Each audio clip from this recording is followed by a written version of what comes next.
space alien, why is he here? It's Alf. Followed a radio signal to the earth, trying to figure it out. Humna, humna, humna, humna, humna, humna, humna, humna, humna, humna, boner. Eight stomachs, a limitless hunger for cats. Yeah, that's that's kind of weird. A bit unusual, but it's stuck to go through deep space. Don't know where you are, trying to reach the next place. Lost your planet, try to save them from a similar fate. Feeling guilty since you lost your friends with lots of place. Elf, you're here, our home is yours too. Our alien secret will keep them from finding you. Sometimes it's weird, the things that you do. Despite our differences, you're there for me, I'm here for you. You're there for me, I'm here for you. You're there for me, I'm here for you. You're there for me, I'm here for you. You're there for me, I'm here for you.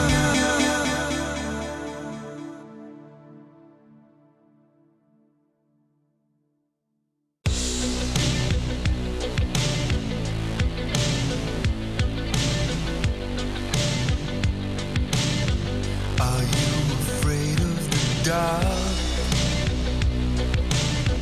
Are you afraid of me? Are you afraid of the dark?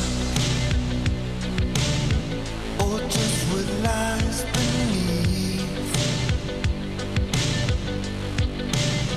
I've got this feeling that you're running away from me. I've got this feeling that you're trying to hide. I don't know how or why, but I know it's gonna happen tonight.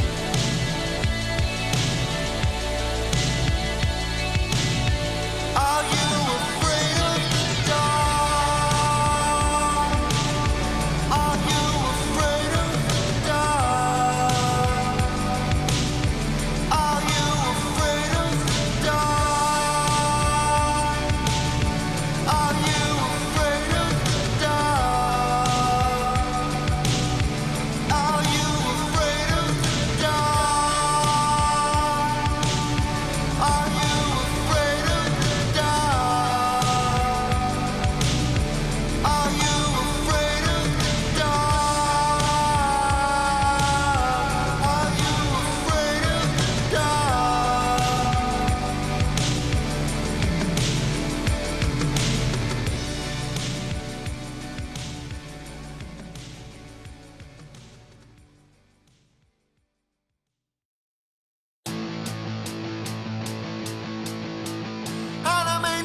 Animaniacs, Animaniacs, suffering from Animaniacs. Animaniacs, Animaniacs, suffering from Animaniacs. Wacky, crazy, zany, on HBO, suffering from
Celebrated heroes you won't forget. In prison for a crime they didn't commit. Soldiers of fortune on the run, but not opposed to a little bit of fun. John Hannibal Smith at the top, his methods kind of unorthodox. Templeton Pack, often on his face, he'll steal you a cargo right to the place. Holloman Murdoch, crazy as a loon. If you get him a plane, he can fly it for you. Last but not least, and he's a beast, B.A. Baracus, mechanic and tough man. The A-team at the top of the game on an epic quest to clear their names. Maiming, crippling, murder, and smash, gonna major league kick some HBO edit. It's a shame what's been done to these American heroes, but honestly, I think these men kind of enjoy the state of perpetual madness they found themselves in. If you want to get into heaven, vote for Ron Paul in 2016.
Batman's on a path of his own.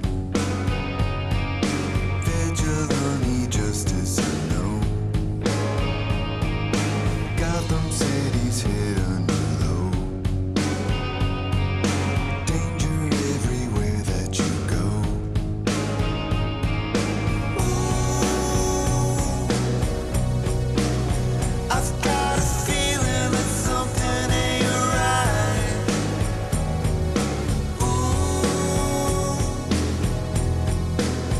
Would you rescue me tonight?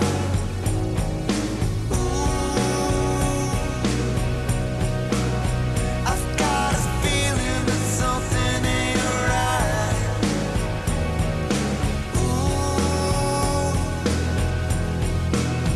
Would you help me here tonight?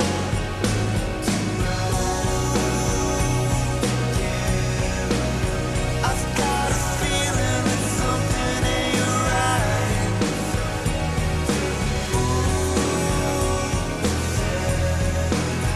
Would you rescue me tonight?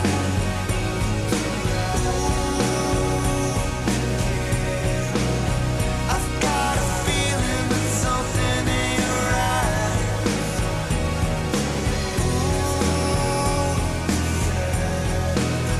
Would you help me here tonight?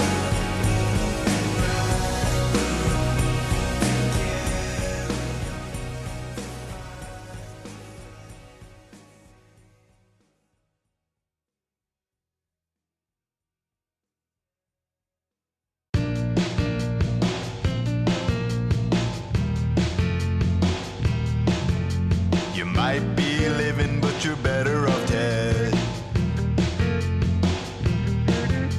You try to stay cool, but it's over your head. A horny single father with nothing to do. Eating corporate pussy, the dream came true.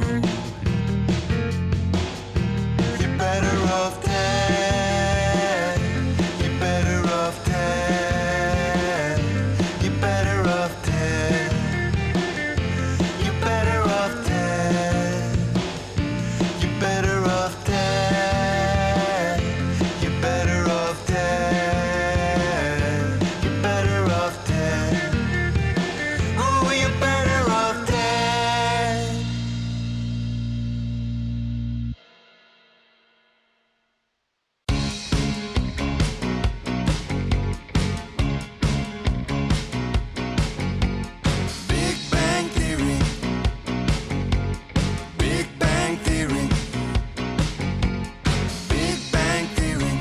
Yep. Big Bang Theory. You've got a Big Bang Theory. It's a Big Bang Theory. You've got a Big Bang Theory. It's a Big Bang Theory. Big Bang Theory. It's such a good time. Big Bang Theory. Outer space and beyond. Big Bang Theory. Reach for the stars. Big Bang Theory. We're laughing so hard. Got a Big Bang Theory. It's a Big Bang Theory. You've got a Big Bang Theory. It's a Big Bang Theory. You've got a Big Bang Theory. It's a Big Bang Theory. You've got a Big Bang Theory. It's a Big Bang Theory. Big Bang Theory.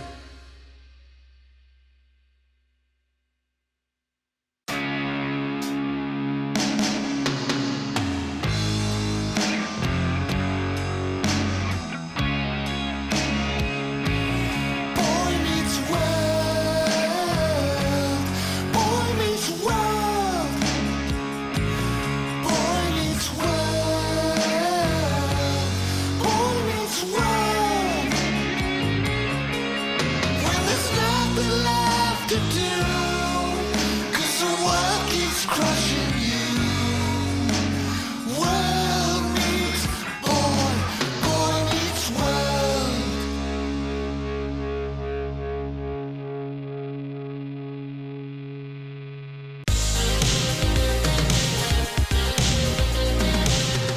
Walter White, you've got cancer. Walter White, you're making meth. You've got advanced degrees in chemistry. You rise above the rest. You're Breaking Bad. You're Breaking Bad. You're Breaking Bad. You're Breaking Bad.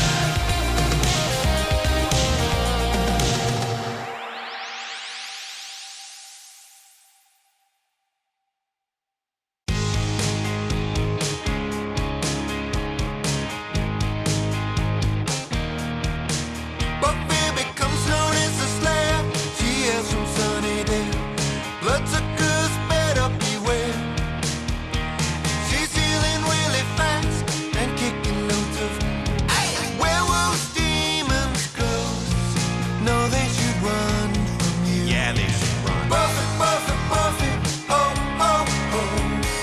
Buffy, the Vampire Slayer. Buffy, Buffy, Buffy, oh, oh, oh. Buffy, the Vampire Slayer.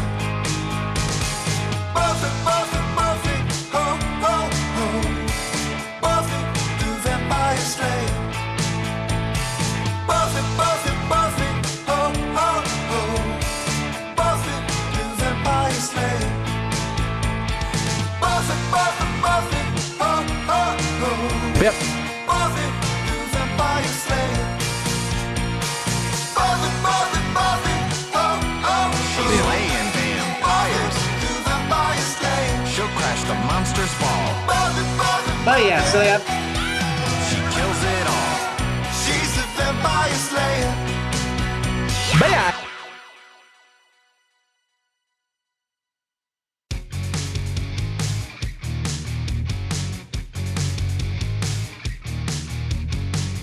Captain Planet's got a real hot dream. A better world for you and me. 5 Planeteers, magical rings. Combine their power for Damn. a hero unleashed. Go planet, go, go, go. Crush the eco villains, strength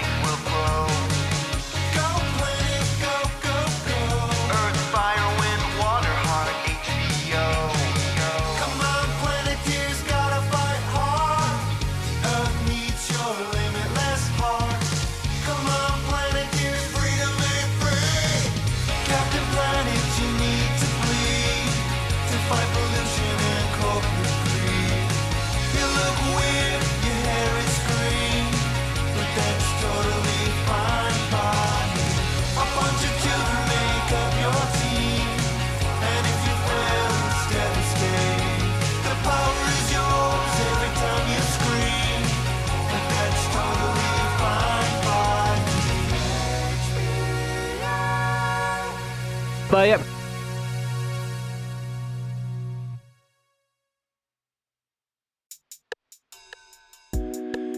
When it feels like something's going right, lift your glass up and cheers. When it feels like nothing's going right, don't lift your glass up and cheers.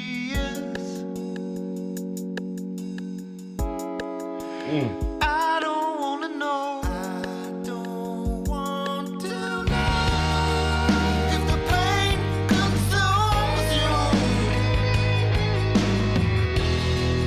So lift up your glass and cheers.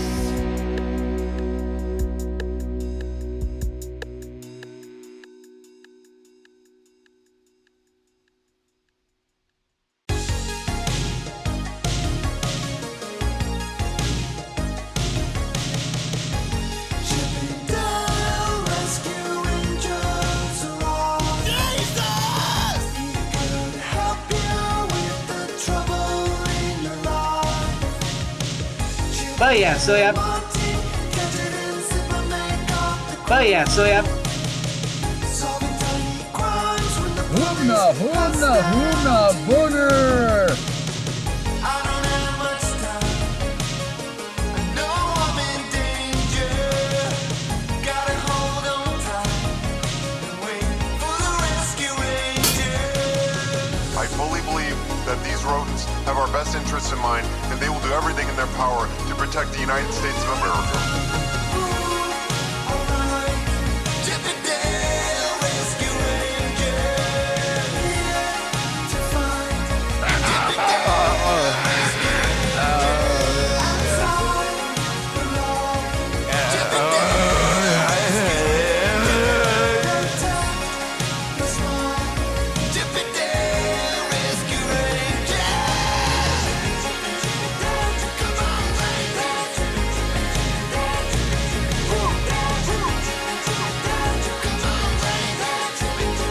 Hoomna, hoomna, hoomna, boner!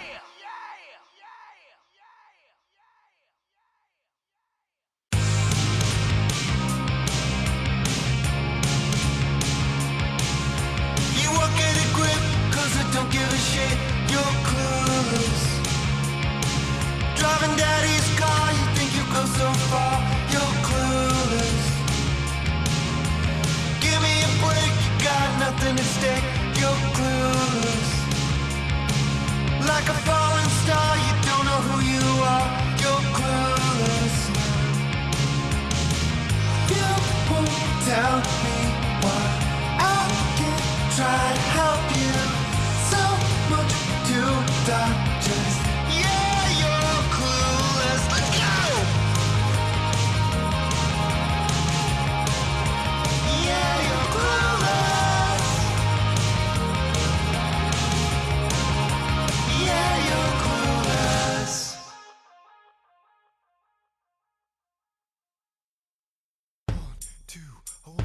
Cosby Show. Cosby Show. Cosby Show. Cosby Show. Cosby Show. Cosby Show. Cosby, we need you. Cosby, we care. Cosby, we love you. Cosby Show. Cosby Show. Cosby Show. Cosby will be there. Cosby will be there. Cosby will be there. Cosby will be there.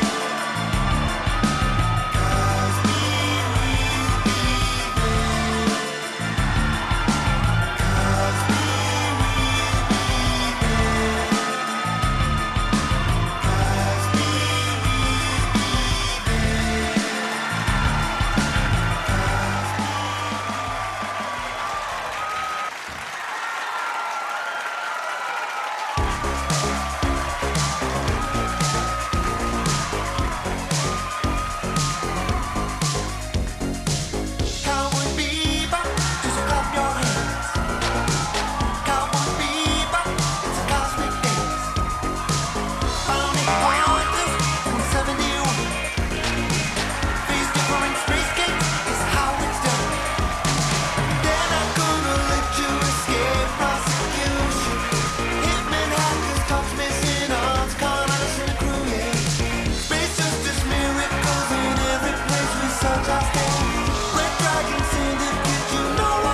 bebop, cowboy bebop, cowboy bebop, cowboy bebop. Hard to navigate some of these days. I'm cracking myself up here. Got the sink area over here, and you got the Scott Man over there. Yo. Yo, no, I never saw it. I never watched Cowboy Bebop. I never see it even once. I never see it even once, my brothers. What's up, homies? What up, homies? Feliz el Dia del Trabajo.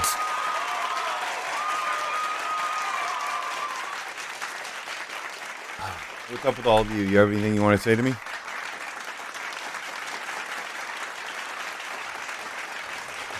It is labia day, isn't it? In it. We're all working here together. We're all working here together. That's why we're here today. We're here to work. We're here to work hard. We're here to work hard.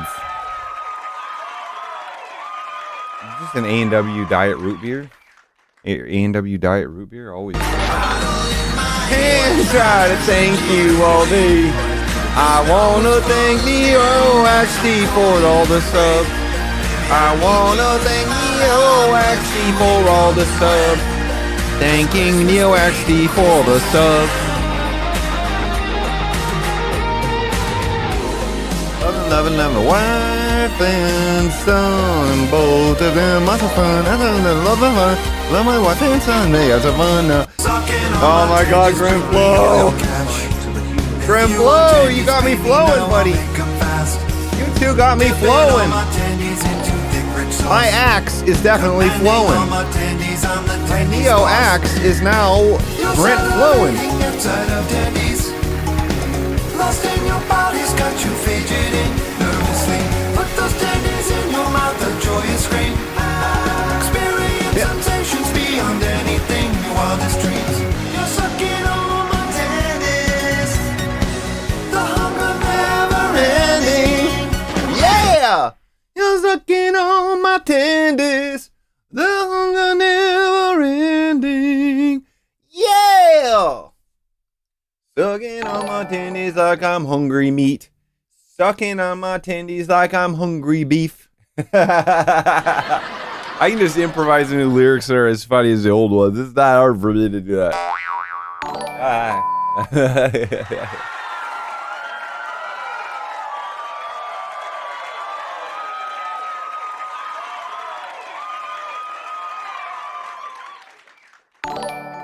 This is the straight white guy, Eric. The secret straight white guy, Eric. No one knows about him.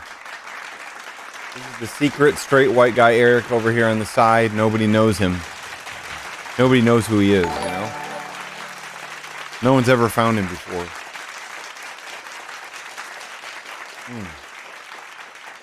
Hope you're having the best day of your life. Only one. Listen. I watched Eddington last night. Oh my God, it was so fucking good. Damn. It was so fucking good. I feel kind of excited. I played System Shock last night. This remade System Shock, remastered System Shock, whatever you want to call it. I played that last night, and then I watched Eddington, and I'm just like on fire for the Lord right now. You know what I mean? Like, and then today it was Labor Day, and I was like, you know what? I'm gonna play game. I'm gonna play game for 1 hour, and I did. I played a game for 1 hour today. I worked, you know, a couple hours, and I played game for 1 hour. You know, how about that? System Shock 1. I played it for probably 1 hour last night and 1 hour today. Eddington is the new fucking Ari Aster film. Eddington is unfucking believable. It takes place in New Mexico. It's not Britain. Fucking New Mexico. It's a fictional New Mexico town. Eddington is amazing. I did see the news about Poon. Sexual Poon. I saw that I made the news too. I never played the original System Shocks. I knew about them. I knew about them a lot. But then after I played Prey,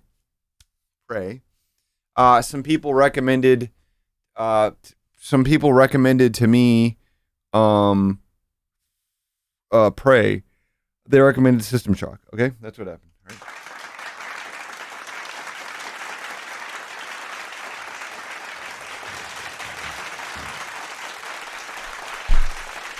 You know, it's much better to know about Ari Aster than it is Lin-Manuel Miranda, I'll tell you what.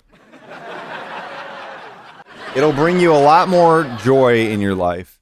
What's the police game? Porno game? Well, it's called like I'm just throwing shade at Matt Mellon, who threw shade at me. So we're just doing shade tossing, you know what I'm saying? The Shade Lovers. Robot Cop. Oh, no, not Cruelty Squad. Not that one. The original Deus Ex is not gonna Deus Ex. Not that won't work for me.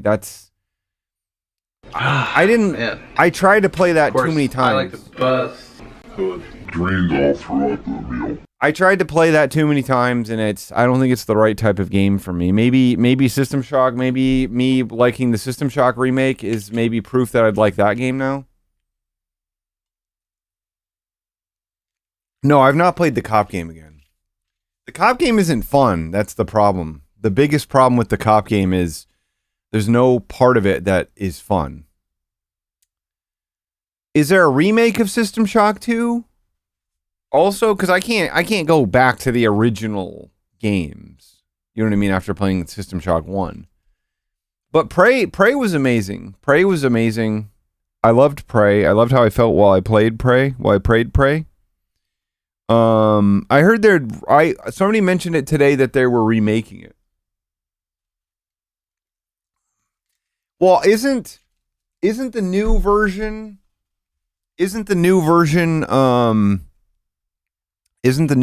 of whatever it's called? I assume that the new version of System Shock possibly implements some of the gameplay elements from System Shock 2, right? Or is that wrong? Is that wrong? I don't know. Because I knew that System Shock 2 was this revolutionary thing.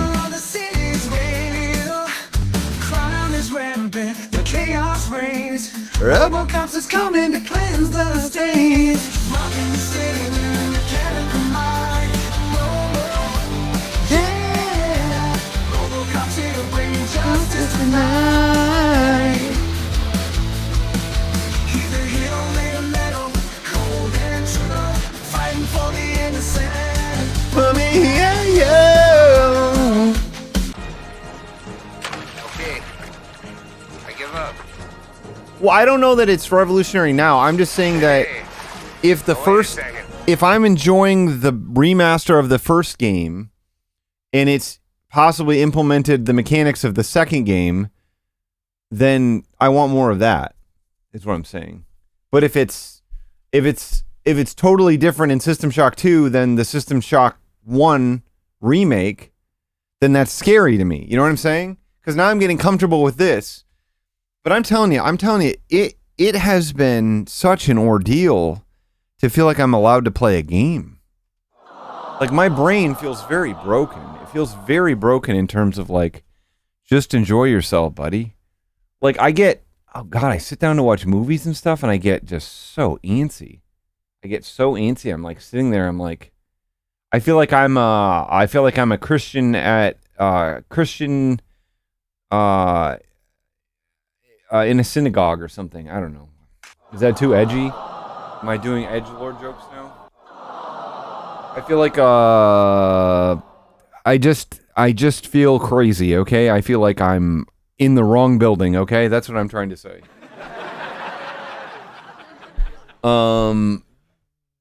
But I don't what am I doing right now? I've been doing something that's bad. I don't have a favorite movie to watch on LSD. I haven't done LSD enough times. I mean, I watched Enter the Void on it one time. No, I know, but I hate when if you find a game you like and then you play the fuck out of it, then you lose it. You lose it. Continue doing drugs. That's my motto. Hey, the head.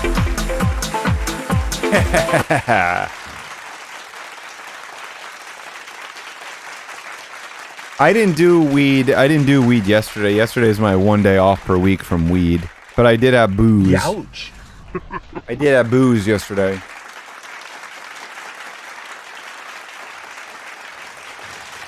I didn't game for 10 years.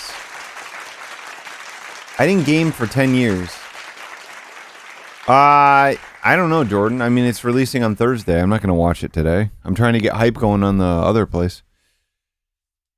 What am I talking about anymore? I don't know. I told this story before, but in 2004, Halo can't come out, and I was in my first band, and I was playing with my lead singer's brother. I was on his team in Halo in a 4-player match, and I was used to like Unreal. I was used to like Unreal style, Unreal tournament style controls, and so I'm playing Halo, and I'm just getting killed. I'm just getting fucking killed, and this my lead singer of my band, his brother, he started screaming at me, and that was when he yelled at me. He yelled at me aggressively. He's like, I was like, I'm not used to these controls, and he's like, it should take no longer than 15 minutes to get used to any control scheme. And I just remember at that time, I was like, okay, you know what? If I have to learn how to use 2 thumbsticks instead of a mouse and keyboard in order to do this shit, I'm gonna work on my drum set. This is a true story. That was why I quit gaming. I quit gaming for 10 years, basically, until I moved in with the guitarist of that band in 2014 when we started playing couch co-op games. So I just was like, yeah, I'm gonna work on I was just like, yeah, I'm gonna work on my drumming. I don't need to work on making my right thumb able to aim able to aim and do headshots or whatever. Do you even do headshots in that game? Maybe your head is the most armored part of your body in Halo. I don't even know because I didn't play it for very long. It's so slow. It was so slow. I had never played anything like it. Like I'm like running around. I felt like I was like,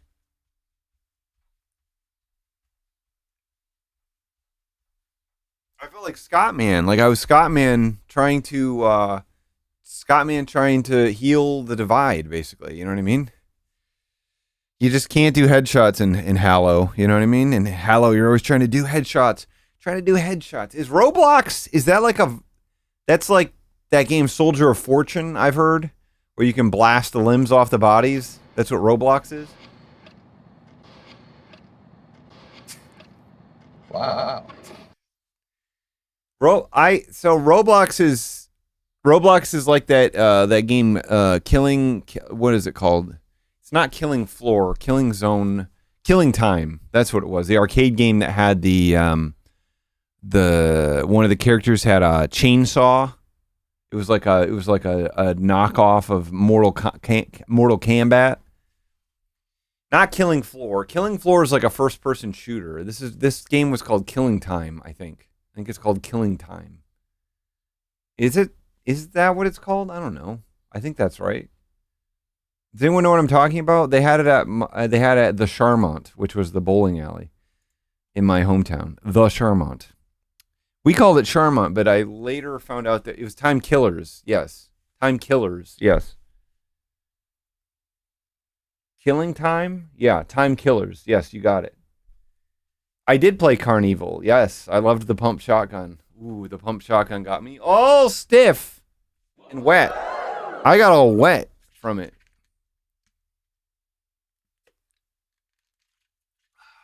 I did. I pumped. You get unlimited pumps too. The thing about playing Midway shotgun light gun game is that unlike sex, you actually get unlimited pumps. Like unlike real life, when you're in a pussy with your cock, you get unlimited reloads.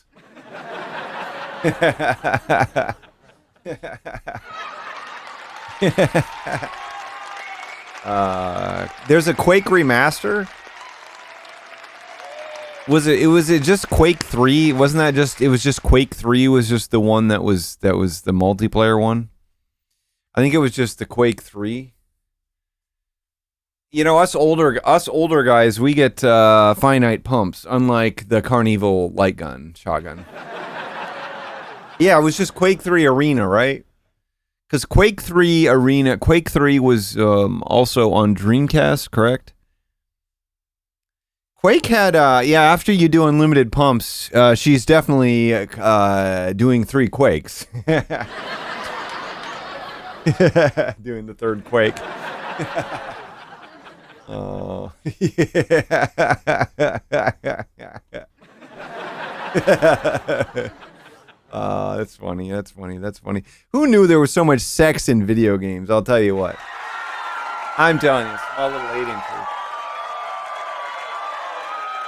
We got to see Joaquin Phoenix's penis in See It Again in Eddington. Sorry for the spoilers, but definitely get to see his penis in that, and it looked good. It looked rock solid, you know.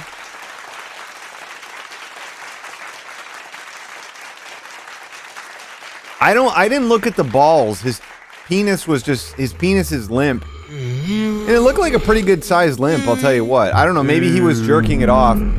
I don't know. I can't answer that question, Zonated Nostra. I literally can't answer that question anymore. I mean, right now I'm playing the System Shock remaster and I like it.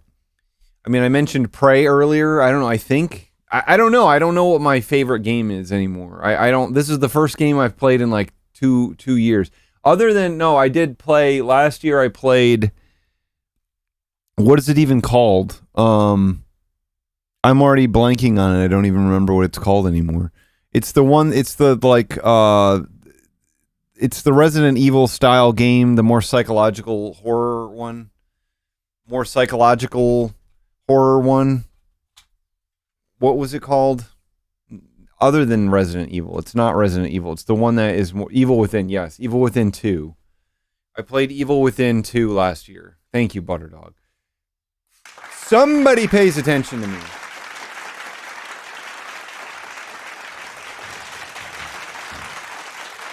I would play Silent Hill or whatever the remaster of that is if it were free. Yeah, that word played is doing a little bit more heavy lifting than it really did in reality. It just didn't do much. Yeah, who would buy a game for $70? I'll tell you what else is pissing me off right now. Okay, let me tell you this. So I watched Eddington last night, and I didn't, I did a piracy. Okay, I did a piracy. Okay, I'm telling you. But here's the thing. I wanted to pay for it. But I refused to rent it for $19.99 on Amazon. $19.99? Like, it's $24.99 to buy a digital copy, and then it's $19.99 to rent it right now? Like, I wish I could just give $10 to Ari Aster. I would do that right away. I'd fucking immediately give him the money. I would have given him $12. But the second it's $19.99, it's $10 for a ticket at fucking Alamo Drafthouse. And that's like a premium theater, you know what I mean? So I think it's just when the movies are out like concurrently in theaters and digital, it seems like they get marked up to $20 to $25 or whatever. But I don't want to give Amazon $20 to watch this movie for 72 hours. You know what I mean? Like, fuck that. If it had been $12, I would have just bought it immediately. If it had been $10, I would have bought it immediately. But Ari Aster lost another.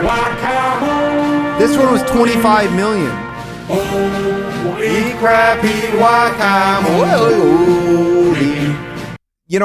Bastards, bruh.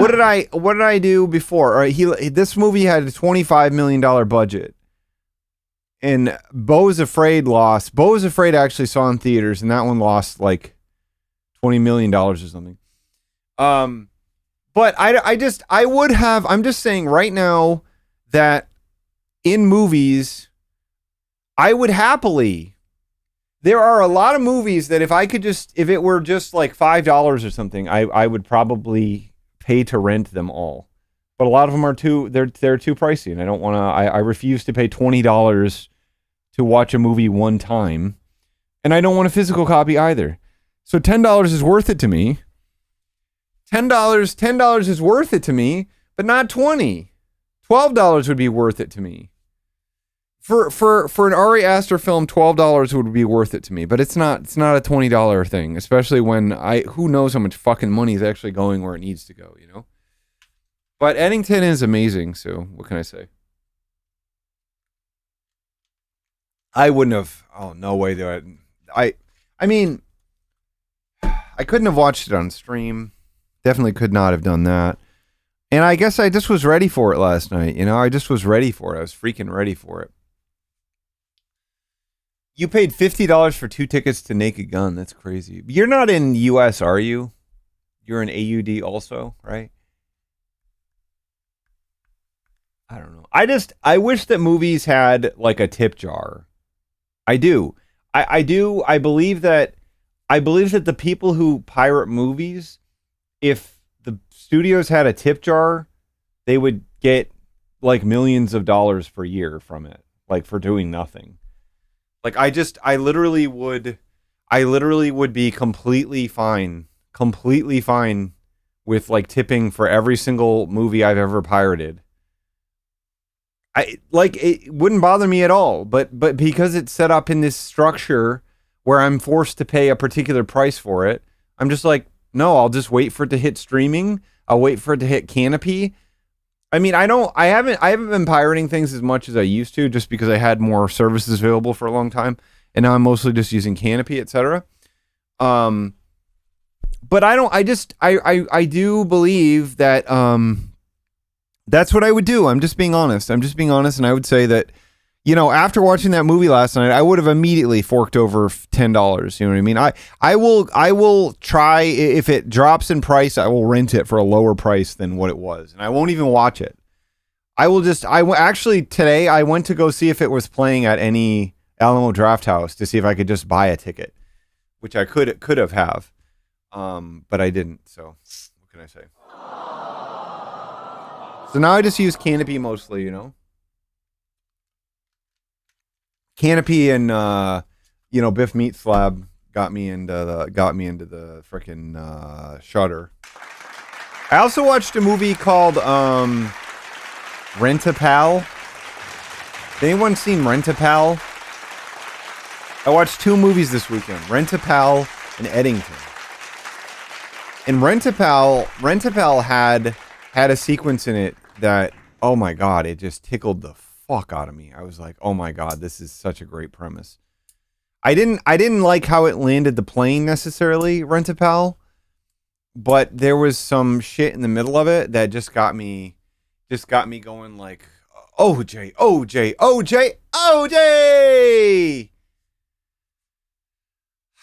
Chopping Mall. I've been debating going back to that for about 100 years now.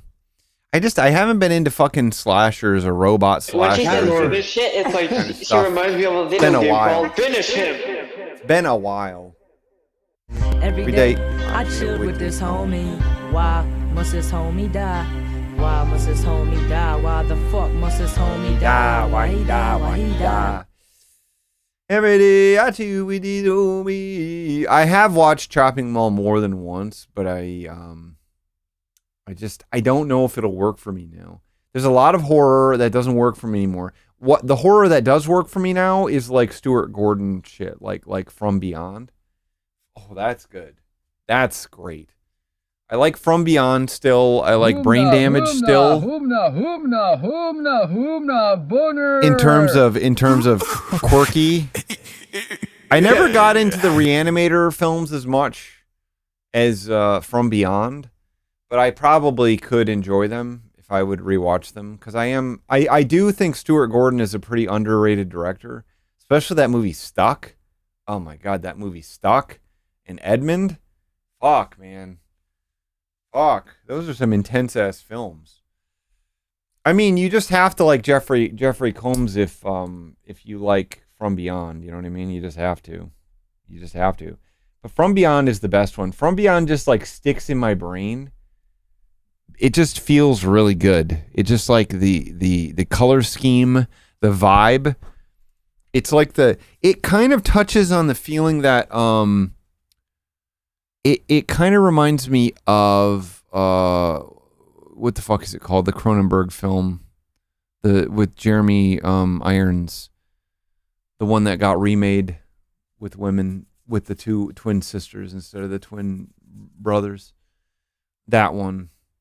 That has a particular vibe to it that, like, if you're watching it late at night, you really feel like you're in a really horrible place. This is 40, yeah, that's what it was. And then they remade it. I'm just being honest here.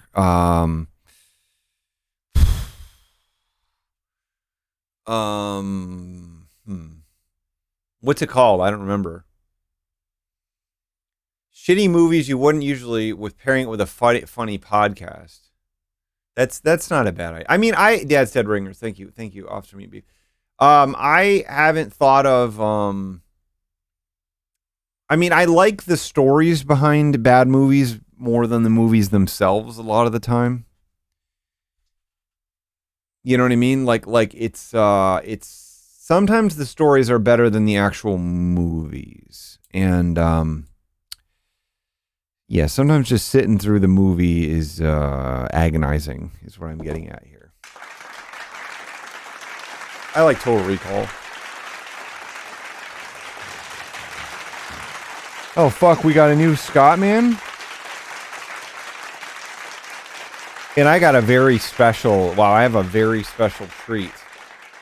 A very special treat that I'll be eating on stream tonight instead of my usual protein bar. You know, I won't spoil it for you yet, though, but it's very special.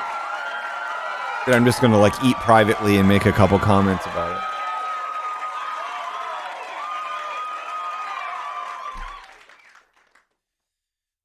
Okay, so let me turn this TV on.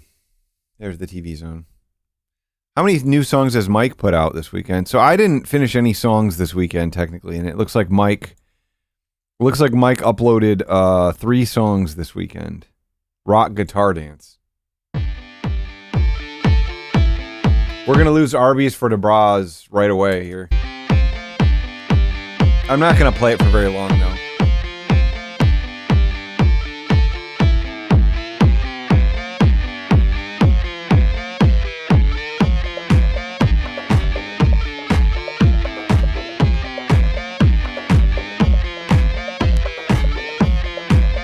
I like this. What I like about this is that it feels like it's going to be going somewhere. Like the song's just starting. But this is pretty much as far as it's going to go, you know?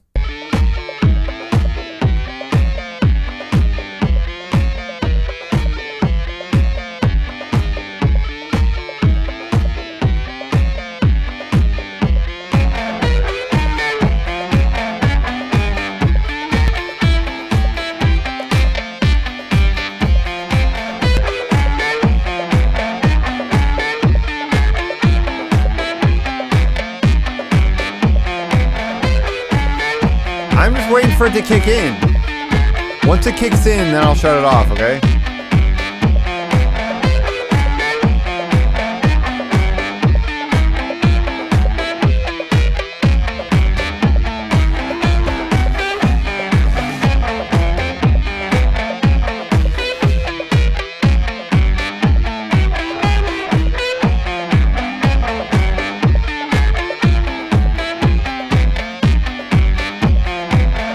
I have a feeling it's going to kick in any moment now. It's going to really kick in.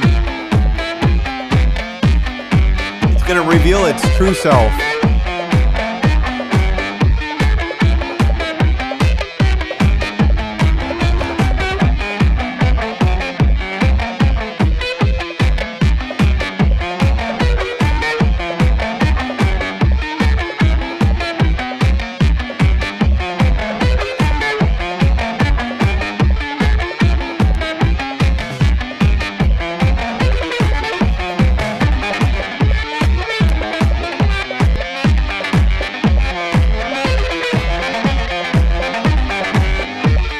Should we, like, do a class action lawsuit against him? Is that what we should do?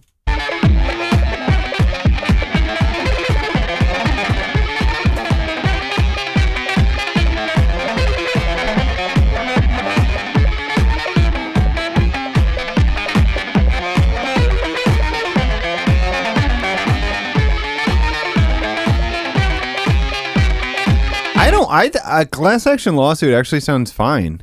That sounds fine, in my opinion. That would be a great way to shut this down, right?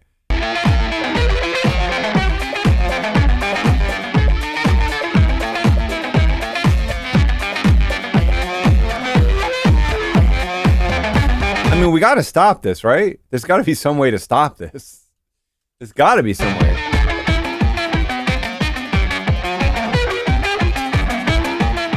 Okay, so we're at 3 minutes of 5:35. I'm sure it's coming any time now is when it's going to kick into the song.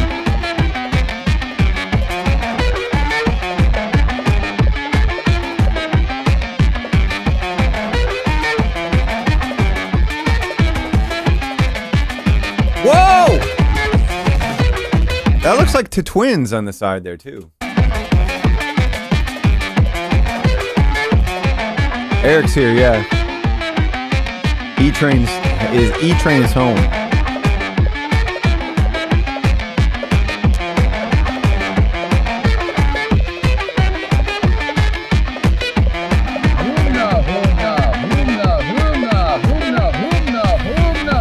Rapping and rockin', rapping and rockin', rapping and rockin', rapping and rockin', rapping and rockin', rapping and rockin', and rapping and rockin', and rapping and rockin'. I need a lot of steps today. I didn't get many steps today. Actually, I intentionally didn't get a lot of steps today.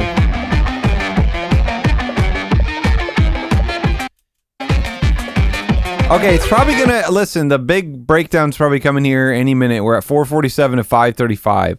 The big transition is coming any moment now. It's coming any moment now. Okay, it's gonna kick in. And you're gonna love it, okay? You're gonna freaking love it.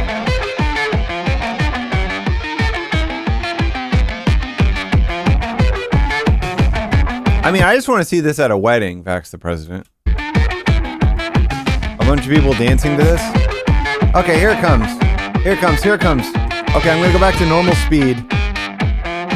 Okay, here it comes. It's the last 10 seconds. Here it comes. It's gonna kick in. Okay, any chat? What?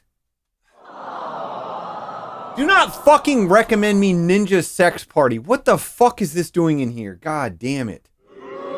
Jesus Christ. I got him, and then next to him is fucking Ninja Sex Party. Jesus fucking Christ. I got Benjamin. Who's looking cooler than ever. Benjamin is looking fucking cooler than ever.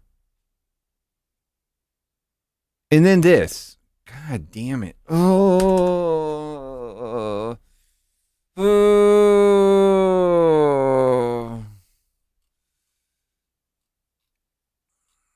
Fun time laser intercourse piece. I don't want to see it right now, to be honest. I'm even like embarrassed. I can't stand Ninja Sex Party, but I'm even like embarrassed that I made that to some extent. Maybe I shouldn't be. I mean, it is pretty good, but it is pretty good, but just like, I'm a shade thrower, like I'm a bullshitter, I'm a shit talking man, like when I'm right here, but I don't usually put that in my work. Like there's something weird, there's something that a line gets crossed for me very easily when it's in my work.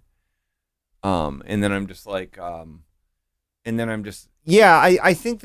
think it was a mistake when I did it. I mean, it didn't really work. I mean, they just ended up responding to it and saying, we're so honored, which just made me feel even more awkward. You know what I mean?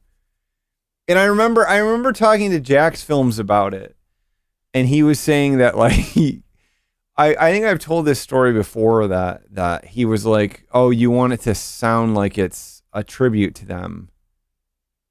I was like asking about like what I should call it or something.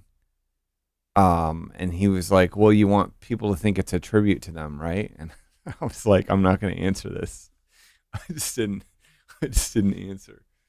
I just didn't answer.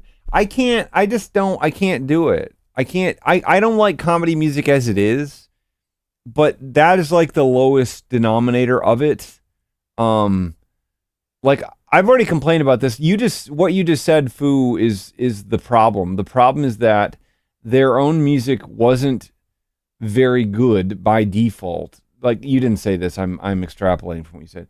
But in order for them to sound good, they had to hire another band, and then they did like 3 covers records of another band covering songs on their behalf, so they could do like 4 karaoke renditions. You know what I mean? So I just can't like as somebody who's been fully independent the entire time, trying to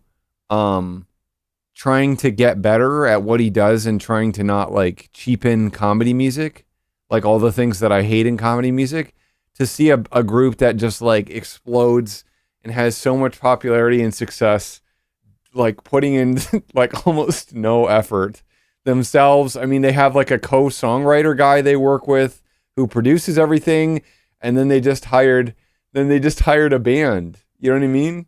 They just hired a band so that they would sound good. And I mean, Twerp sounds fine. I mean, I'm not a big fan of it, but they're good players and stuff. But it's just like you just hired a disco band, a competent modern disco band to just become the band and make you sound not like closet songs. You know what I mean? So that's the I mean, I could see that, Foo. The problem is that I would be more forgiving of earlier YouTube stuff, but once you've like made probably more than $1 million on your career and you continue to just put out like the most bare bones production wise recordings, to me that's like a fuck you to your fans, because like I personally believe that sketches set to music fucking suck. That's what I think sucks. And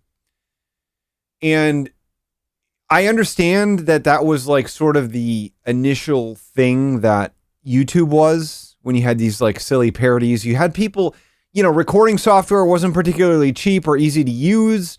There were a lot of reasons why things would exist like that. You know what I mean? Like some of my early songs sounded like that too.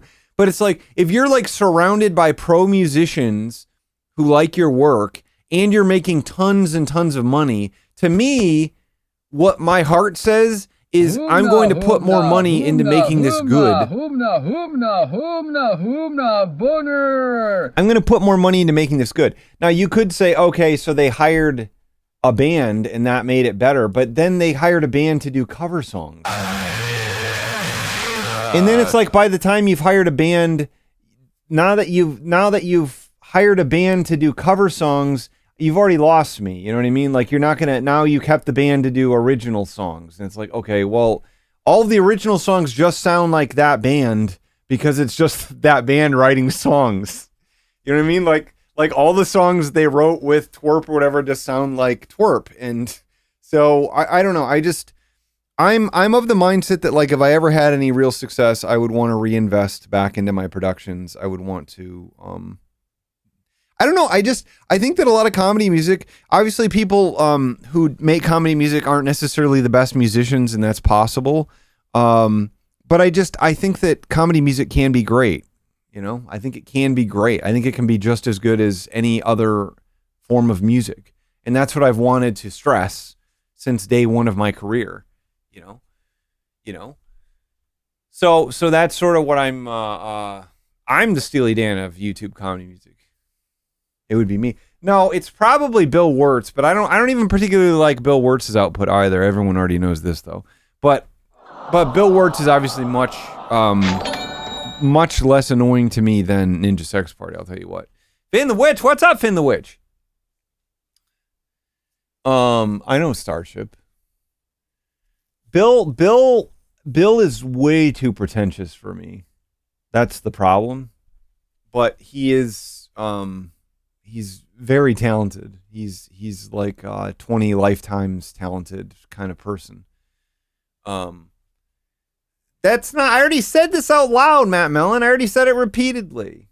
I've already said this repeatedly. Bloodhound Gang I do like. I do like Bloodhound Gang. Bloodhound Gang is what got me off of Weird Al. I'm open about this. But I think that Bill Wirtz he places way too much value on his own work to the point that it doesn't get made anymore. Like, and it's not that meaningful. It just isn't. I'm sorry. It just actually isn't. It's fine. It's great for what it is, but you don't have to like completely literally torture yourself and spend 16 years learning a new graphics software so you can make videos for your songs or whatever. Like I can't get into that mindset. Like, even as somebody who's like in that same framework, like I overstate the value of my own work constantly, and I am tortured by it. But it's never been anything like him. Like, I'll talk to you about my influences. You know, he's done interviews where he won't even state any band he likes because he thinks that somebody's going to like steal the Bill Wirtz sound. And it's like, I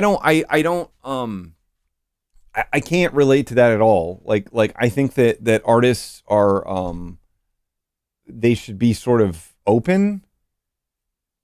I'm not kidding. He did the H3 interview back in 2017 or something. And Ethan kept asking him questions about like, what are songs you like? And he's like, I don't know any.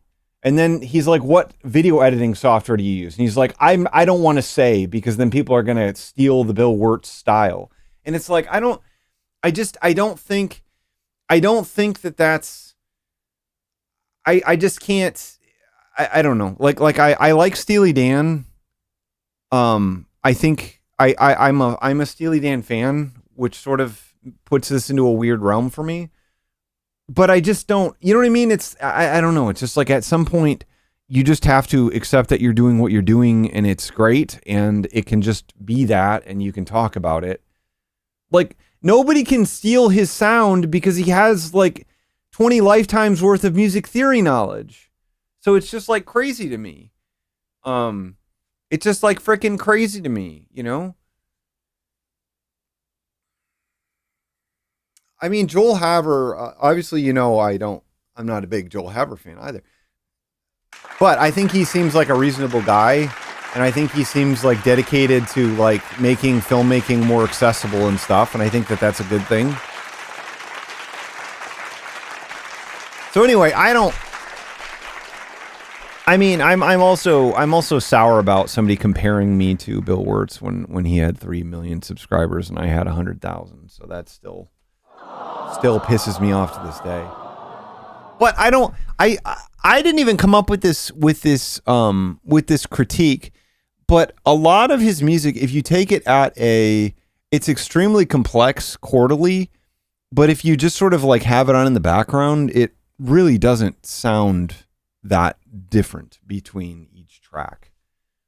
And I'm sure somebody will argue about some song that sounds very different. I don't keep up with them, and he hasn't posted anything in 2.5 years, other than like responses to questions on his website. But I don't know. 178. That's literally the most popular video that was ever posted to Reddit by like a person. Eddie Murphy's music. I don't like stand-up comedy for the most part. I just don't really like comedy. It's not to say that good comedy can't exist. It's that it's very hard for it to exist, and it's so hard for it to exist for me that it's easier for me to say I don't like comedy than it is to say I like comedy but very little of it or something, you know? I don't know. I don't know what to say. I don't care what you like. It's fine if you like this stuff. I just don't like most things as it is. I like this band Hot Mulligan. I like this band Hot Mulligan a lot, and I feel like my partner hates them. No, he does full songs, El Presidente. They're full songs. I don't know. The production, the way he produces the songs and stuff, it's sort of like a flat production style, and things don't really like jump out at you. Like somebody like Nelward, you know, a friend of mine, I think is as good of a composer as Bill Wirtz is, but he has way more variety in like his sounds and what the songs sound like. I don't know. What can I say? But I don't really listen to. I don't like actively. He has a few songs that I really like a lot, and then some of them I don't connect with as much. But that's just sort of my problem, is that I don't really connect with anything. You know, it's very hard for me to connect with anything. And if I find something that I connect with, I'm going frickin' P mode. I'm going PP mode. I'm going Squirt City. And now we need to do a class action lawsuit against this guy. Okay. God, you're talking about Jonathan Mann now? Jonathan Mann. Jonathan Mann. Oh. Jonathan Mann, no. Jonathan Mann, no. No Jonathan Mann. Jonathan Mann and no Jonathan Mann and no Moturn Media. This is what's why I'm so bad at networking too, because it's like all these people, right? It's like all these people that I should be networking with. Bill Wirtz, Ninja Sex Party. Nell Word's the only one I know.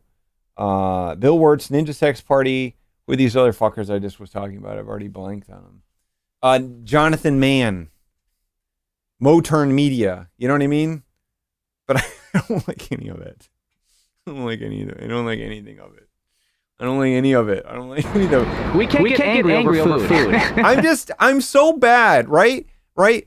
What good is it in a career if you can't network with anyone because you're trying to be like 1,000% like authentic with yourself? You know what I mean? Like you feel like you can't, if you don't like anything that a person has ever made, you're like, I can't reach out to him. I can't like be friends with them. I can't, like, I have to, but it's not a hipster. Oh, well. It's not a hipster. It's literally a person who's creating things and has strong opinions because he's creating things. Like, it's not like I just don't like shit and don't contribute anything. I also contribute to this cesspit. You know what I mean?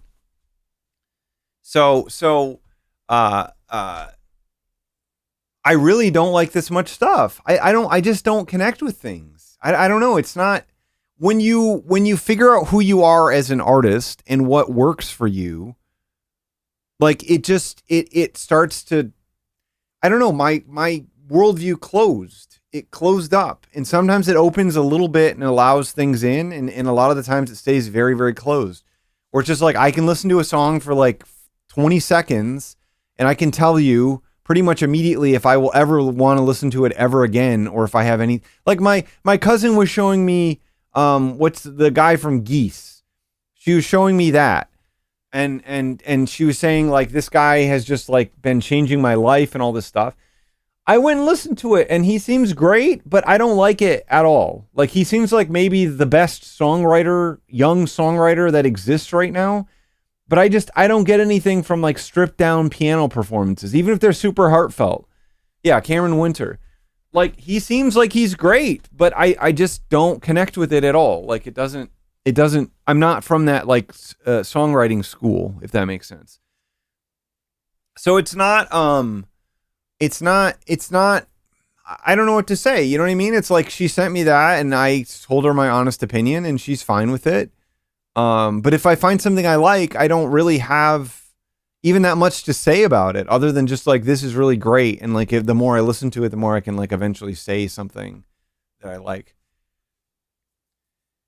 Yeah, I don't really like Nick either, but Nick is super talented. Nick is less annoying to me. I have to judge comedy artists by how not annoying they are to me. If they're extremely annoying to me, that's very bad. They're all going to be a little bit annoying. I can't really weigh in on Joel's stuff because I've listened to some of it. I mean, it's fine. I don't know. I mean, it's, there were some things that he picked out a couple songs that he wanted me to listen to, and I listened to them, but I didn't have any say in that like collab or anything. He just already had vocals and I just sang them or whatever. So that's just, I think Hot Dad's pretty good, possibly. So anyway, I just sort of, every artist is like, how much does this annoy me? John LaJoy or whatever, I don't, the Ghostbuster album was pretty funny. That did make me laugh somewhat. John LaJoy was before all the rest of the shit.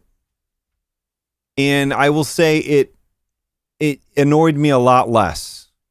It annoyed me a lot less than many other things. It was pretty low. I didn't, he's not like an active, he's an active like artist. Isn't he just like a songwriter now, or his own channel doesn't exist anymore really? But I remember a couple people mentioned like some old songs that he did, and I think that the production of those songs was way higher than the average thing on YouTube when they were coming out. They aren't necessarily my thing, but they didn't bother me either. I've said this before that comedy stuff, if it can sort of exist without the jokes, then I can sort of consume it. But if it is just, you have to like it. Like it has to be everything that it is.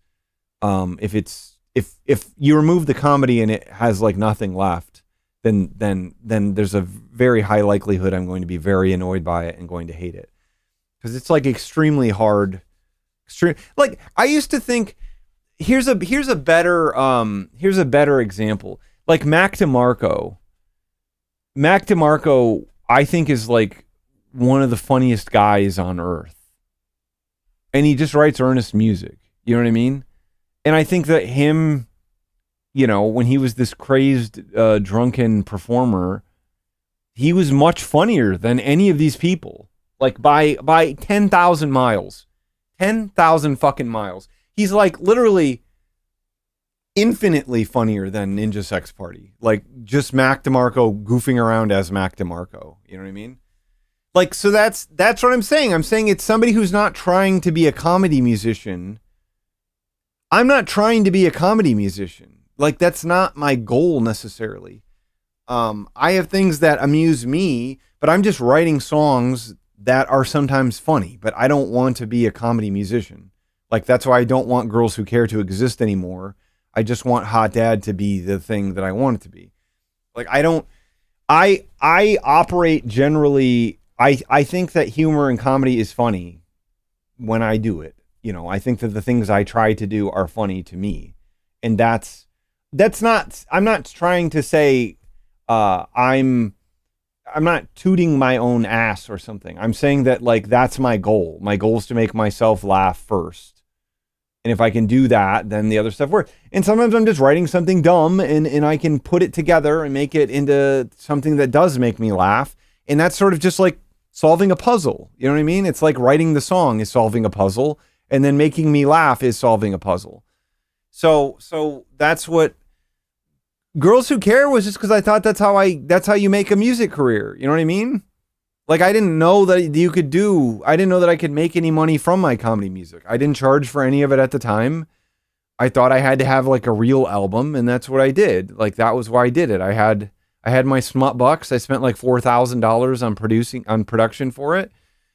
And that was what it was. And I was like, okay, cool. My friend's producing this record. And now this is how I start my music career, is by doing this. I just didn't know. Yeah, I don't think Women Titles isn't even very funny. Like, Rap Is Back is not very funny. It is funny, but it's not like writing a song like If We Were Gay or something. You know what I mean? It's not tweeting out #boner all the time. You know what I mean? It's like, I understand, like, I have songs that are, you know, juvenile and dumb. Like, sometimes you do want to do that, but I have tried to, you know, go beyond that. I don't know. Woman Titles, I still can't believe I wrote it, to be honest. Boner. I obviously have a lot of feelings about this, and I'm an emotional comedy music artist. That's why. And so you can make fun of me and say I don't like any comedy and X and Y, but it's literally just my emotional state. It's just literally how I feel inside. And a lot of things make me not feel good. They make me feel very uncomfortable. You know, my partner used to take me to this thing called Booty Jams, that she and all of her friends thought was so fun, and it was just like butt related songs. And I don't like most of them, and it made me so miserable. And it's like, if I go to a nightclub or whatever and the music sucks and I don't like it, like I shouldn't even say it sucks. If it's just something I don't like, I just am depressed. Like I just feel awful. I feel drained and I can't do it. That's what I'm saying. I'm saying like I get drained by these things. I need things to fulfill me. I need things to fulfill me and refill up my tank versus like this idea of, I don't know. Like I just can't do it. I can't go to a wedding if the DJ is bad. You know, the last wedding I went to, I didn't really like the music they were playing. My partner kept being like, let's dance. And I went out there and I tried to do it for like 5 minutes and I was like, I can't do this. I don't like this. I don't know. So that's what I can say, right? That's what I can say. So it's like, I wish I could like more things. I actually do. I do wish that I could like more things. I wish that I could reach out to some of these artists and I wish I could collab with them and feel fine about it. But then when I think about collabing with somebody I don't like love their work, I feel just awful. I feel drained. I feel like gross. I feel like oily, you know? Like that's why I'm so like fucking lucky to be working with Brutal Moose, because I actually like him and like I talk to him and we both seem to have like the same brain and we both have the same struggles and we have very similar opinions about, you know, comedy and joke placement and stuff. And that's just like that I feel fine about. I feel totally fine about that. I don't feel any qualms about it. But there's a lot of times where I'm just like, I don't know. I guess I'm kind of spoiled because I've like not succeeded very well, but I have paid my bills, like doing exactly what I wanted for the past 10 years. And that's like kind of special. But it also like makes you depressed when you like think about your own earnings and like where your life is headed. How funny are you, Keatsy? What's your top joke? You know, what's your top joke? Yeah, Hypnospace 2 got canceled and that fucking sucks, but the music I wrote will still get released and it's really fucking good and I'm really excited about it. We are here in the Kirkland and Lakeside Marblehead.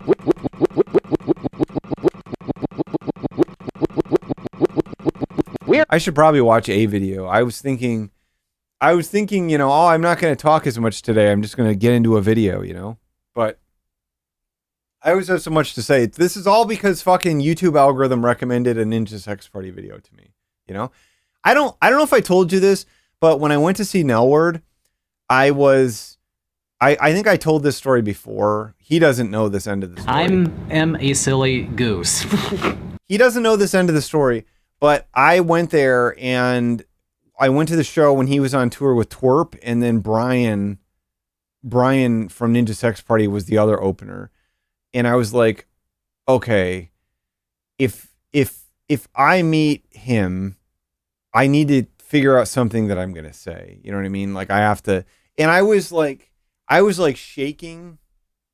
I remember like I was driving there. I was just like gnawing my fingernails off.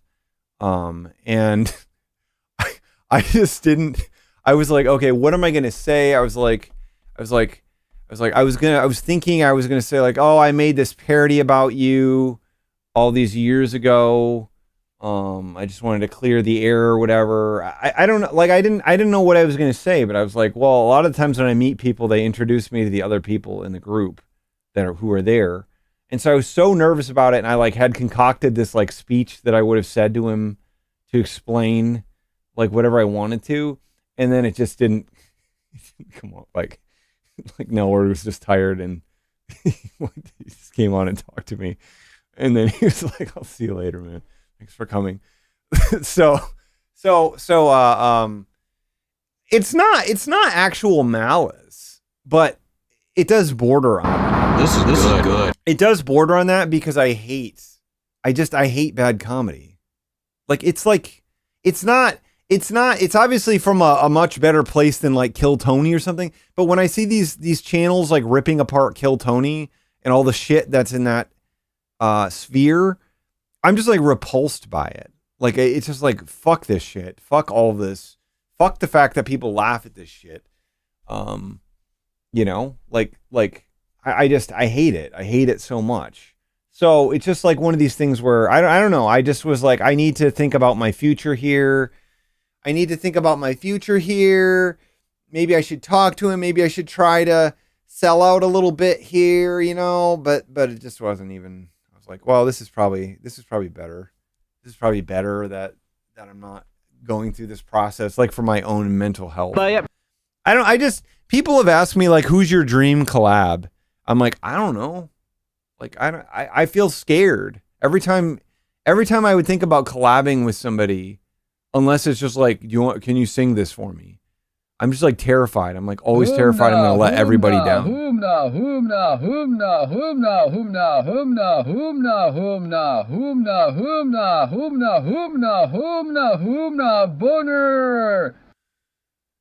No, I don't like any, I didn't like any Kanye West even before the Nazi stuff.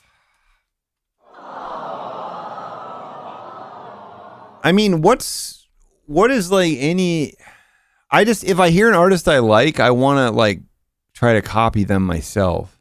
So it's very stupid. All of it's very dumb. It's not like, oh, I wish I could work with them.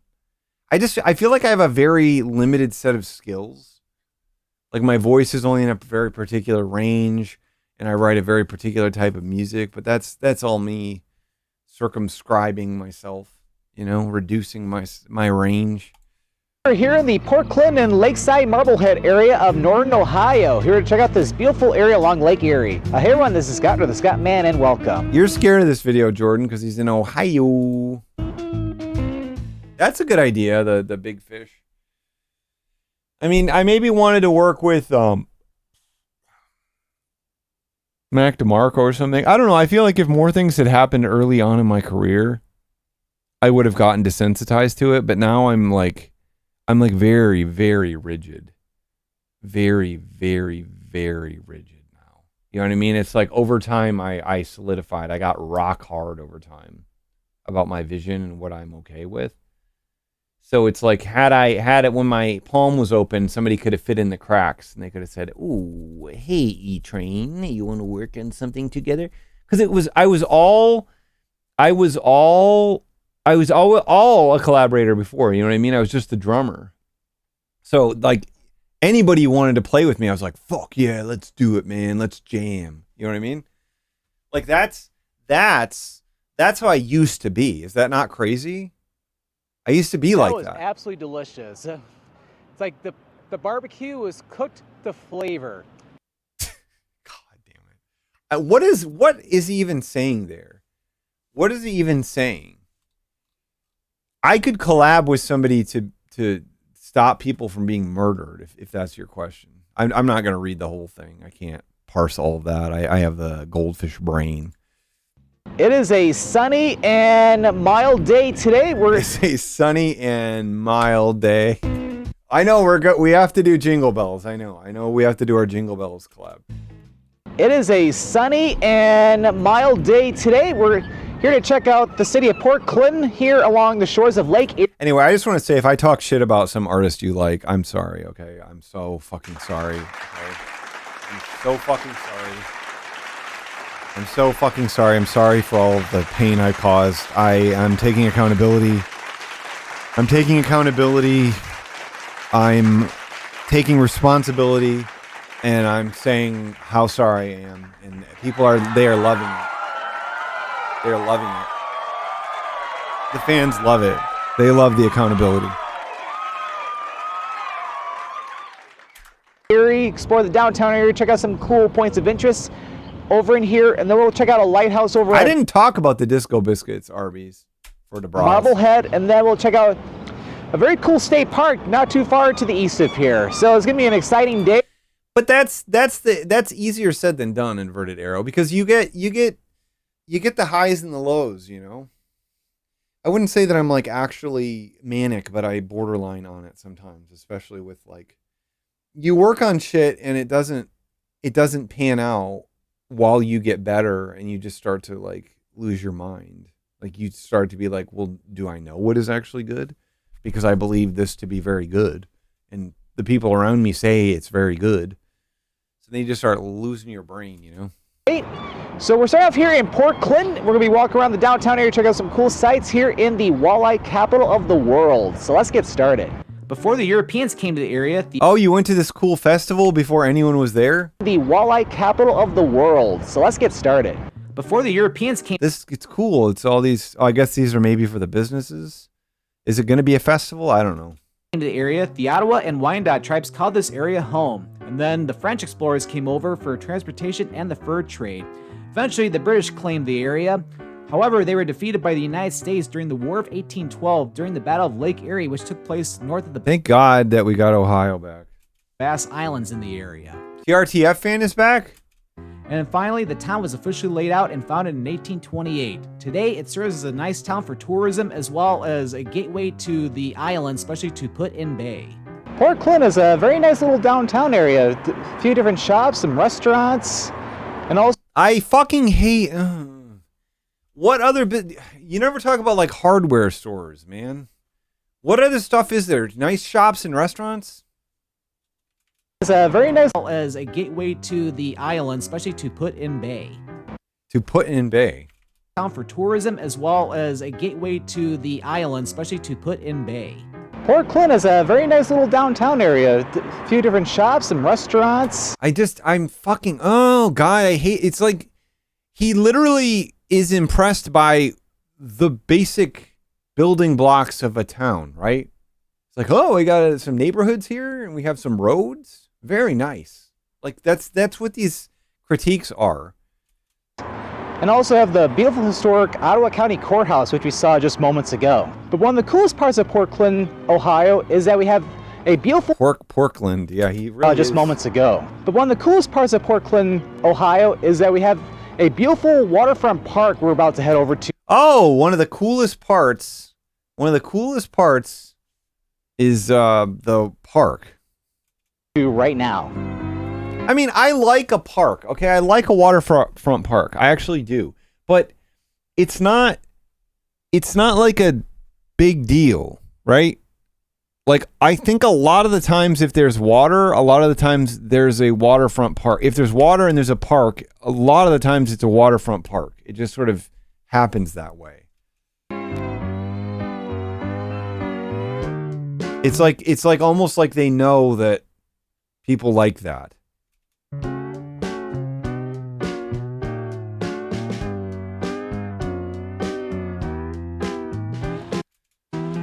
Whoa, that's dyed ass water.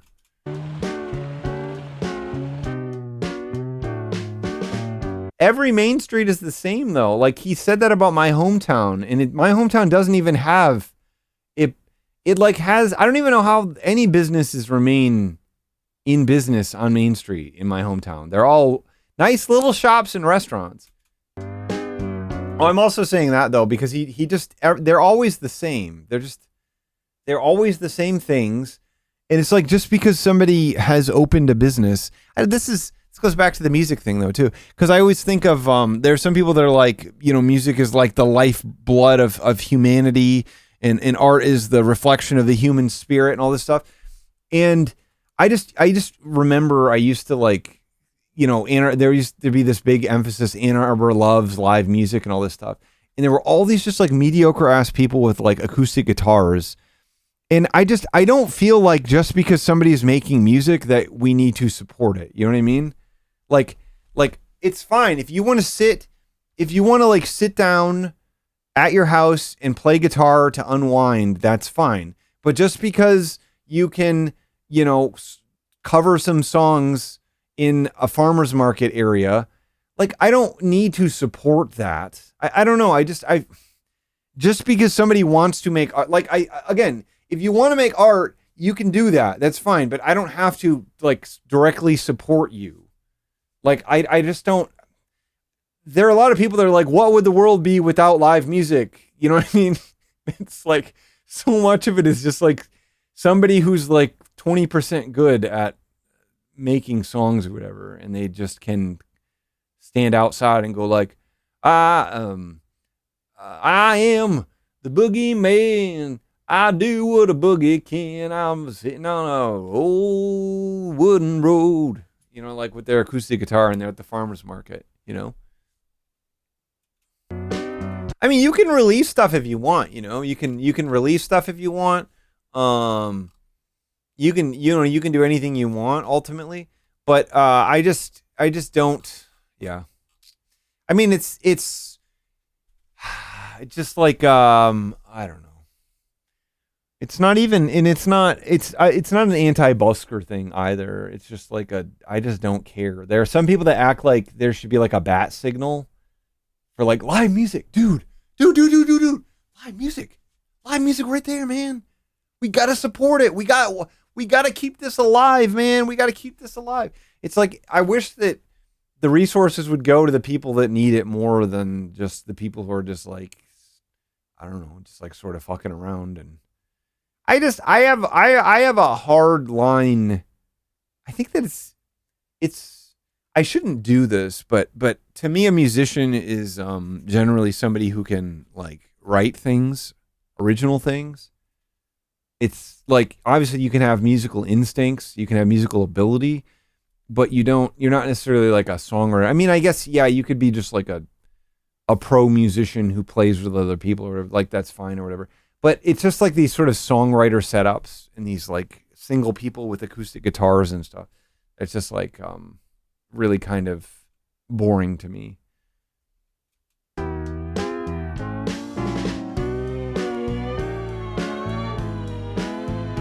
And this beautiful little lighthouse here is the Port Clinton Lighthouse. Wow, a lighthouse. This was built back in 1896. It's been fully... That being said, I don't want to discourage anyone from, like, if you have an interest in making music and it helps you and it makes you feel like a good thing for you, I encourage you to do it. I don't want anyone to be like pushed away from that concept. I think that's great. But it's just sort of this like, I don't know. I just was around so much of it. It was just like, we have to support this guy. He is in a band. And it was just like really mediocre. And it's like, why are we doing this? Do we need this? Do we actually lose something societally if this guy isn't doing these shows? House.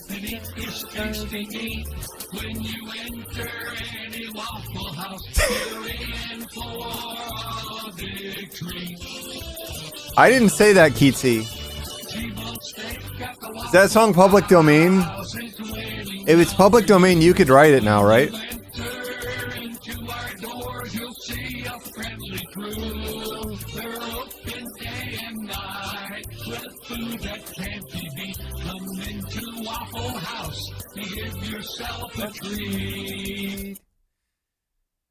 It's just like, you know what I mean? It's like we're at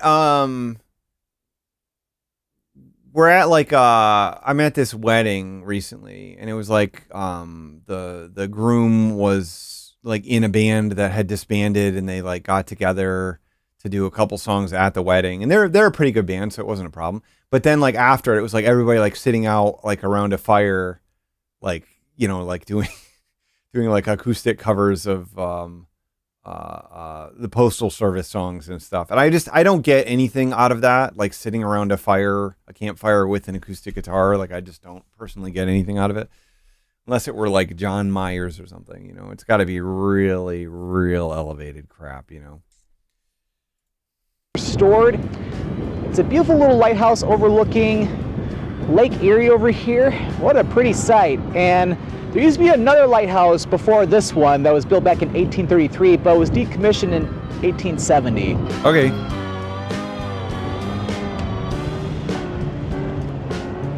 Why would he take off Labor Day? Why would Philip DeFranco take off Labor Day? There's so much fucking news on Labor Day. Labor Day is like the busiest news day of the year.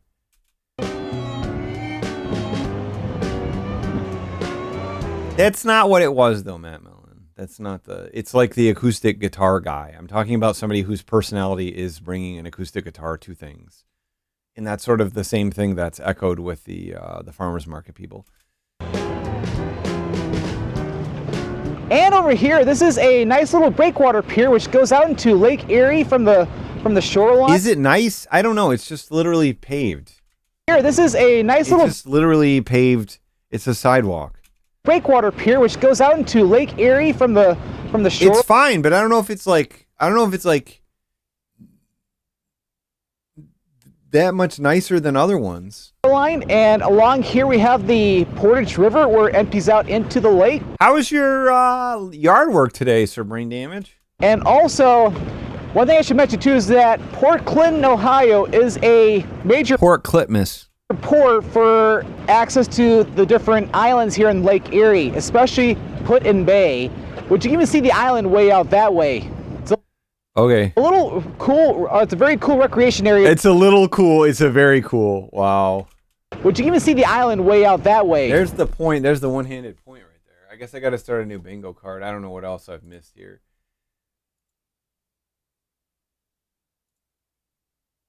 Do I have a one-hand point right now? I don't even have it on the card. I'm not even going to do it there. It's a little cool, it's a very cool recreation area to It's go. a little cool. It's very cool, actually. You can even see the island way out that way. It's a little cool, it's a very cool recreation area to go out. I need to head over there at some point to check it out. You're not going to do that, are you? It's too much for you. Cool, it's a very cool recreation, which you can even see the island way out that way. It's a little cool, it's a very cool recreation area to go out. I need to head over there at some point to check it out. Probably won't be able to today or anything, but... Today or anything. Probably won't be able to go out any day of the week or anything like that. Or weekends. But in the maybe future, someday. though. But you can Yeah, in the future, though. Okay. check it out. Probably won't be able to today or anything, but in the future though. But you can take the Jet Express, which I'll show where the main station is for the Jet Express. So it's a ferry that takes you from Port Clinton all the way out to Put-in Bay. All right, so Put-in Bay. Oh my God, Put-in Bay. Fuck. I don't know what it is actually. I still don't know. Still don't know about Put-in Bay. it's a ferry that takes you from Port Clinton all the way out to Put-in Bay. All right, so we're gonna walk back inland. I want to go to Put-in Bay. I'll tell you what. I want to go to Put-in Bay now.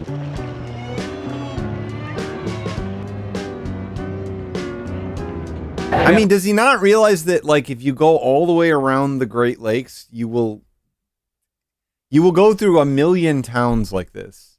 Every single town has this. You know what I mean? Like, literally every single one of them. Like, you just keep going, and there's a new park or a new dock. There's a new park or a new dock, like, every few miles. All right, so we're back in town, and the ferry I was talking about earlier, Jet Express, the ferry terminal. Oh, now we know where it is. It's next to him right now. So we know where it is. It's there. Okay, now we know where it is. For Port Clinton is just over here over by the drawbridge coming into town.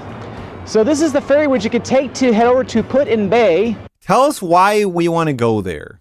That's what it's for? Because I want to know what it's for, because he hasn't said why we want to go there. He just said it's very cool or whatever, but he can't go there. He's not going to go there. Maybe his traveling wife is there on Put-in Bay, right? Maybe the wife who loves to travel as much as he does is there. Ferries usually take off, I think, every 15-30 minutes, I believe. Ferries? Okay, I didn't know that they were going to make fun of. This is unwoke. To Put-in Bay, ferries usually take off, I think, every 15-30 minutes, I believe. I'm gonna have to double check on that one, but. Oh yeah, you're gonna have to double check on that one. Thank you. This is your job. Your job is to tell us when to get to Put-in Bay. That's a nice way to get over to the island. And over on the other side of the road, you have the parking area where you can leave your car when you head over to Put-in Bay for the day. It's like another version of it. Have the parking area where you can leave your car when you head over to Put-in Bay for the day, or even for the weekend. Yeah, you can go there for the day or even more. Thank you, Scott.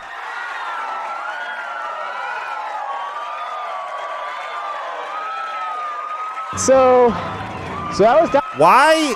I want him to tell me why you need to go there. There's so many things that mac and cheese is good in. Downtown Port Clinton? Just sure, tell it me. Sucks in the moment. Yeah, I jerked off. Damn, that sucked. That was stupid. Why did I do that? Can you jerk off there? Can you jerk off on Put-in Bay? Are you able to do that? Are you able to pull out your tugger? Pull out your tug and go pud style on it? Go pud crazy on it? Had a great time walking around, so We're gonna get some lunch over here, but before we do that, there's a museum. I think it's fine. You know, I'm going to take a little break from Mark. We were talking about this last night. I'm going to take a little break from watching Mark videos. But I don't, even if he never makes another video, I'm probably going to go back. No, we've not seen him. He has replied a couple times to people. He made a comment the other day that was like, it's frustrating waiting for it to heal, which to me doesn't seem like the right doesn't seem like the right sentiment when you had your foot amputated because you got a blister and are diabetic and had part of your leg amputated too. It's not like when I go to the gym and I tweak my back deadlifting a little bit extra and I'm like, damn, I want to get back to the gym. You know what I mean? It's like, damn, I want to get back to life. I gotta wait for my freaking the amputation to heal. This stinks, you know? I want to check out just outside of town, so let's head over there now. Museum I want to check out. I don't know. He just says it's just like, it sucks waiting for this thing to heal. You know what I mean? Like, I don't know. I don't know what he thinks is going to happen here. I don't know anymore. You know, I don't know if he even knew what diabetes is. I don't know all that stuff about diabetes, but I don't have diabetes, so I didn't know all of it. But I assume that if you have it, somebody's like, don't get infected and lose your foot or whatever. Just outside of town, so let's head over there now. Okay. Go to like a nice shop. You know what would be crazy to see? Scottman in just a shop, right? We've never seen that. We've never freaking seen Scottman just like go into an antique shop and he gets like a cute little dress and he holds it up and he goes like, and he makes like funny faces and stuff. I don't think he does. I don't think he's ever gone into a shop, honestly. You think he's ever like gone to a grocery store to buy groceries? I don't even think he does that. I'm guessing his parents buy all of his groceries for him.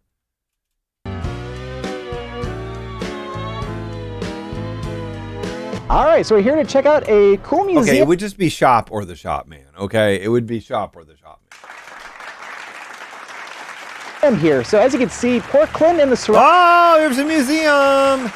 It's time for a museum. You didn't miss much, Biff. I got recommended a video by an artist that I'm not very fond of, and let's just say I got to talking. I'll tell you what. Surrounding area around Lakeside Marblehead, it's more than just ferries to get out to Put-in-Bay. There's a lot of cool things to see here in the mainland. So this is the Liberty Aviation Museum. It was established back on December 7th, 1991, 50 years after the tragedy that happened in Pearl Harbor back in 1941. And so it was opened up to showcase World War II aviation. Showcase the bodies from the tragedy. Or airplanes, I would say. But now today they got a lot of cool exhibits on display, so let's go inside and check them out.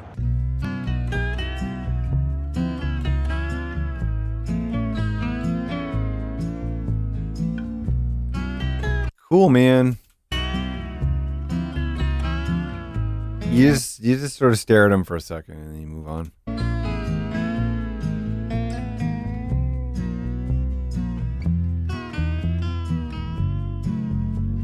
Cool. Look at the big one. Whoa! That was pretty cool. Lots of cool.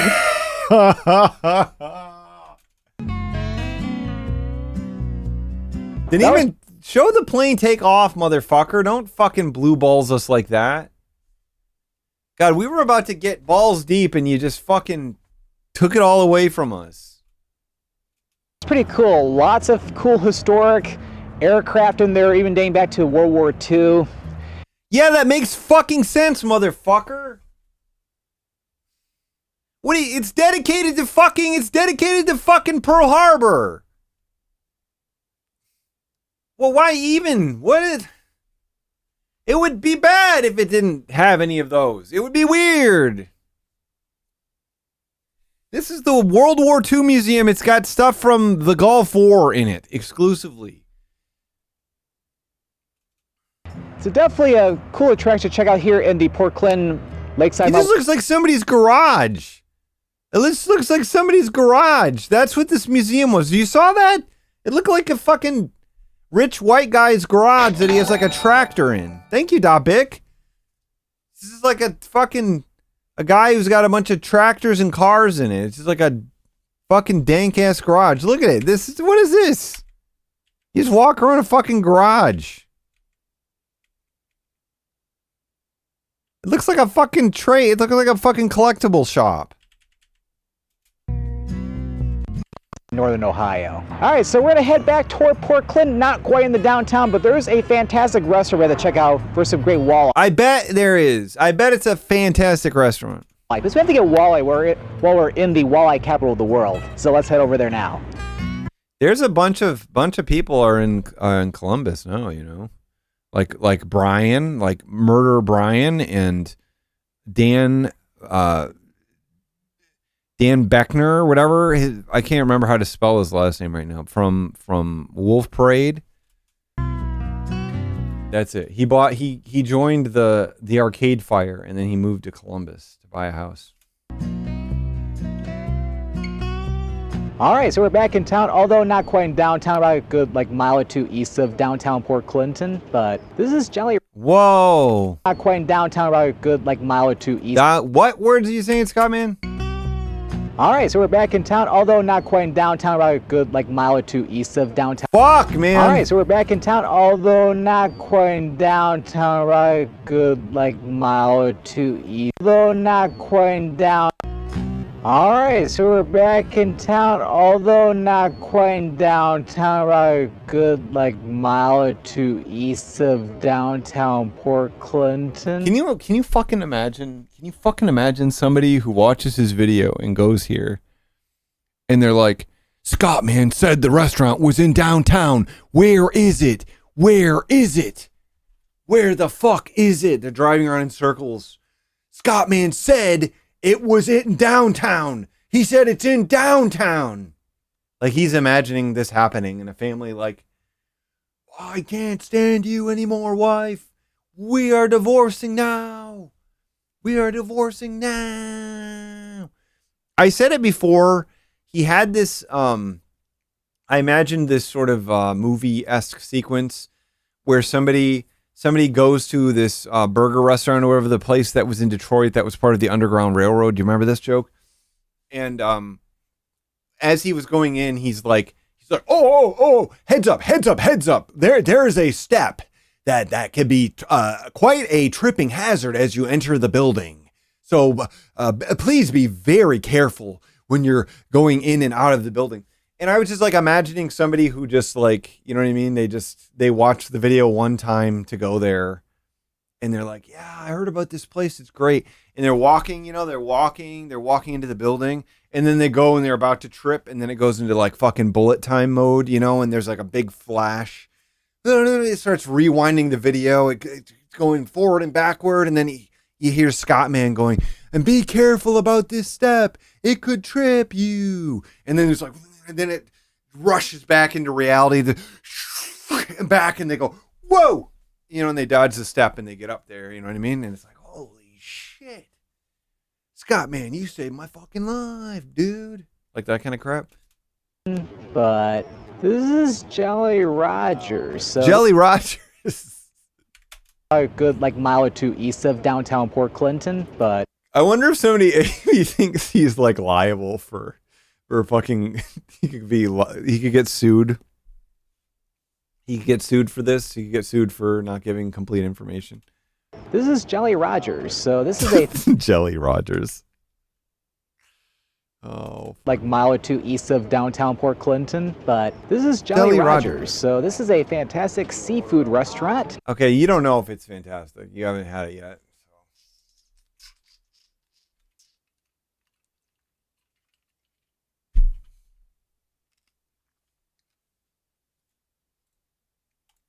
We can have some tasty walleye, perch, other types of different seafood, especially fish that you can find in Lake Erie. Especially fish that you can find in Lake Erie. Thank you. So other types of different seafood, especially fish that you can find in Lake Erie. That does make sense. So we have to go get some walleye since it is the walleye capital of the world after all. All right, so I got a table outside. God. Since it is the walleye capital of the world after all. All right, so I got a table.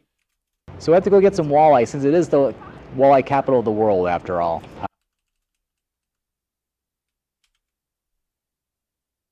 He's ready to munch on that walleye, I'm telling you. Ready to munch on some walleye. Ready to munch on some walleye. Ready to munch on some walleye. Ready to munch on some walleye. Ready to munch on some walleye. Ready to munch on some walleye. Ready to munch on some walleye. Sucking on my wife's walleye. So I got a table outside. Man, I love sucking on my wife's walleye. I like to start on the fin. I like to start on her gills. Get my tongue going on her gills. There's a nice dining room inside, but... Hey, the ghost is here. Wait. Oh, there is a nice dining room inside. He had to tell us that the interior was actually awesome. He had to, well, he didn't explain. He didn't explain that, Matt Mellon. I actually don't know what he means, because Lake Erie is a lake, and it touches a few places. On a beautiful day like today, you gotta sit outside. You got lovely view of Lake Erie. All you do is you head inside, you order. Oh, explain to us how we get it now. Okay, help us out. Help us out, brother. Like today, you gotta sit outside. You got lovely view of Lake Erie. All you do is you head inside, you order at the counter, and then they'll bring the food out to you. So. Okay, that's great. Again, as I was saying, we're in the walleye capital of the world, so we have to get walleye. So I got their Yeah, walleye capital of the world, so you have to get walleye. So, amazingly again, as I was beautiful saying, creatures are the unicorns. I love unicorns, guys. So amazing. We're in the walleye capital of the world, so we have, and they'll bring the food out to you. So everybody's all going you to do say is Joe, you you're head bitching a lot, but what else do I have to do in life other than bitch about things I'm not happy with? Pecan maple brownie. Hey, This is creamy and the maple delicious. brownie. Try it, Mike. I need another bite.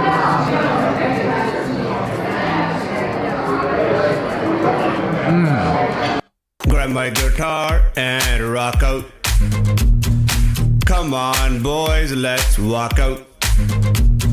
Jump in my I'm imagining this as special music at my former church.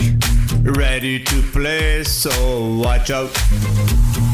Boys, don't stop. Keep it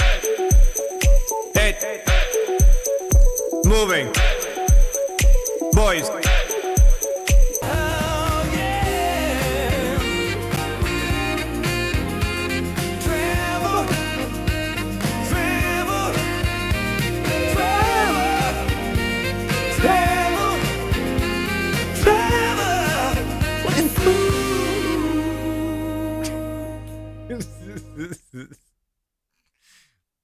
Here's a perfect 2-day itinerary for Phoenix, Arizona. So you're going to start off your day over at Boston Common, a beautiful large park in downtown Boston. Next, take the ferry across to Mackinac Island and get some breakfast at Chuckwagon. After breakfast, head across the Mackinac Bridge to Phoenix, Arizona. So you're going to head over to Casa Corazon for lunch and have some great Mexican food, and then get some dinner at the Mackinac Grill. Then head over to Gilbert for some burgers at Zimburger. Then come back down for lunch at the Kingston Grill, get some Jamaican food for lunch, and then work off those calories by getting some great fudge dogs from the Wawatam Lighthouse. The fudge is amazing. Next, take the ferry back to downtown to check out some very cool historic homes. You're going to want to get some to take back with you. And then take the ferry back to St. Ignace and go for a little walk along Highway 2 west of St. Ignace. For hotels, stay at the Best Western in St. Ignace. It's a lot cheaper than staying at Phoenix. And then your next day, which is your full day, head back to Metro Detroit. I hope you enjoy your time in Phoenix. You're going to absolutely love it. Oh, yeah! I'm Scott. I love sharing great Michigan travel content with you every Monday. Make sure to follow. Make sure to follow. Make sure to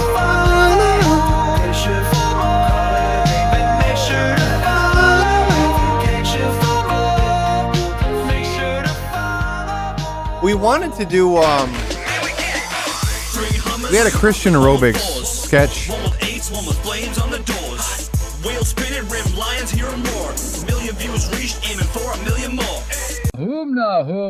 We had a Christian aerobics workout concept that I was supposed to do.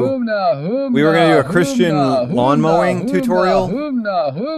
That's what my friend and I were going to do. We were going to do a Christian lawn mowing tutorial. And then there was going to be the Christian aerobics workout. But it was going to be all the moves. It was like, okay, all right, now grab Christ's love. Grab Christ's love over here on the left. Grab Christ's love. Put it in a bag on the right. Grab Christ's love. Put it in a bag on the right. Grab Christ's love. Put it in a bag on the right. Grab Christ's mercy. Put it in a bag on the left. Like that kind of thing, you know? I don't know. I thought it would be funny. That's what I thought. It was just going to be like different, like reach like you're grabbing Christ's love.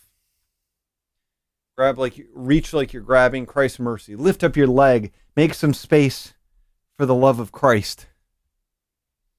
So you order at the counter, and then they'll... but then I realized that Billy Banks is a fucking Christian. I found out later, but his shit isn't as... I think he does have at least one Christian workout video, but it wasn't like that. It wasn't like take Christ's love and put it into a burlap sack on your right side. Bring the food out to you. So again, as I was saying, we're in the walleye capital of the world, so we have to get walleye. So I got their walleye and chips. Although I was able to, for an extra $1. Yeah. Oh, I got walleye and chips. Okay, but they're actually, the chips are actually onion rings. Those are different. Upgrade to their hand battered onion rings. So I have to try one of them really quick. No sauce though. Their hand. Why would you do that? I can't get the fuck over this shit of him not trying any sauce. Like, I don't even want the onion ring without the sauce, to be honest. Battered onion rings. So I have to try one of them really quick. They're battered to perfection. Yeah, I like this. Shut the fuck up! Battered to perfection. Battered to perfection. Yeah, I like the seasonings that they put on the... Shut the fuck up! What are the seasonings, motherfucker? Don't bring up the seasonings unless you can tell me anything about them. Is it even salt? Is it even pepper? I don't know anything. They're battered to perfection. Yeah, I like the seasonings that they put on the... Well, if they're battered to perfection, Katie, who the fuck cares? On the batter. Try some... Yeah, oh. Battered to perfection. Yeah, I like the seasonings that they put on the batter. I like the seasonings they put on the batter. Thank you for selling this to us, man. They're battered to perfection. Yeah, I like the seasonings that they put on the batter. Great, man. Thank you. Thank you for that. Thanks for helping us out, okay? He didn't get the Scottman Classic. There better be Scottman Classic. If there's not some Scottman Classic, I'm gonna fucking lose my shit.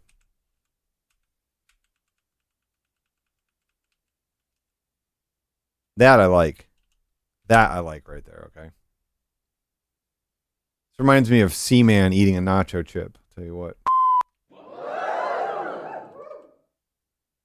Look at that. His fingers are in his mouth now. Be careful, Scottman. Scottman, be careful, okay? Be careful. Can you imagine how disconcerting it would be if he said what was in the batter now? He's like, yeah, I'm getting some paprika in there. Getting a little bit of cumin. Definitely some garlic powder.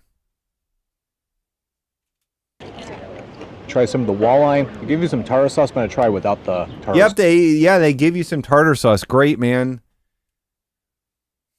Joe Biden, Sleeping Joe is in the background. Fucking Sleeping Joe. Fucking Sleeping Joe is there.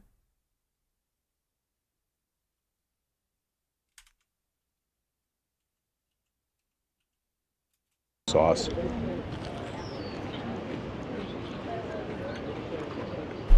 Puddin' Joe, actually. M. This is good. M. M period. M. This is good. Tartar sauce. Try without the tartar sauce. Try without the tartar sauce. Try some of the walleye. They give you some tartar sauce, but I try without the tartar sauce. M. This is good. Yeah, I like the batter that they use in it. I like the batter they use in it. Yeah, I like. Shut the fuck up, Scottman. This is good. Yeah, I like the batter that they use in it. This is good. Yeah, I like the batter that they. This is good. I want to get M. This is good. Clean. This is good. Yeah, I like the batter that they use in it. I like the batter that they use in it. Yep. Okay. I like the batter that they use in this fish. Some great seasonings on this, and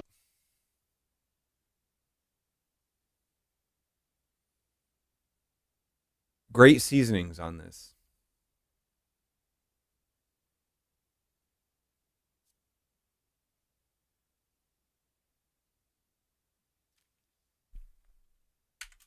this is good. Yeah, I like the batter that they use in it. Some great seasonings on this, and they don't even need tartar sauce, but it has a nice flavor to it. You don't know if it needs tartar sauce, you fuck. Oh my god.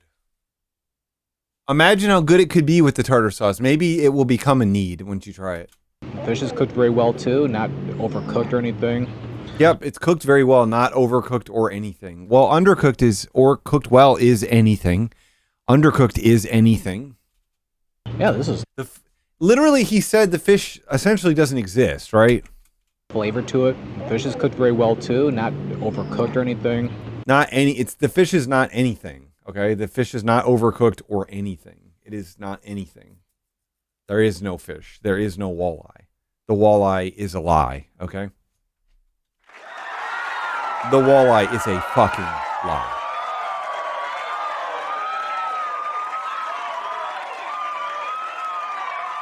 Yeah, this is spectacular. And they give you a lot too for the walleye and chips, or onion rings in my case. But yeah, this... Jesus Christ, man. I don't even know what it is. That a Half-Life joke? I was just saying it because it rhymed. And they give you a lot too for the walleye and chips, or onion rings in my case. But yeah, this is good. Onion rings in my case. I never played Portal, but I watched my friend play it a lot. What is with this fucking face today? God.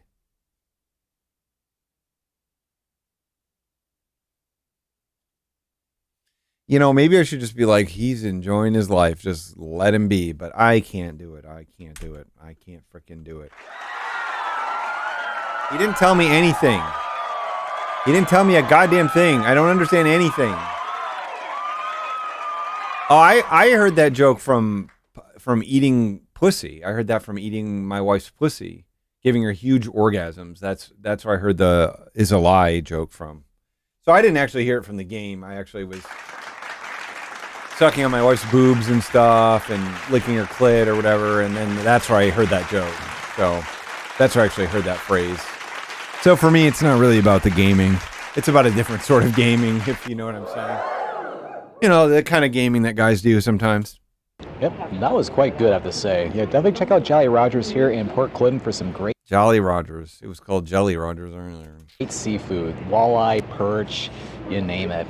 No, you don't name it, okay? You can't name all of them. They don't have, like, Alaskan salmon there, I don't think. They don't have, like, whatever the fuck they have. They don't have, some kind of fucking omakase fucking tunas, you know? And their onion rings are pretty good, too. Their onion rings are pretty good, too. Their onion rings are pretty good, too. Their onion rings are pretty good, too. Perch, you name it. Spam musubi. And their onion rings are pretty good, too. Fly, perch, you name it. And their onion rings are pretty good, too. But yeah, lovely view of the lake. It's not a great view of the lake. This looks like somebody's beachfront. It looks like a rich person, or not even a super rich person. It looks like somebody's backyard. This isn't even that great of a view. You think they have sea urchin? You think they have starfish? You know, I didn't make this joke, but somebody else said it in my server. I don't remember who it was, but somebody mentioned that Mark has spent all these years raging against starfish. You know, more than ever, he needs the power of the starfish.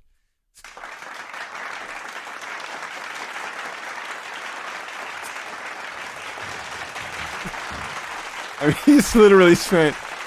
I've never.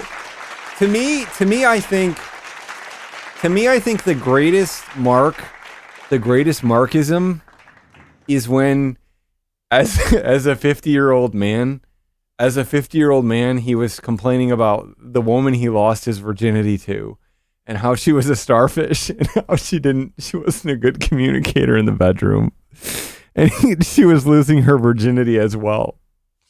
It is such an insane. It is like maybe the funniest Markism to be complaining about the person you lost your virginity to not being familiar with what she wanted in the bedroom. And you still are complaining. You're still complaining about this like 35 years later or whatever. 35 fucking years later, he's like, she's a starfish. I see you slept with my ex as well, you know? But he's talked about some other exes that were starfish, but he has mentioned the first one and how she basically just like laid there. She wasn't a very good communicator. It was pretty disappointing, he said.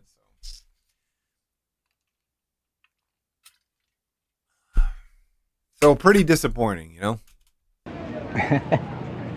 All right, so we're gonna. It's tough for a guy like him to get off. You know what I mean? It's tough for him to figure out what he's into. Portland. Now we're gonna head over to Marblehead. Oh, there's Portland again. All right, so we're gonna head out of Portland. Now we're gonna head over to Portland, to Marblehead, just to the east of here. Marblehead. So let's get in the car and head over.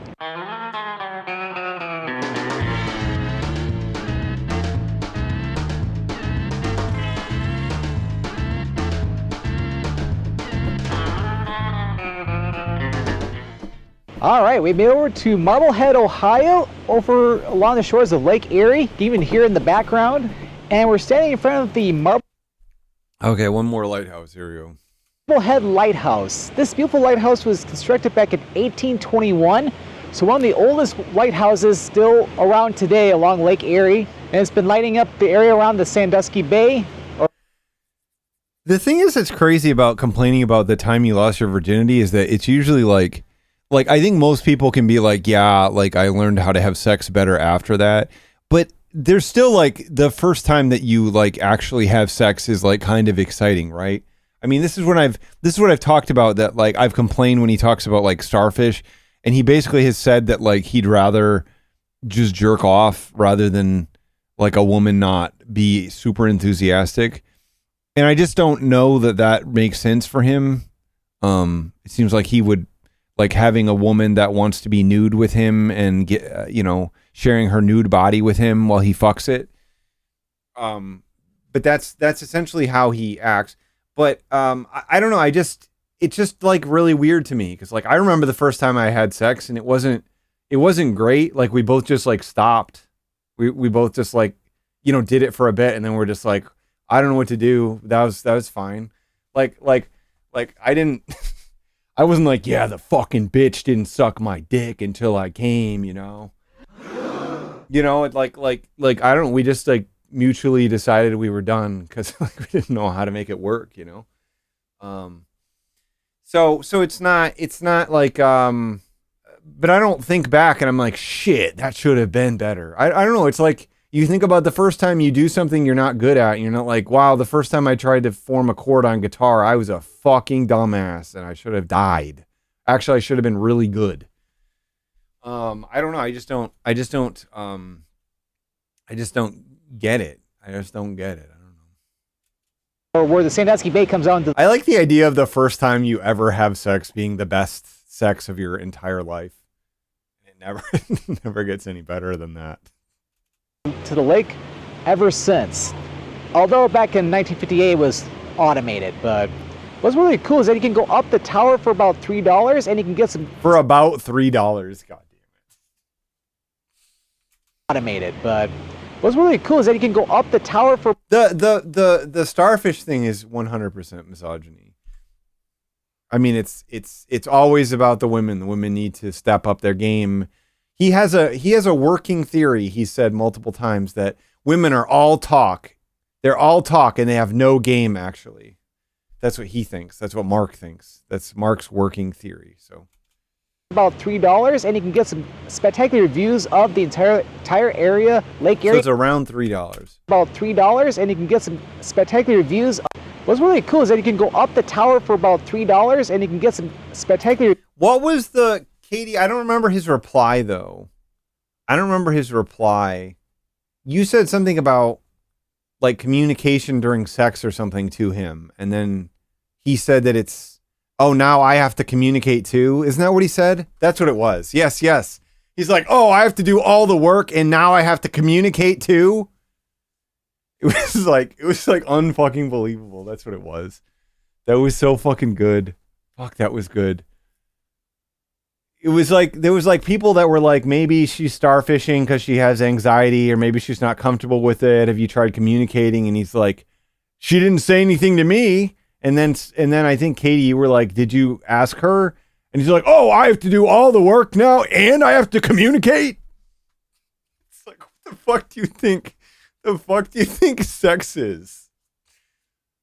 You're like, okay, we practiced this a lot and now we know how to do it without talking. So let's be quiet now and let's get this done. Let's go ahead and do this, okay? Let's go ahead and get this done. And then your wife's like, oh yeah, and you're like, we don't talk here. We don't talk here. Oh, I'm gonna come. No, we don't. We're not communicating here. We communicated that we don't need to communicate here. Views of the entire area, Lake Erie, and even Cedar Point over that way.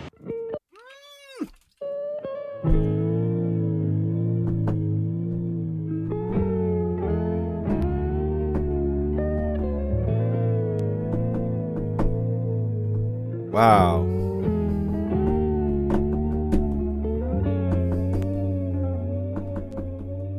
I mean, Mark communicates by doing all the work. So, okay, ladies, you got a problem with that? You got a problem with a guy who takes care of all your frickin' needs? He does the left one. He does the right one. He does them both. He goes under the bottom. He goes over the top. He's nailing it. Some other cool stuff in the property as well, too. There's even a reconstruction of an 1876 U.S. life-saving station. 1876 U.S. life-saving station. That was really cool. Life-saving station. Property as well, too. There's even a reconstruction of an 1876 U.S. life-saving station. A reconstruction. Yeah, tell us about this thing. That was really cool. Okay, we just know what it is. Okay. You get some spectacular views of the whole area from up there. Kelly's Island to the north, of course, Lake Erie, and then even Cedar Point. So definitely check out the Marblehead Lighthouse. There's never been a breast he didn't love though. There's never been a boob he didn't like. Tell you what, you can find that. I've never met a boob I didn't like, is what he says. He said that like 400 times on Reddit. House here in the Lakeside Marblehead area of Ohio. It's about 5 or so miles north of Sandusky. And yeah, just think it's the old. No, not true. Not true. His ex sent him a photo of her holding her boob in the middle of the work week one time and said, I wish you were here, because they only got to hang out on the weekends. Oldest standing lighthouse in all of the Great Lakes. Definitely have to check it out.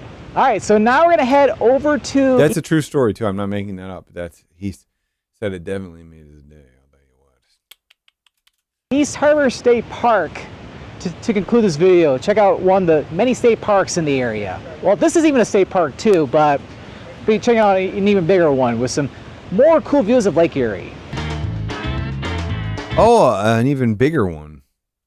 I don't know if I can handle a bigger one, right, ladies? I don't know if I can handle a bigger one up my ass, right, ladies?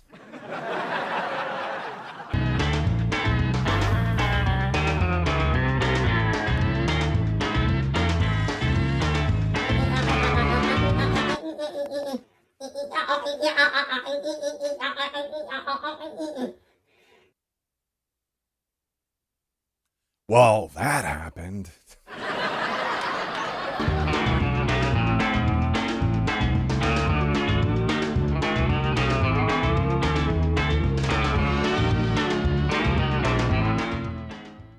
And we've made over to. Imagine the band playing that song. And we've made over to East Harbor State Park. This is a spectacular state park located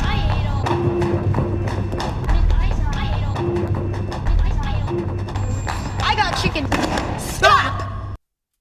in the Marblehead area, well, Lakeside Marblehead to be specific. It's located on the peninsula, which stretches out into Lake Erie. You got all kinds of beautiful landscapes here. You got some wood All kinds of beautiful landscapes here. areas. You got a lot of wetlands where you can find like a lot of different waterfowl and other types of birds. Where you can find like a lot of different waterfowl and other types of birds. He did say waterfall, didn't he? And He didn't say fowl. where you can find like a lot of different waterfowl and other He said waterfall. It's waterfall. He didn't say fowl. You can even see his lips don't make it. where you can find like a lot of different waterfowl and other types of birds. So there are many hiking trails that are inland in the park, but I saw a new type of bird today at the park. It was some kind of like sandpiper adjacent thing. My partner was trying to figure out what it was. But it was definitely not the usual birds that we see there. The Muscovy ducks, the Egyptian geese, the wood ducks. There's a couple varieties of ducks.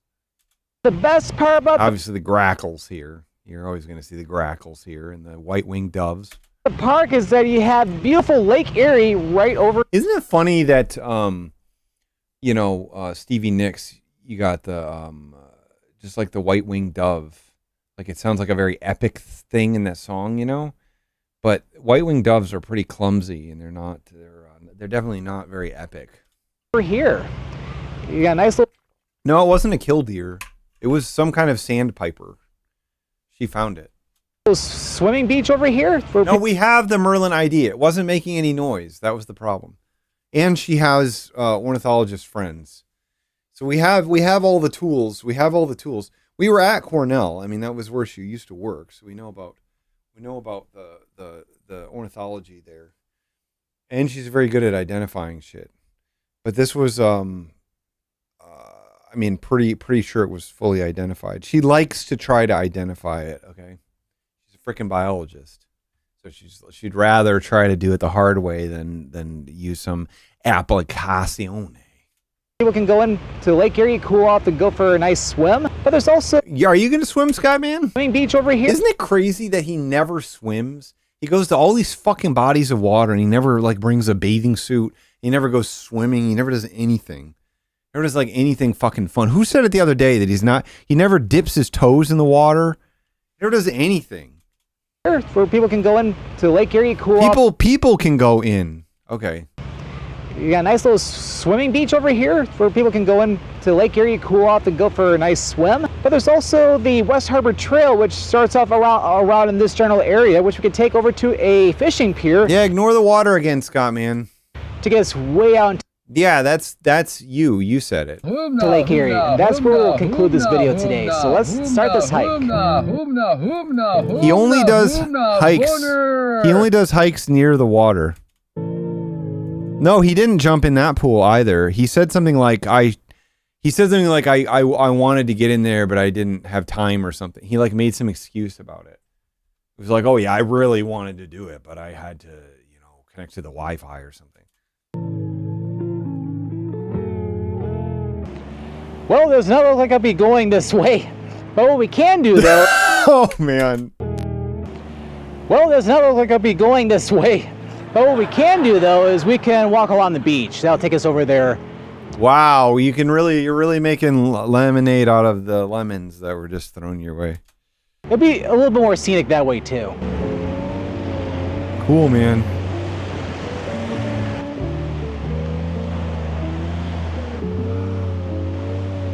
God damn it, Scott, man.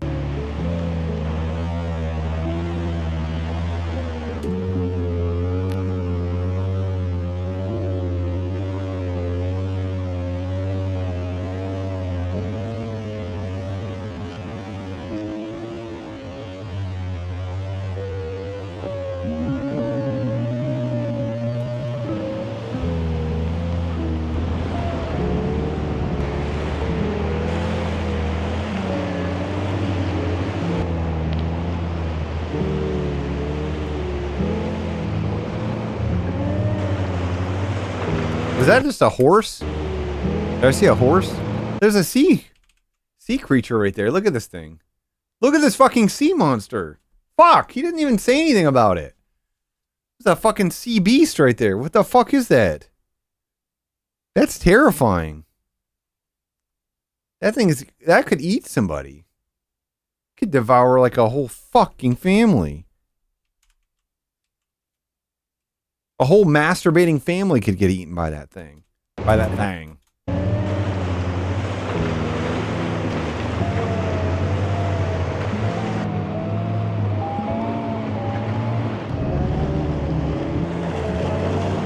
And we have made it out to the end of West Harbor Pier, and look at the views out here. He won't even go all the way out because there are other people there, and that would be impolite. You can see much.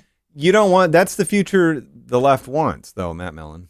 Of Lake Erie, all the different islands along in this part of Ohio. You think he would ride on a jet ski? I don't think he would. We got Puddin Bay just over there. There's Puddin Bay again. Different islands along in this part of Ohio. We got Puddin Bay just over there, which we saw that back over in Port Clinton earlier. And then over that way we have Kelly's Island. We saw that over at Marblehead Lighthouse. Whoa, this is like everything's coming together. The point of the trip is here. She's gonna look like a pop star, man. We figured it out. It all comes together right now. This is the moment. This is the moment we've all been waiting for. It's been building to this moment. Of course, you can see the beautiful coastline over in the Marblehead area. And then if you look way out that way, you can see. And then if you look way out that way, you see two islands way out there. It's kind of hard to see, but the first one which we're showing, which is on the left, that is Pelee Island. That is Ontario. So that's one of the islands over in Canada. That's in Canada. Oh, wow. Ontario. Okay. South of Point Pelee National Park over in Canada. And then just a little bit to the right is a smaller island. That is the southernmost point of all of Canada, the entire country. That is pretty cool. They have okay, that's fine. That's the first thing he said this entire video where I'm like, okay, that's kind of cool. Had such a great time over here in the Port Clinton and Lakeside Marblehead area of Northern Ohio along Lake Erie. So there's plenty of things to see and do here without even... There's not plenty of things. There is one type of thing that you can do here. It involves aviation, not aviation, it involves water and water-related things. I mean, I guess there's an aviation museum for some reason, but they're all the same thing. Eat things from the water, go in the water, walk near the water, walk to structures by the water. There's not plenty of things to do. Having to go to the islands, although the islands are worth... Oh, without having to go to the islands. Actually, no, sorry. The island's actually good. The islands are good. Don't say that I said the islands were bad. There's plenty of things to see and do here without even having to go to the islands, although the islands are worth a visit. All right, I hope you enjoyed this video here in... The islands are worth a visit. All right, I hope you... Do you know if they are? Have you been there, Scott, man? I don't know that you have either. I don't know if he's been there either. Enjoy this video here in Lakeside Marblehead and Port Clinton, Ohio. So if you enjoyed this video, make sure to click that like button. Don't forget to click that subscribe button so that we don't miss any future adventures. Great job, Scott. Great job, Scott. Make sure to click that like button. This is one of his best ones in a while. Lakeside Marblehead, Port Clinton, Ohio. So if you enjoy...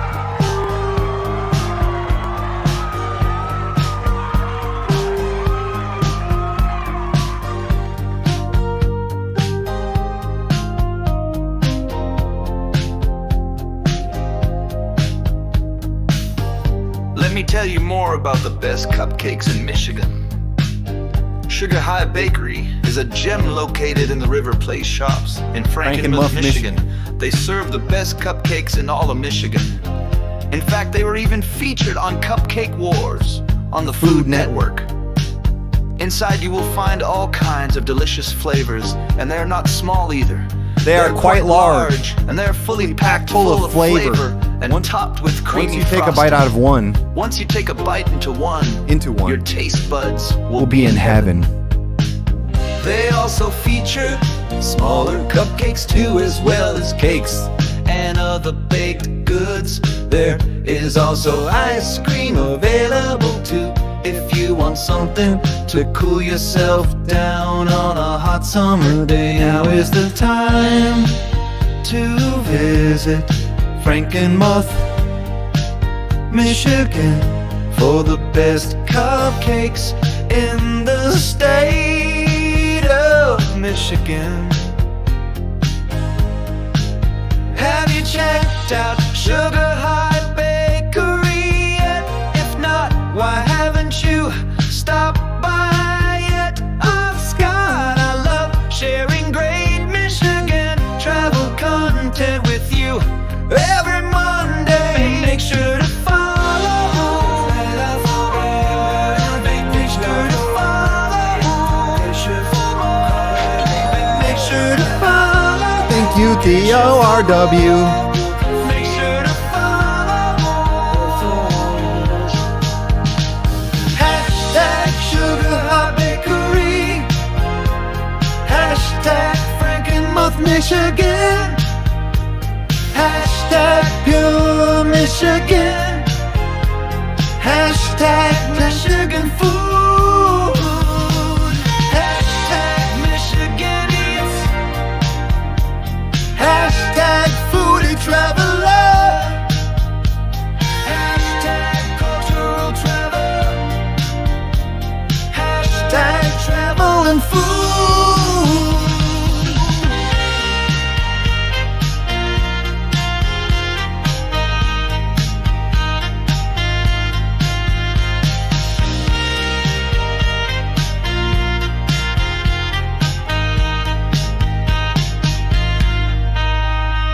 The thing I really like about that song is that it's a beautiful tale about a man and his cupcakes.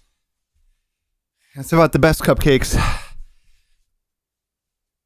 in all of Michigan. In Frankenmuth, Michigan. Which they were even featured on the Food Network. Cupcake Wars. Cupcake Wars. Food Network. I'm going to knock over the green screen, actually.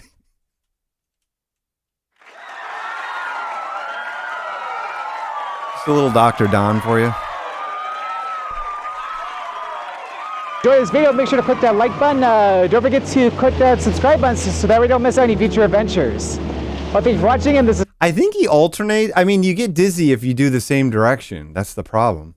You have to alternate it or else you're going to start feeling sick. Scott or the Scott Man signing out.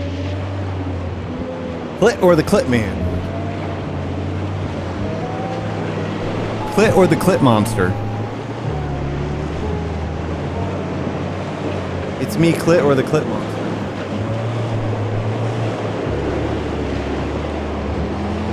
Clit, oh, the Clit Monster. Clit Man or delicious Clit food. Is this possibly a new video? Finding optimism in the comedy crisis? Oh, 1 year ago. Man, he looks cool. Man, does he look cool. It went from, instead of a waiting game to accumulate the money to pay someone else to make these movies, to a reality that I could just make these myself. Fuck, yes. Okay, so this was my treat was it's a Built Puff bar, but they're sour. Blue Raz Blast. Look at that. It's a Blue Raz. My partner is now obsessed. Some of the beans are starting to fall out. So I'm going to go ahead and give this a little taster here. Go ahead and give it a little taster for you here. Do a little review. They got some sauce. This is a protein bar, yeah. I mean, it's 15 grams. As you can see, sort of a white color. Can't really see it. It's better here. But anyway, let's try it out here.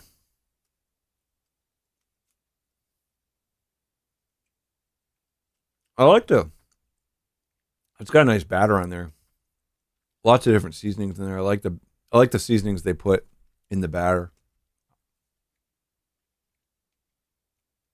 Doesn't even need the sauce. Oh yeah, that's good. Oh yeah. Oh yeah, that doesn't need the sauce. Definitely some flavors in there. Definitely some flavors. What I like most is the seasoning. The quality of the potato chips in the northern Aldi's are, in my opinion, indeed compromised. I mean, once you bite into one, your taste buds will be in heaven when you have one of this. I mean, the flavors, it's packed full. It is. I'd say they cooked it perfectly. It's definitely, you can definitely taste the flavor. It's definitely rich. It's rich. It's definitely rich because you can tell they definitely cooked it. Yeah.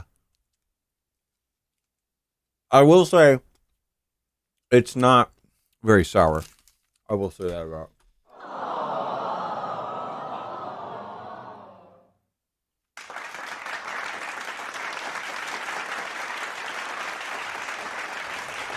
I mean, it's a little sour. I'd say it's way more sour than the peach one. It's absolutely delicious, cooked perfectly. My partner, she bought 3 boxes of them because Instagram advertised them to her. And the peach one, it definitely has more sour. It's not a very strong sour, but it's there. It's there. It's kind of balanced out by a fair amount of sugar, it seems like. They're pretty pricey, to be honest, I think.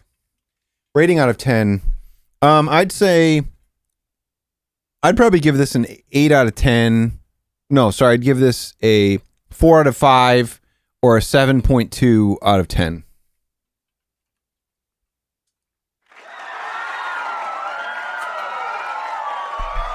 You should ask me if I'll eat 2 for $1 billion. Would you eat a second one for $1 billion? Would you keep going? So you're eating 1. Do you keep going and get $1 billion, or do you stop now? That's crazy. I'm like, try to work through that in your head. Hi, I'm Benjamin Vomastic, the writer and director of Rosetta Stone, and hi, I'm Benjamin Vomastic, the Benjamin Vomastic, baby.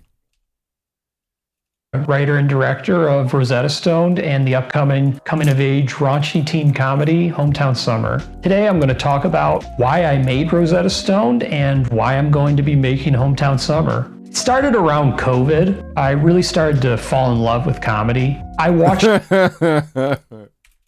It started around COVID. I really started to fall in love with comedy. I watched a comedy about every single...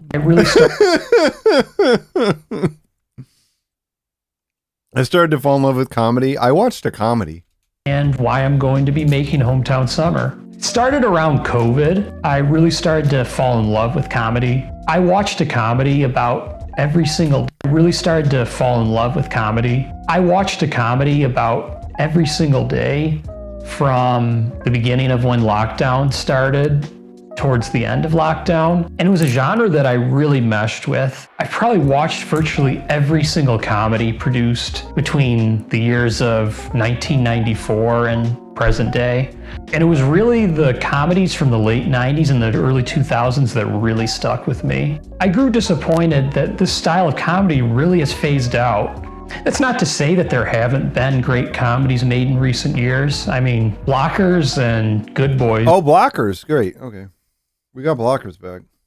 These are 2 outstanding comedies. But aside from those, there aren't a ton that really stand out. And they're really made a lot less often. Because of my longing for these movies to return, I always had this plan to accumulate money to be able to pay someone that had experience in film that could produce the kinds of comedies that I was hoping to see. But then in the summer of 2022, I realized that I have the money and resources available to make my own micro-budget films. And from there, it went... That's lucky, right? That's lucky. You just had the money. Went from, instead of a waiting game to accumulate the money to pay someone else to make these movies, to a reality that I could just make these myself. From there, I consulted several other filmmakers and other film students on how to make Rosetta Stone a reality. And long story short, In the summer of 2022, I wrote the first draft of Rosetta Stone, and after multiple rewrites, I had it written completely by March of 2023, and we filmed in the summer of 2023. Really longing to bring back this style of comedy is why I made Rosetta Stone and why I'm going to make Hometown Summer, and why I have no plan. Can't wait to see Hometown Summer finally. Rosetta Stone was so funny for the first 10 minutes or whatever. So unbelievably funny that you just can't. It's so funny that you can't even keep watching it. You know what I mean? Like, that's how funny it is. Of stopping my filmmaking journey anytime soon. Instead of waiting for the change, I decided to We started watching it on stream. It was agonizing. be the change. What? That's so cool. He is the change. He's older than you also, though, David G. Jam. You're going to be at his level soon. Good luck. I hope your movie is funny and fantastic. Bottoms was funny. Wow. Hey, look at this says woke has hurt comedy, and he said 100%. It's time for a comedy revival. Check that out. Woke has hurt comedy.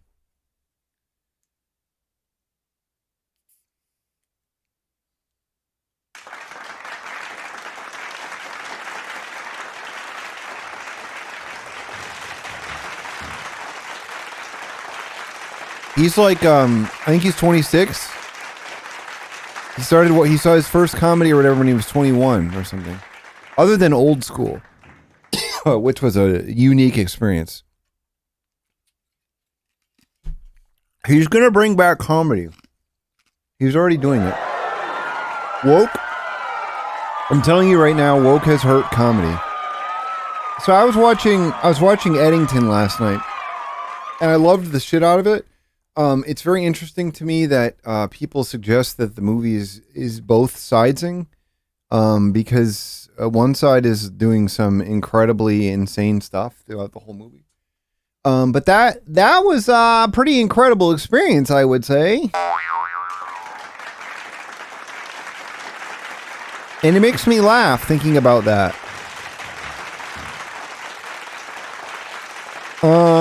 Whoa. American Pie versus The Hangover. Which series wins? We need to let these things fight. We need to let the movies fight. The movies don't usually fight themselves, but we need to find a way to give them appendages or whatever so that they can do combat. Oh, from NYU dropout to greatest comedy movie director. Which one sounds good? 10 reasons why he's the perfect comedy director. Last Comedy Genius. It's how many videos does he make on fucking Todd Phillips? Right? Is that who this is all about? Oh my god. Oh my god. You just nailed the baby. The 2000s. Oh my god. You just nailed the baby. The 2000s were undoubtedly the golden age for comedy movies. But what would the decade look like without Todd Phillips? How many videos has he made about fucking Todd Phillips? I'm so tired of hearing about Todd Phillips. Todd didn't just make some of the greatest comedy movies of all time. He also gave a voice. He wants to bring it back, Jeff. He's obsessed with bringing these back. He saw his first comedy movie in lockdown when he was 21, and now he's 26, and he's bringing these movies back by making them himself. He has 2 movies out.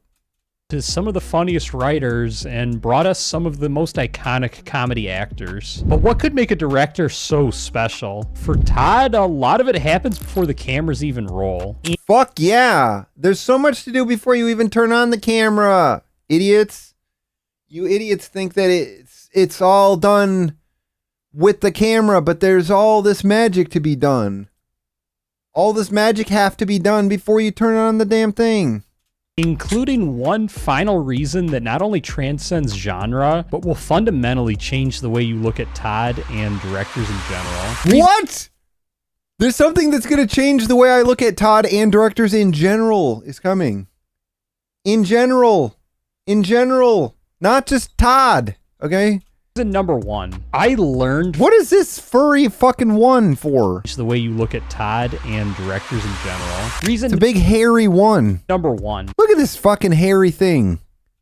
I learned first the way you look at Todd and directors in general. Reason number one, I learned firsthand about Todd's insane attention to detail by. Are you two in the? It looks like they're both in the same hall in like a really fucked up way.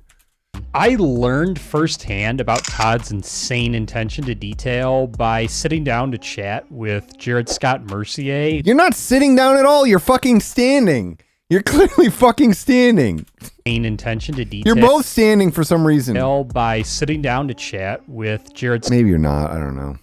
Maybe. No, I think he's standing. Scott Mercier, who was on the crew of The Hangover Part 3. Todd was not happy at all with how the opening prison riot scene was choreographed. You know, Jared told me that Todd was at a different location while the scene was getting prepped, and essentially just what was going on was they were just choreographing the fight aspects of the scene. When it came to it, when Todd saw the finished product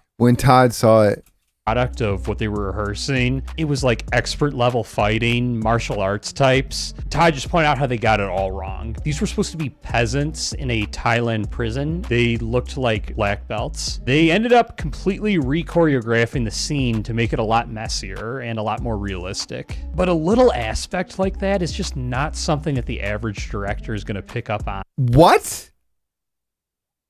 What? The average director is not going to pick up on this? What? What do you think direct? Okay, I have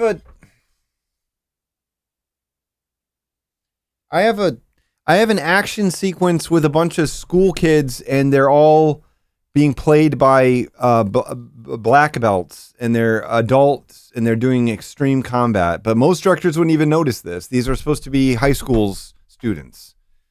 These are supposed to be high school students, okay? Not black belts pros, okay? A lot of directors wouldn't even notice this. But a little aspect like that is just not something that the average director is going to pick up on, but it really makes a world of difference. It's one of those things that if you were watching the movie, subconsciously would probably know something was off, but you... What? Subconsciously? You wouldn't even be conscious of this? Wouldn't be able to put your finger on it. But you wouldn't be able to put your finger... This isn't even a good example. How many people are going to think about this? A fucking Thai prison. I don't... The people were fighting too effectively, and I'm like, babe, these are supposed to be peasants. I mean, sorry, unconsciously thinking, how do you do that? Something ain't right here. I'm watching my comedy movie, and I'm like, something doesn't feel right about this Thai prison scene. Something is fucked up, but I can't quite put my finger on it. I need a pro. I need a pro to figure this out. We need Todd. We need Todd to do this for us.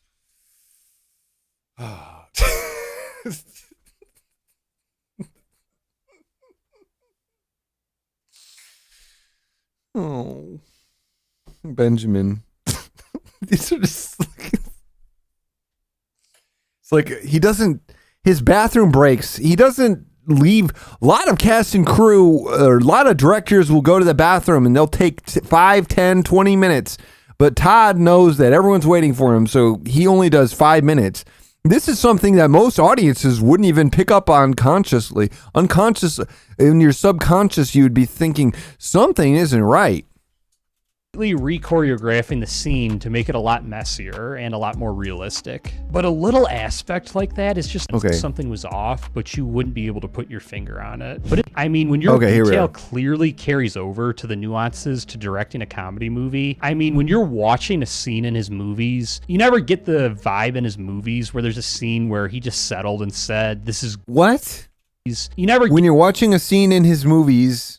Okay, when you're watching a scene in his movies, you never get the vibe in his movies. You're watching a scene in his movies, you never get the vibe in his movies where there's a scene where... Holy fuck, man.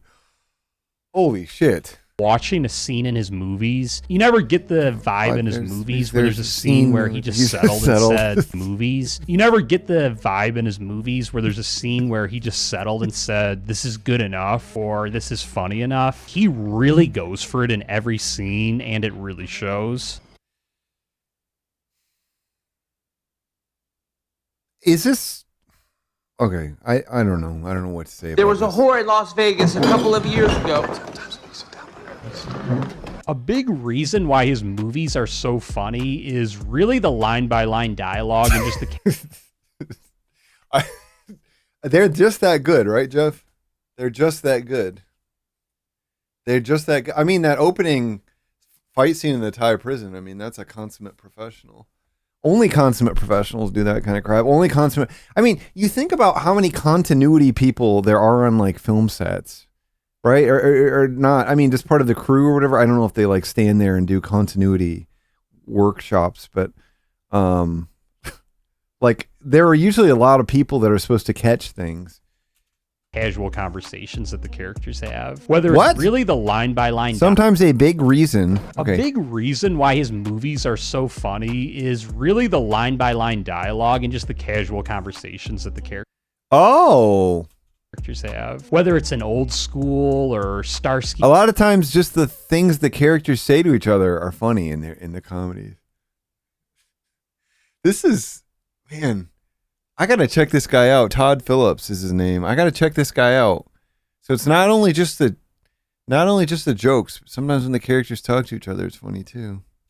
And Hutch, or even The Hangover. I valued the dialogue in his movies way over the set pieces. It's very clear that he puts every scene under a microscope, and he doesn't move on until it's perfect. Actually, he doesn't move on. He doesn't move on until it's perfect. Every scene under a microscope, and he doesn't move on until it's perfect. Actually, I gave this to you for your wedding. But what's something you just... Here's another one. Here's another furry too. Just never. I want that thing up my.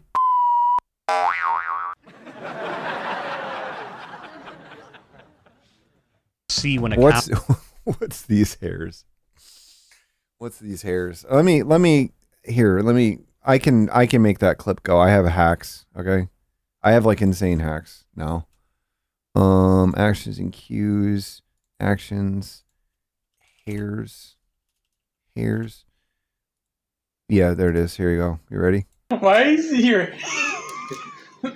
What's these hairs? That's my question about these as well.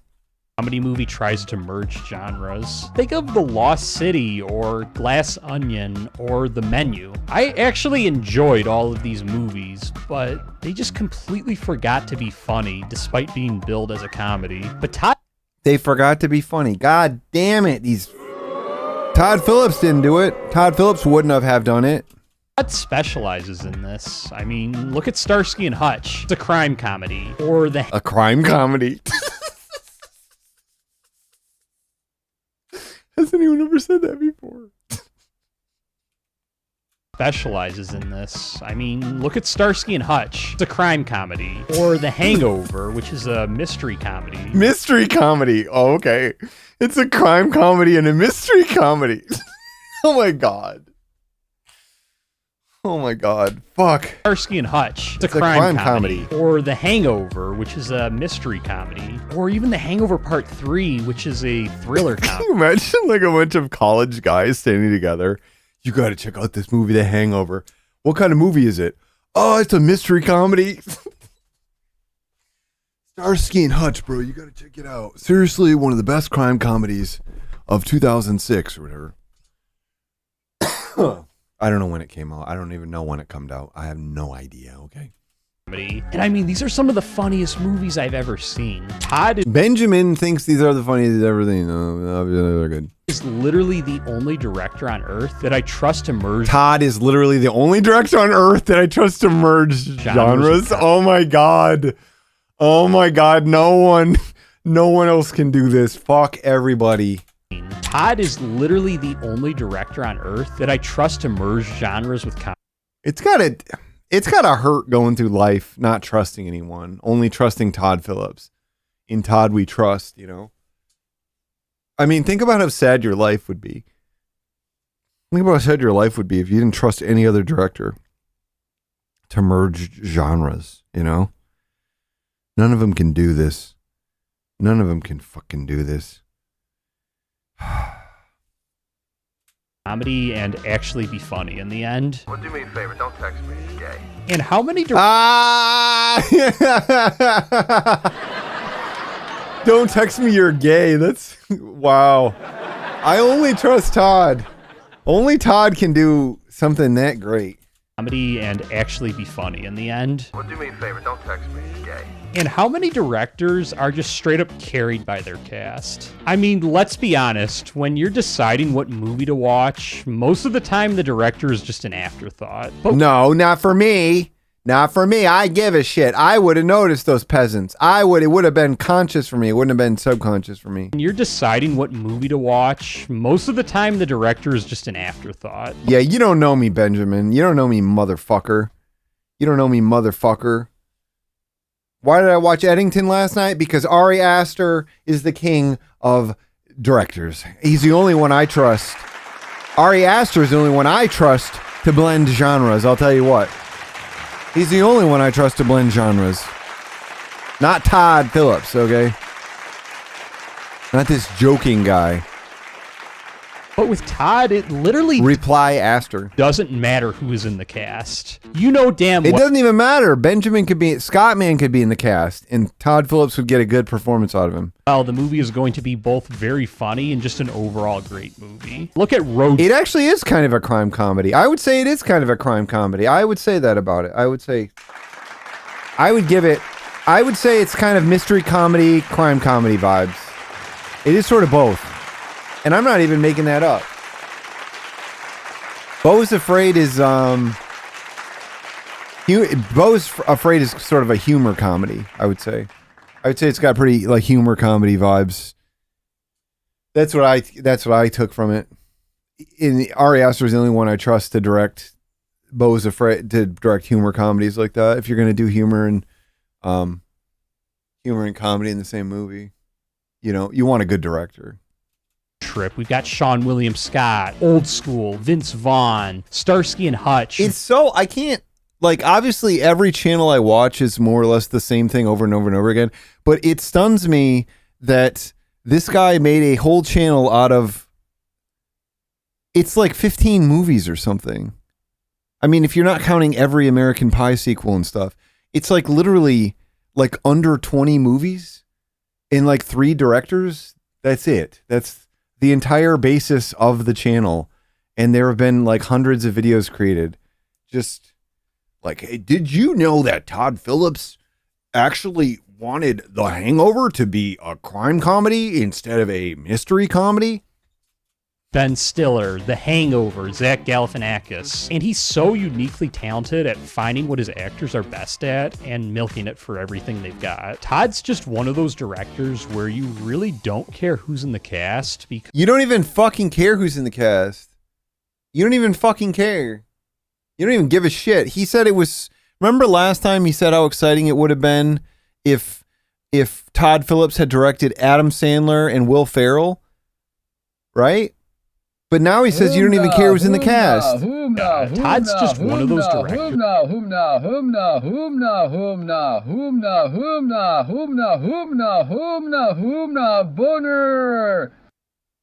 We haven't gotten a full one in a while. Where you really don't care who's in the cast because you know no matter what, he's going to get A+ performances from everyone. I found your 99, bitch. God damn, that's funny. What a great performance he got from Snooping Dogg. But everyone. I found your 99, bitch. But what if I told you I found your 9 iron. I won't say it, I don't swear. But I found your 9 iron.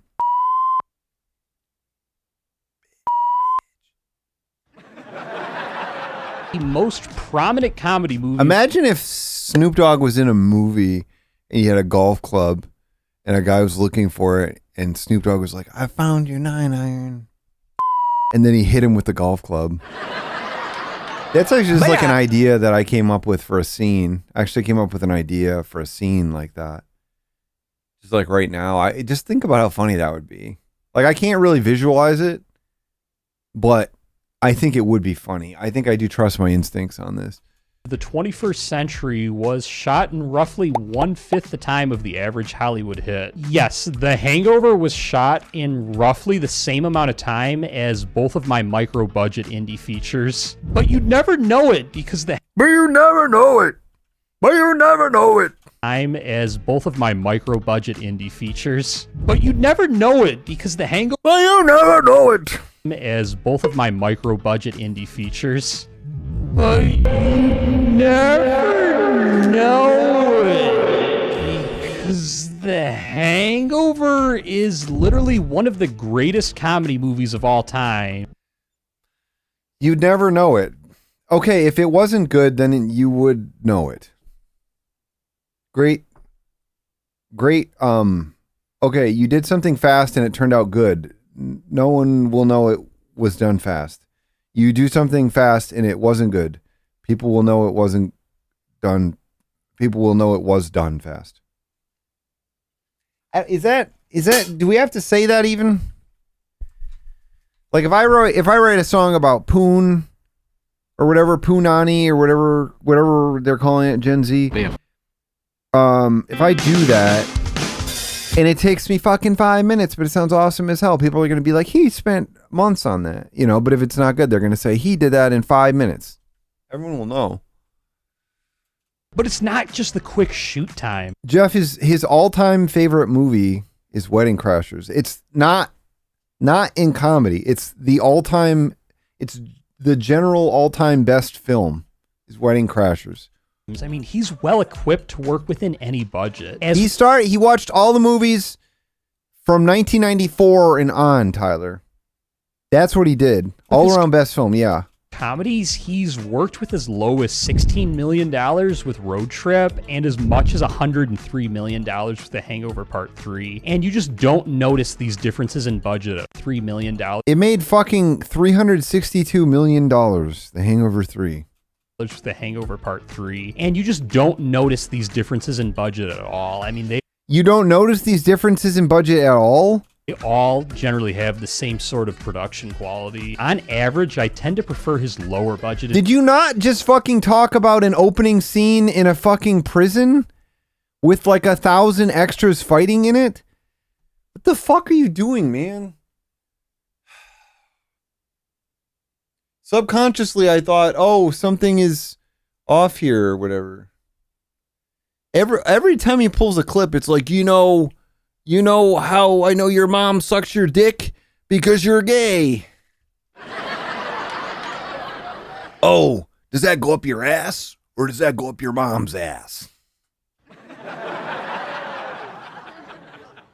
When the guy pulls out the dildo or something. I can write these jokes. I don't have a problem writing these jokes. I'm not afraid. Woke hasn't ruined me, okay? Films over his higher budgeted films. It's supposed to be a challenge. That's why they call it a shortcut. If it was easy, it would just be the way. But regardless of the budget or shoot time, you know you're always going to be in for a treat when Todd is behind the camera. Oh, man. Or shoot time, you know you're always going to be in for a treat when Todd is behind the camera. What's the number? What a treat. Okay, here's another furry fucking 5. Here we go. One thing I want to go to sleep on that damn thing. It looks cozy. That separates a great comedy movie set from other genres. You absolutely cannot have an uptight set when you're shooting a comedy movie. Okay. So it should come as no surprise that Todd has... Benjamin is a fucking expert now. He's a fucking expert now. He knows you can't have an uptight set when you're shooting a comedy movie, okay? Set when you're shooting a comedy movie. So it should come as no surprise that Todd has some of the loose... That was pretty pathetic. That was a pretty sad number of humnas. sets around. He often refers to... Whoa! Inmates are running the asylum. He has some of the loosest sets around. That's pretty funny. The bedroom.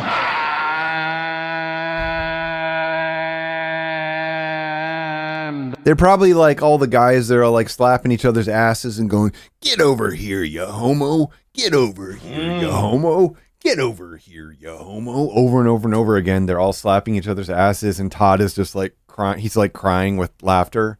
He's like, "I hire only the best. I hire only the best." As he weeps, tears of joy. Sets as the inmates are running the asylum, and this on-set dynamic is very much reflected in the masterpieces of loose performances that his actors put on. Happy bat mitzvah, baby. I love you.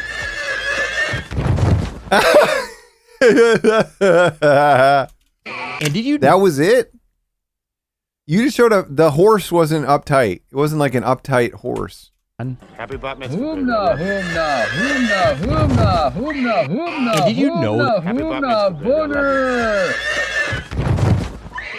That's it. That wasn't an uptight horse. That horse did a great job. Did you know that Zach Galifianakis was a complete no-name before The Hangover? Bradley and No, he wasn't. He wasn't a complete no-name. That's not true. He wasn't as successful as he was after that, but that's not true either. Ed weren't big stars either. Sean William Scott was not the big name comedy icon that he was when he was cast in Road Trip. Vince also was not the big name comedy. Ed weren't big stars either. Sean William He just like gets any clip. Scott was not the big name comedy icon that he was when he was cast in Road Trip. Vince also was not the fast talking comedy legend before Old School. Todd? It's almost like over time people do new things. I don't what do you want to say? This is what he said before. Remember when he did the thing about Sean William Scott or whatever, about how he wasn't even a comedic actor. He worked at Home Depot prior to acting. He had a job. He did a job. He had a job. He did a job. Did you know that? He wasn't even a superstar when he was cast the first time. Has just one of the best eyes for talent in the industry. He can spot a funny... No, he's directed 2 feature films, Jeff. There's 2 of them. There's 2. Rosetta Stone and Hometown Summer. The actor from a mile away. Unleash the fury, Mitch. Spot a funny actor from a mile away. He can spot a funny actor from a mile away. What does that mean? What do you know about him spotting actors? What is your experience with Todd Phillips spotting actors? Unleash the fury, Mitch. But it's not just the actors that he has a great eye for. He routinely makes Grand Slam hires in the writing department as well. Scott Armstrong, his most frequent collaborator, co-wrote Road Trip, Old School, Starsky and Hutch, and The Hangover Part 2 with them. Scott Moore and John Lucas wrote the original script for The Hangover, which Todd would go back and rewrite and polish, but Scott and John have gone on to be some of the funniest writers in the industry. And then Craig Matt. I'm so tired of this idea that's like somebody tries to do something that they haven't done before, they do it well, and then they do it more times. It's like a lot of stories. It's like almost every industry story is this, is it not? Like obviously people try different things in their careers, but essentially every actor or director or anyone that has ever succeeded has had to deal with like typecasting or some pivotal role that they did. And prior to doing the pivotal role, things weren't as good as they were after the pivotal role. Like, it's just the story of how this goes. For The Hangover, which Todd would go back and rewrite and polish, but Scott and John... Yeah, Todd went back and polished it, okay? It wasn't good enough for Todd. how it was. And have gone on to be some of the funniest writers in the industry. And then Craig Mazin co-wrote The Hangover Part 2 and The Hangover Part 3 with Todd as well. All three of these writers have been outstanding collaborators, and I cannot tell you how hard it is to find an actually funny writer. Out of the Yeah, you would know, living in Ann Arbor. In Ann Arbor, you really really tested it. You really went to the ends of the earth to try to find a good writer in Ann Arbor for your 2000 style comedies. phases of a comedy movie, when we have the writers, the directors, the producers, the actors, by far the hardest to come by are the writers. But what's the single greatest thing currently plaguing comedy movies? Writing a joke should not be rocket science. Oh my God, this is hard.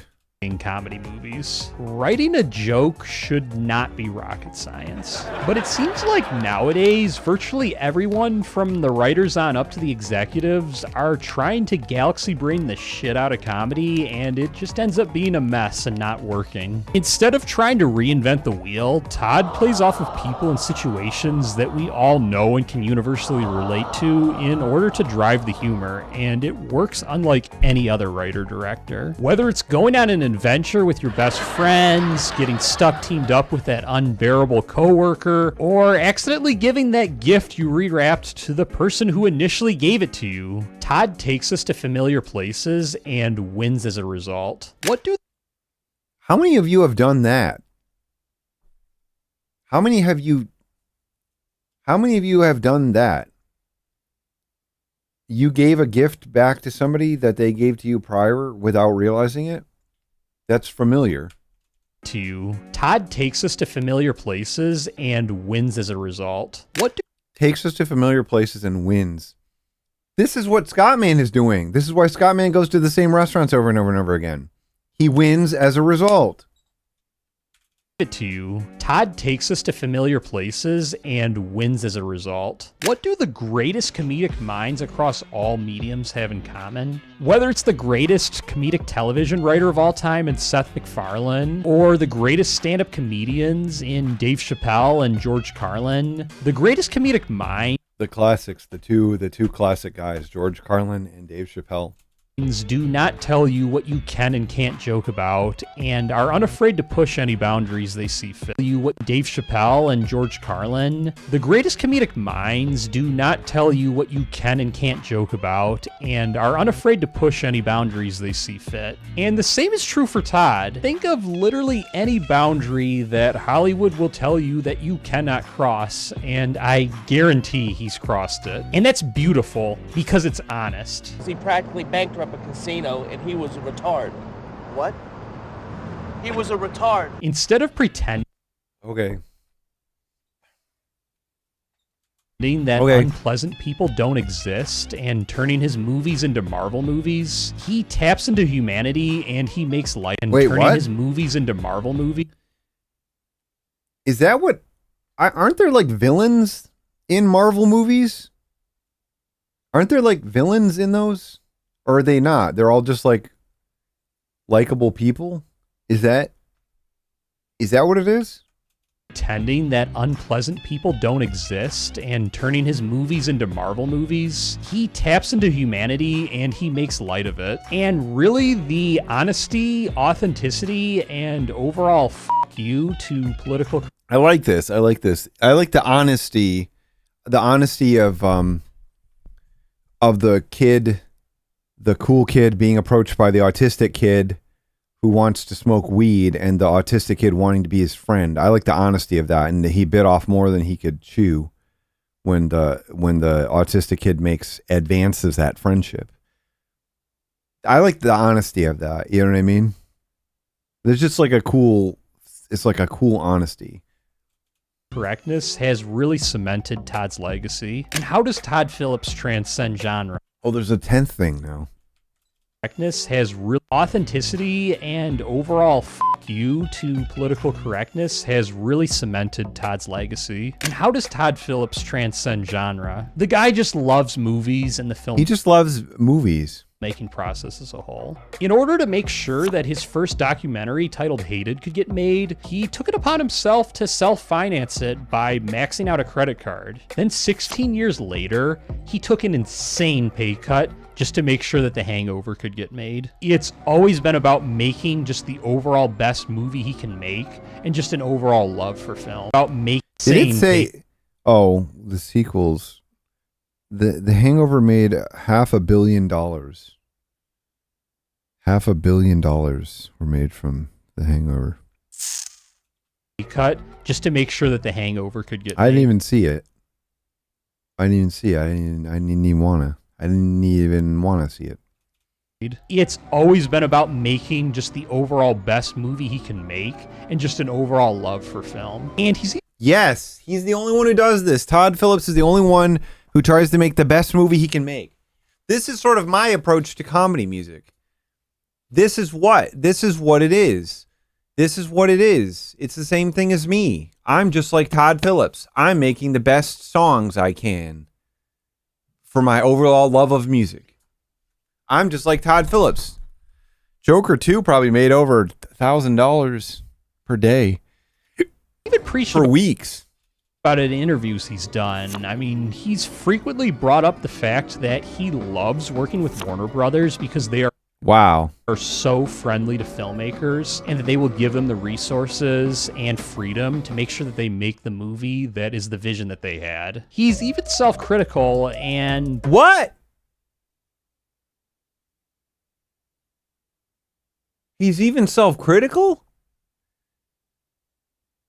I have a crime comedy record in the pipes. People tell me I should do it, and it's like, yeah, it's already done. It just needs to come out. I'm always thinking of these things. I'm always thinking of this crap. He's even self-critical.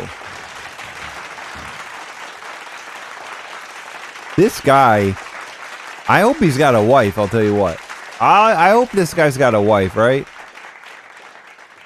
I hope this guy sounds like a real catch. I'm telling you. Points to Road Trip as being a very amateur movie, and he called it a TV movie rather than a film, and has expressed his desire to just continuously grow as a filmmaker. This is awesome. There aren't other directors like this. There aren't any other ones. None of them have ever sort of challenged themselves. None of them have ever grown over time. You know, none of them have tried new things.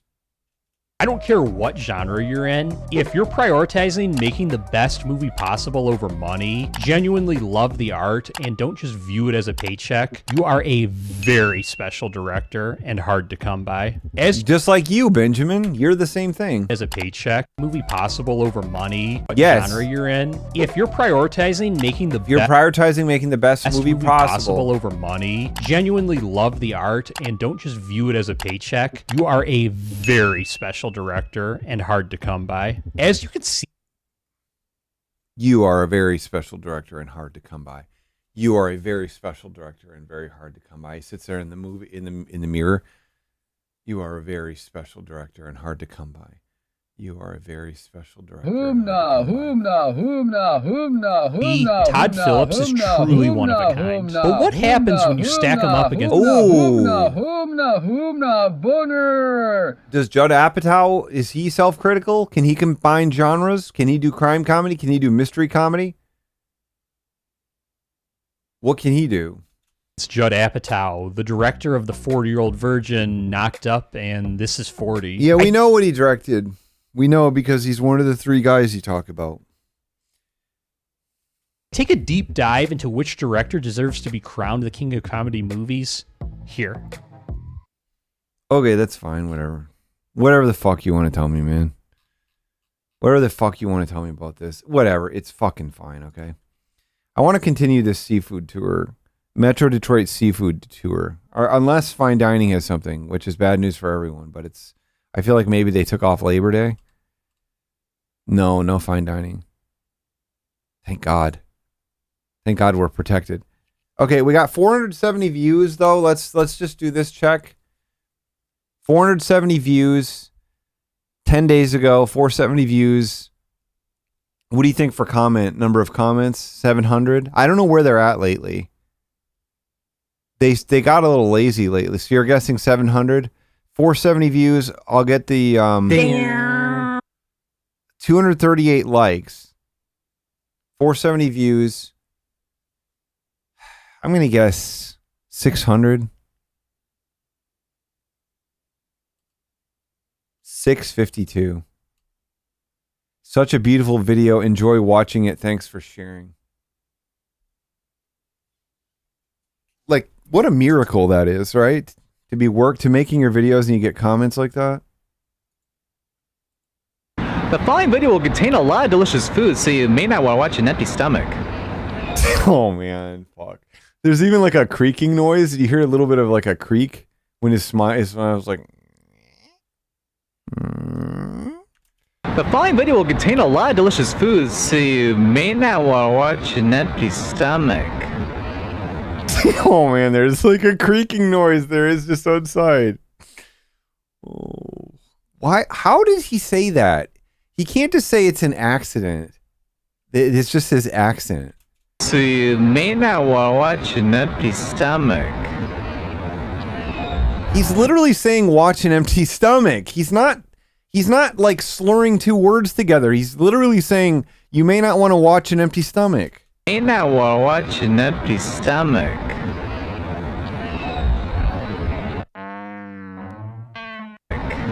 Just food, so you may not want to watch an empty stomach.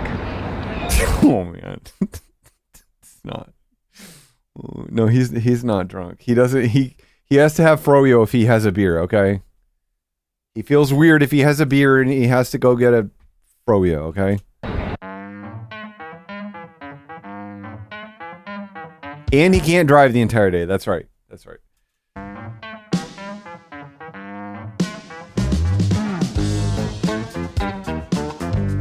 Hey everyone, Scott with the Scott Man, and we're here to do a restaurant tour today. Hey everyone, Scott with the Scott Man, and we're Scott with the Scott Man.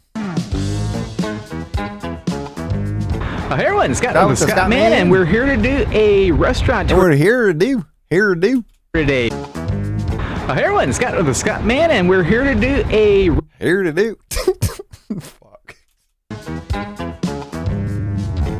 Hey everyone, Scott with the Scott Man, and we're here to do a restaurant tour today. We're back in good old Michigan. I haven't done a video here in Michigan in a while because I've been busy traveling around New England and also New York City. But yeah, you never had time to do anything in Michigan because you've been everywhere else. I get it, Scott. Anyway, we're back and we're gonna stop here in the beautiful city of Royal Oak, Michigan, as we head over to Lily's Seafood Grill and Brewery for some great seafood. So at this restaurant, great seafood and also great brewery. We're going to check out some great spots around Metro Detroit for some amazing seafood. But there's a special challenge with this video. What? There's a challenge? Is everybody ready? Are you ready for a challenge? I didn't want to do this to anyone because we're supposed to be chilling out, but I just want to let you know there's a challenge, and I don't know a lot about it, but it's coming, so. I will not be eating fish and chips in this video. Whoa! Scott, man, you can't do it. Incredible. Can he pull it off? Can he pull it off or not? Because fish and chips is probably the most common seafood dish you can pretty much order at. You can pretty much order. Day with a guy he's barely met. Travels round on a bike, may eat some food he won't like. Speaks a language he hopes Guglielmo he Marconi. won't forget. His faith leads him to work. Chance to serve is a perk.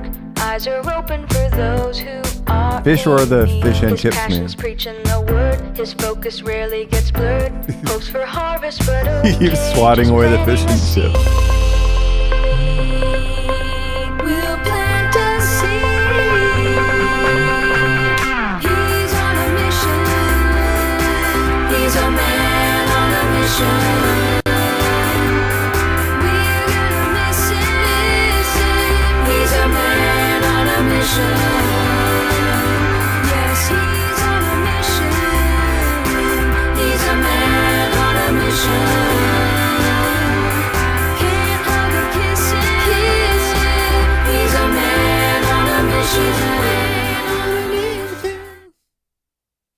restaurants. And Okay, what do you say you can pretty much order? Common seafood dish you can pretty much order at restaurants. You can pretty much order at restaurants. Chips is probably the most common seafood dish you can pretty much order at restaurants. Wow, that's a fucking doozy of a sentence. Chips is probably the most common seafood dish you can pretty much order at restaurants. And I've done a God, that's fucking stunning. lot of coverage of fish and chips in my videos, especially, well, matter of fact, I even did a Metro Detroit fish and chips tour last year.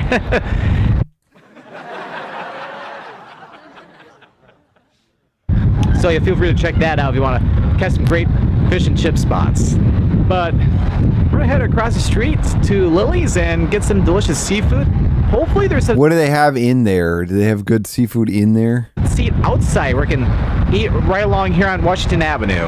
Alright, so good news. I was able to get a table outside and putting some hand sanitizer on my hands, so bear with me for a second, but So beer movie for a second. putting some hand sanitizer on my hands, so bear with me for a second, but they're well known So for beer movie for a second, but God. I love he's explaining the hand sanitizer. on my hands, so bear with me for a second, but putting some hand sanitizer on my hands, so bear with me for a second, but they're well known for a lot of their different seafood dishes, and even on the week.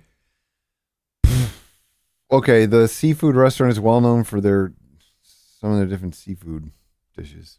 Weekends even have a brunch menu too, which is really cool. How many restaurants like this don't have a brunch menu at this point? But I had to get something with seafood, so I decided to get what apparently is their most popular dish here, the salmon Reuben. I love Okay, fine. turkey Reubens. Even a traditional Reuben with corned beef's really good, but never had one with salmon before. This looks amazing. Got It's like amazing. salmon. Never had one with salmon before. This looks amazing. He got sweat potato fries. Got salmon, of course, rye bread or toasted rye bread, and of course, Toasted rye bread. the Scottman classic coleslaw. You can never go wrong with coleslaw. Toasted rye bread, and of course, the Scottman classic coleslaw. You can never go wrong with coleslaw. Coleslaw.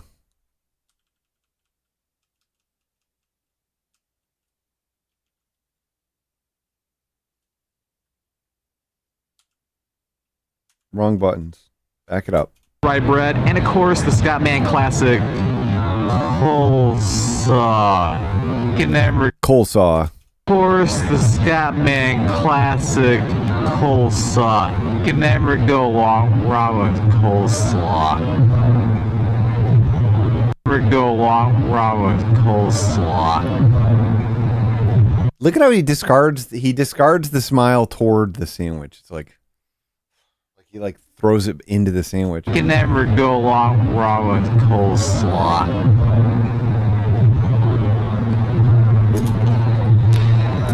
And okay. God, that hat looking rough at this time. Get the silverware on my napkin. Okay. And of course, it comes with like chips and salsa, but I decided to upgrade my lunch and get. It comes with chips and salsa? The salmon Reuben comes with chips and salsa? Sweet potato fries. What? Why is that what is with the salmon Reuben? But I decided to upgrade my lunch and get sweet potato fries. These look nice and crispy too.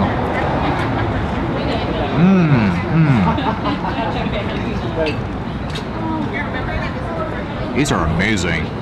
They give me ketchup too, but I almost don't even need the ketchup. There it is. There it is. There it is. These are amazing. They give me ketchup too, but I almost don't even need the ketchup.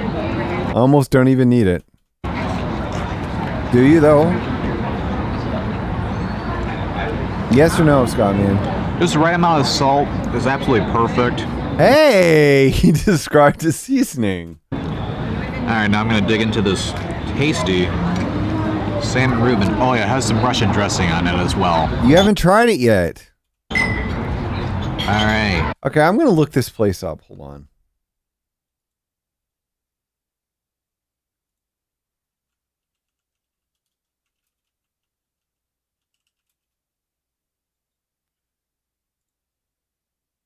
Okay, I'm going here, and I want to look at the menu.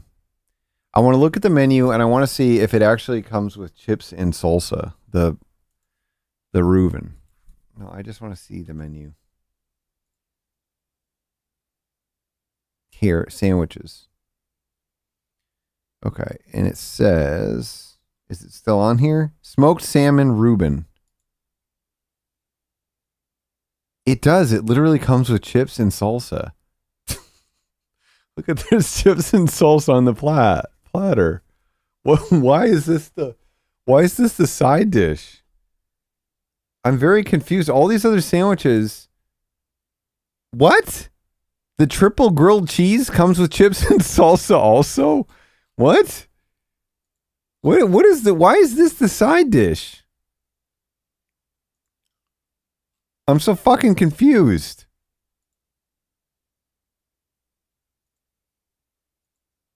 How many of these come with fucking... The buffalo chicken sandwich, that has to come with fries, right? Yeah, fries. What's this one? Chips and salsa.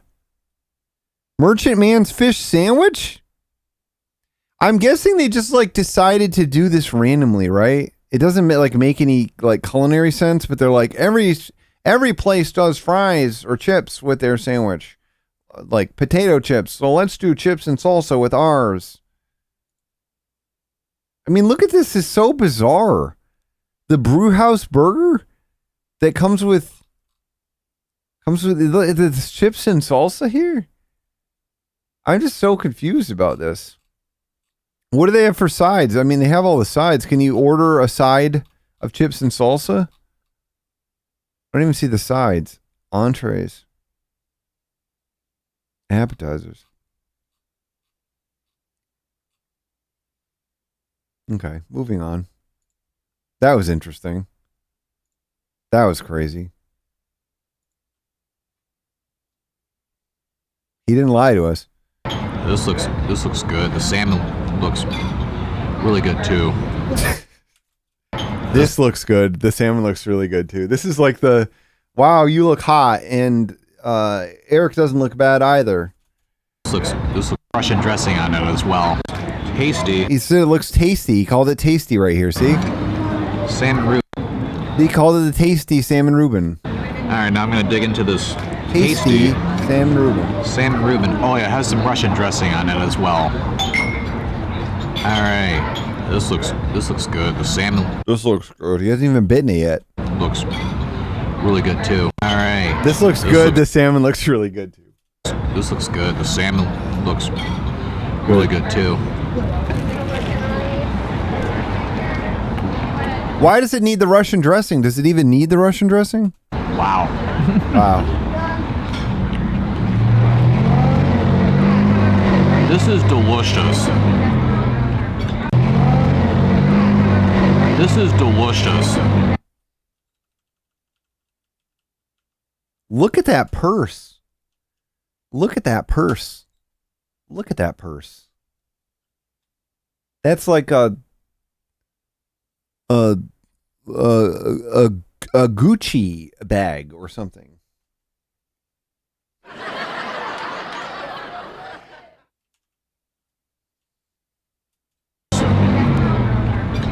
Perfectly grilled. Oh, cool. Coleslaw is amazing. Is the coleslaw on the sandwich or not? Perfectly grilled. The coleslaw is amazing. Probably one of the best Reubens I've ever had. Okay.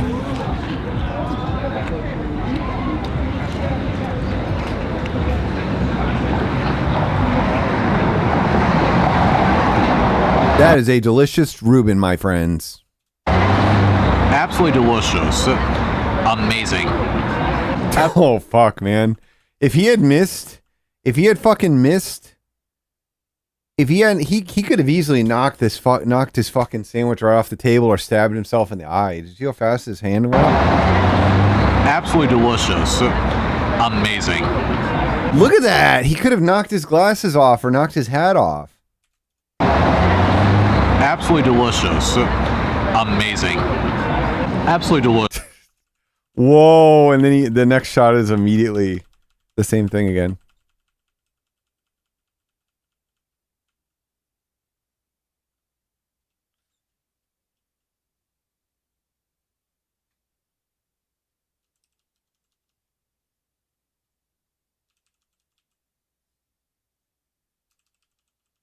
This is the guy who wants your wife's armpits.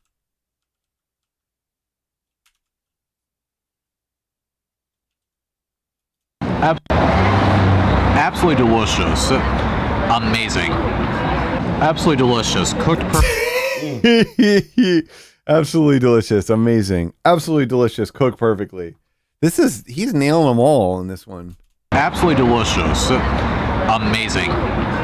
Absolutely delicious. Cooked perfectly. I keep saying this, but I mean it. But yeah. Yeah. He means it. He's not lying. He's not just saying stuff. Absolutely delicious. Cooked perfectly. He's not just saying stuff. Absolutely delicious. Cooked perfectly. I keep saying this, but I mean it. But yeah. If you're here in Royal Oak, you definitely have to check out Lily's Seafood Grill. It's really good. Oh, and one thing I forgot to mention too. Okay, this is gonna be. They have like a step when you're going in. You might trip on it. If you eat inside, the interior is pretty cool too. Oh, fuck off! Come on. One thing Come on. That's the thing you needed to mention? Good. Oh, and one thing I forgot to mention too. If you eat inside, the interior is pretty cool too. Oh man, one thing I forgot to mention. I mean, every restaurant has a 97% chance of having a cool interior as it is, so. I even know it's like a little fish tank inside there as well. I even know it's like a little fish tank inside there as well. I'll eat the rest of this off camera. I'll see you back somewhere around that area. Hey, I want to eat the rest of this now. Wow. See you back some fish tank inside there as well. I'll eat the rest of this off camera. I'll see you back somewhere around that area. Hey, I want to eat the rest of this now.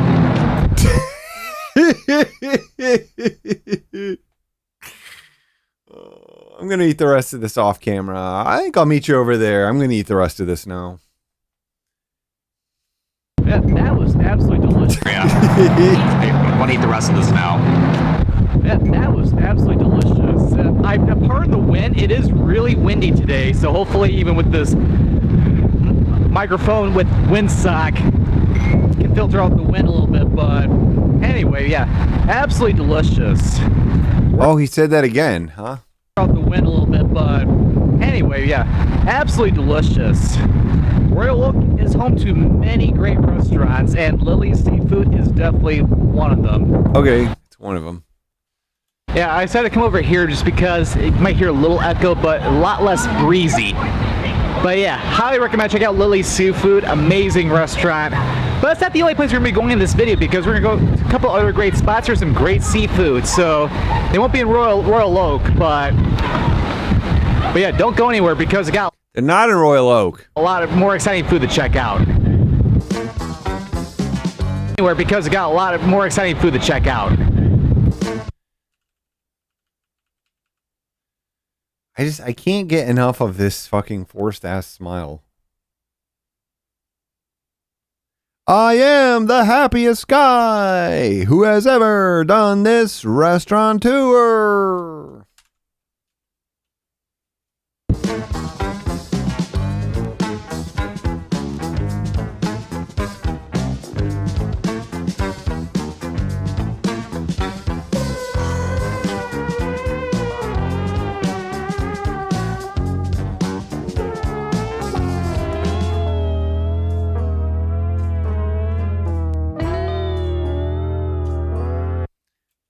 You know what? My friends used to live in that building, I think. I think they lived in that building, actually.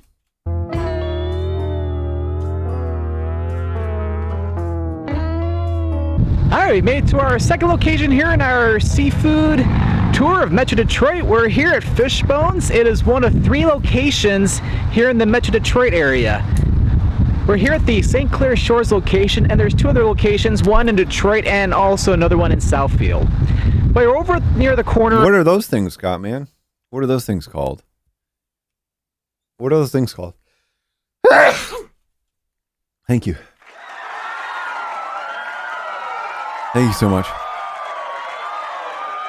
Of 9 Mile and Jefferson. We're here at the southern end of the Nautical Mile, and of course, there's a lot of great restaurants where you get some great seafood along in here, and this place is no different. As a matter of fact, they even have some. Right now, they have seafood here, but they also have.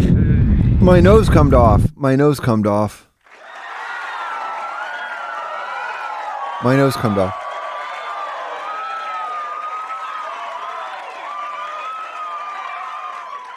Auxilio. Look, I'm not faking. Look, this is from another camera angle. I'm proving it to you that my nose is gone after the sneeze. I'm proving this to you right now. It's not just camera tricks. It's not Chris Angel shit, okay? This is really happening to me right now. Oh, it comes back. Okay. Thank you. Like, not only they have seafood here, but they also have different foods that you see like down in Louisiana, like Cajun food. Have some, like, not only they have seafood here, but they also have different foods that you see like down in Louisiana, like Cajun style cuisine, like jambalaya. Cajun style cuisine. Yeah. See like down in Louisiana, like Cajun style cuisine, like jambalaya or jambalaya. Gumbo, things like that. Gumbo. Like Cajun style cuisine, like jambalaya or gumbo, things like that. Not sure I'm gonna get yet, but it won't be fish and chips because, again, as I said at the beginning of the video, I'm not getting fish and chips in this video. It's a little challenge to myself. So I think there's something really good inside. So we're gonna head inside and inside. Challenge to myself. So I think there's something really good inside. So we're gonna head inside and get something to eat before it gets really busy. All right, here inside and yeah. God damn it! Oh, look, they have the Drink Jack's beer thing up. That's fucking New Orleans shit. Quite a huge restaurant to stay in. Quite a huge restaurant, I have to say. What about the interior, though? Right, here inside, and quite a huge restaurant to stay in. Plenty of tables available. We got a lot of places available over at the bar too. It's like, yeah, one thing I forgot to tell you too is like they also have sushi here too. So it's like you got the best of Louisiana here. You got lots of great seafood. It's also chicken and steak as well, and sushi. Lots of great sushi. Seafood. It's also chicken and steak as well, and sushi. And steak as well. He did like a arigato gozaimasu. Sushi desu. Arigato gozaimasu. And sushi. He does a little bit. He does a little bow. Steak as well, and sushi. As well, and sushi. Steak as well, and sushi. As he knows, as foodies will know, a restaurant that does sushi and Cajun food and steaks and chicken, they're going to nail it all. They're going to nail everything. It's all going to be the best in its class, I'm telling you. I'm telling you, it's going to be the best food in its class. I'm telling you. So, decided to get one of their New Orleans style dishes and gain one of their big specialties here. It's one of their big specialties here. The pasta Orleans. Come on, motherfucker.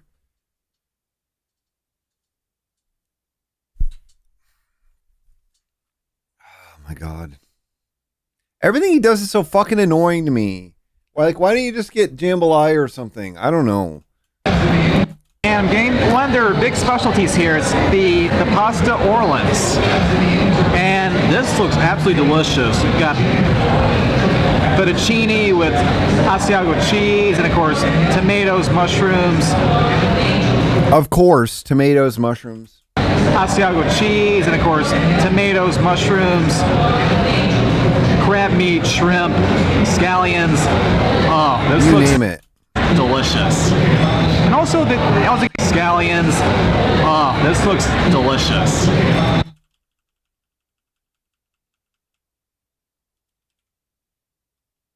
Look at this sex guy. Look at this fucking sex guy.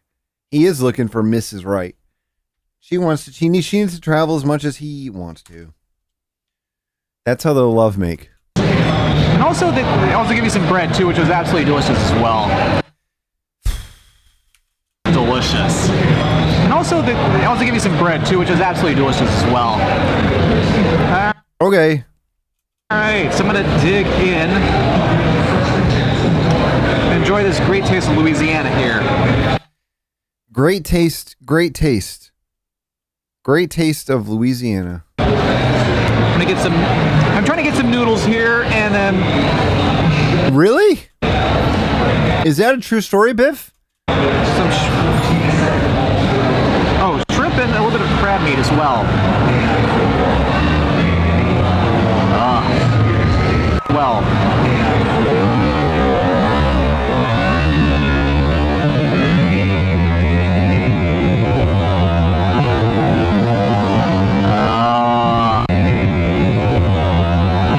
The street is pretty nasty, so I hope it wasn't actually in the street.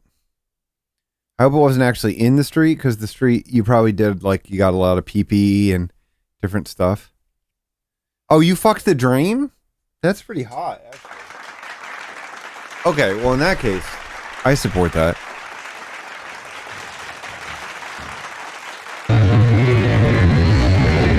It smells.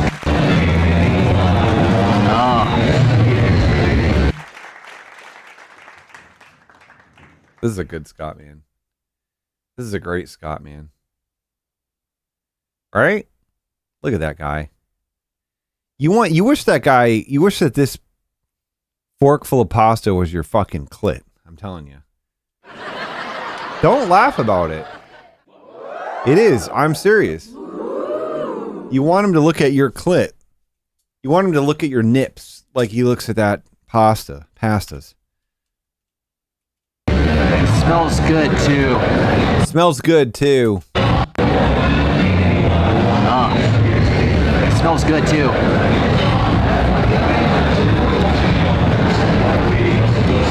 Man. He like gasped when he ate this.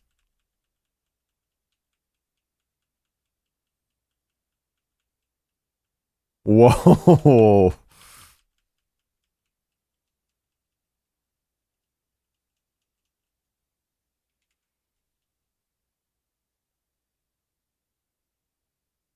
What a beautiful shot. Huh? Isn't that nice?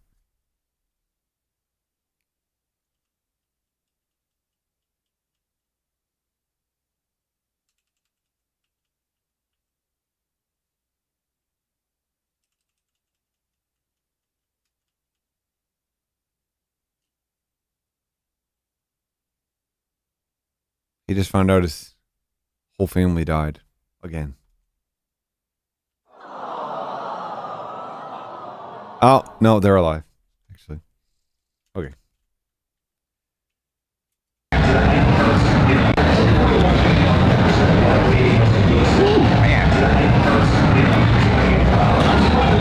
This is absolutely delicious. Ooh, man. Ooh, man. Nice. This is absolutely delicious. Nice and creamy. This is absolutely delicious. Nice and creamy. Nice and creamy. Not too hot, but then again, I've had it cool for a few minutes, but... Not too hot either. He's doing the thing. Not too hot, not too cold. It's good. You definitely taste the spice, the peppers in there. You definitely taste the spices. It's really good. The shrimp's Krabby's really good. amazing. A few minutes, but... And again, the crab meat's really good. The shrimp's amazing. Well said. Well said. All the things in it are good. I don't know what it tastes like at all. I don't know at all what it tastes like. I don't understand the flavor profile in the least, but it's good. I really enjoy eating all this. I really enjoy eating all of this. Okay. Shrimp's amazing. I really enjoy eating all this. Jesus, Scott. Fuck, man. It's like somebody taught him if you don't do the thumbs up, no one's going to believe you. Nobody's going to believe you that it was good. Get the thumbs up in before you move on to the next segment, okay? Really enjoy eating all this.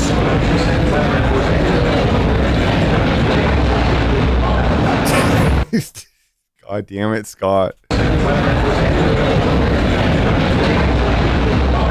Yeah, really good. All right, 2 more thumbs up. Absolutely. Wow, 2 more thumbs up? All right, 2 more thumbs up. He is like fucked up on. He's like on fucking stimulants right now or something. He's like on something hardcore. He's on like DMT or something. He said he had a DMT vape before we started filming this.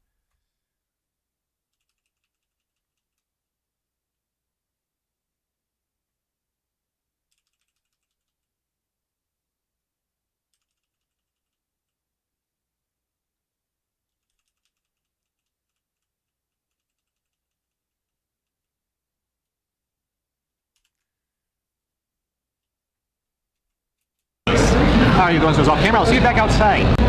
All right, 2 more thumbs up. Absolutely delicious. How are you doing? This is Jesus, Scott, what is this? Is he like in a huge panic or what? All right, 2 more thumbs up. Absolutely delicious.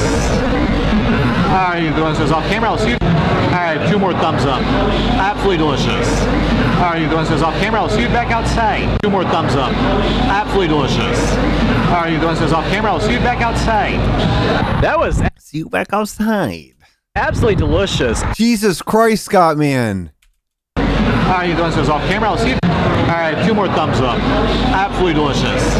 How are you doing? This is off camera. I'll see you back outside.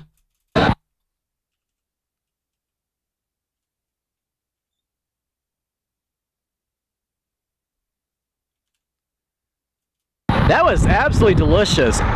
Okay, do a challenge, Scott, man, and don't say absolutely delicious more than once. Love the meal inside. I love the meal inside.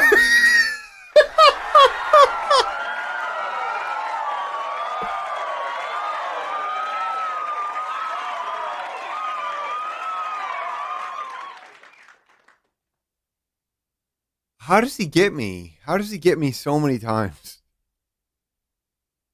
So many times I'm like, there's no way he can say less than he has. That was absolutely delicious. Love the meal inside. Oh, the meal is sometimes your favorite part of the inside of the restaurant. Yeah, inside the meal, love the meals in there. Inside that building, love the meals in there. Where's Richard? Richard would say something funny about this probably. Ricardo would probably have something funny to say. Probably have something about that. That was absolutely delicious. Love the meal inside. Oh, it's like that filled me up, but not too bad though.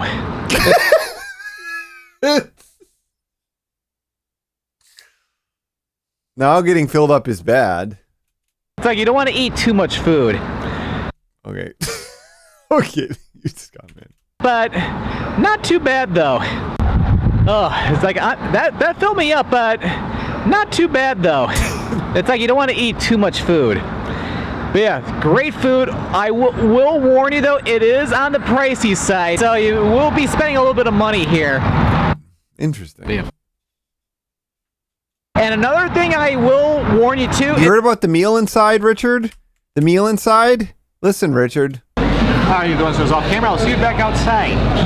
That was absolutely delicious. Love the meal inside. See, love the meal inside. Warn you though, it is on the pricey. Warn you too. However, it's less than 20%, so I think they do that so that way. However, it's less than add on a tip on your bill no matter what. However, it's less than 20%, so I think they do that so that way servers will get some type of a tip no matter what, but then you add. Yes, that's why they do that. I think they add the tip. I think they already add the tip so that the servers will get a tip, even if you don't add a tip. So that way servers will get some type of a tip no matter what, but then you add on a little bit more. So that way servers will get some type of a tip no matter what. Some type of a tip. They'll get some type of a tip. I think they do that so that way servers will get some type of a tip no matter what, but then you add on a little bit more to get it up to like 20%. So a little tip for you. A little tip for you. But yeah, great food though. Yeah, really enjoyed my experience here at Fishbones. But I'm gonna check out one more restaurant here on this restaurant tour. So don't go anywhere because we got some more seafood to check out. Metro Detroit, home of the seafood.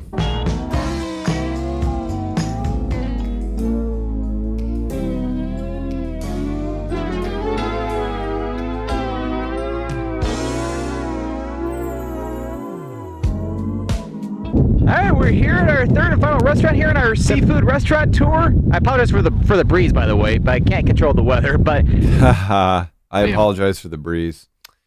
Most of us aren't apologizing for the breeze. I'll tell you what. Most of us like the breeze.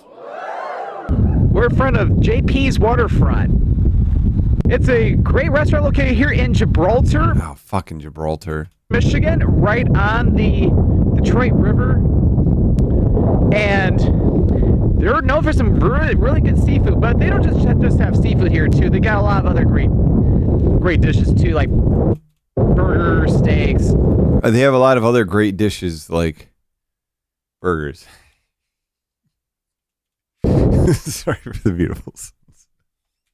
A lot of other great dishes too, like burgers. They have seafood here too. They got a lot of other great dishes too, like burgers, steaks, chicken, you name it. Different things like that. So seafood is just a part of the menu, but we're right on the water, so we have to get seafood. It's like, why are you here then? You're doing a fucking seafood tour. Why are you going to a place so that's not?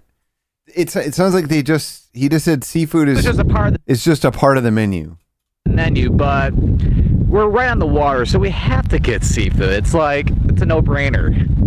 But yeah, they got different things. When it comes to the seafood, they got cod, they got salmon, walleye. I haven't had walleye in a while, so I think I'm gonna get that today. So we saw you got it earlier today, years ago.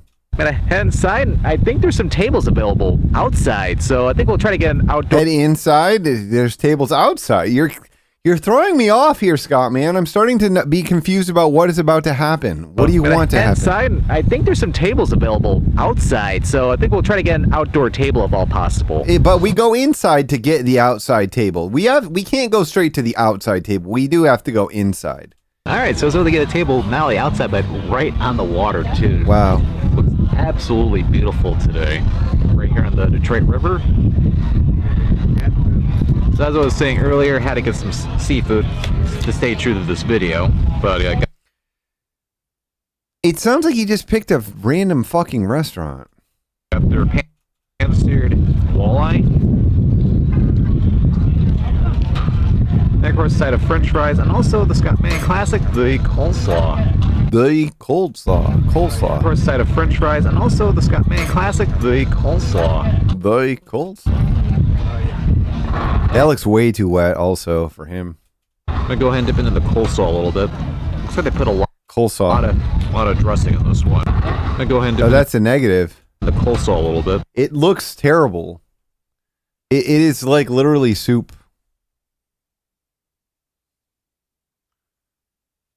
Looks like they put a lot of dressing on this one. They're going to get shut down if you talk shit about them.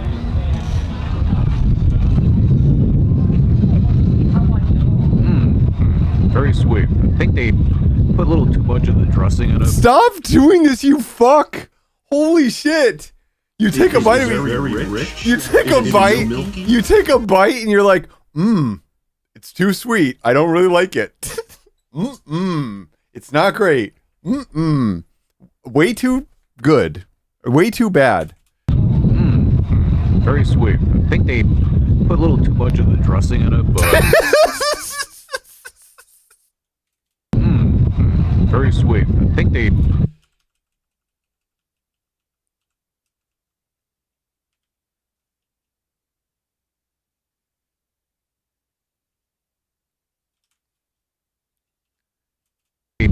Put a little too much of the dressing in it, but. Yeah, no fish and chips. He's not fried. It's not a fried fish. Very sweet. I think they put a little too much of the dressing in it, but it does taste good though. Nice and sweet. Nice and sweet. Does taste good though. Put a little too much of the dressing in it, but it does taste good though. Nice and sweet. Call it coleslaw soup, but. Oh man! Fuck! But it does taste good though. Nice and sweet. Don't taste good though. You can't, Maddie. He said he got into a feud with the person who created the hat.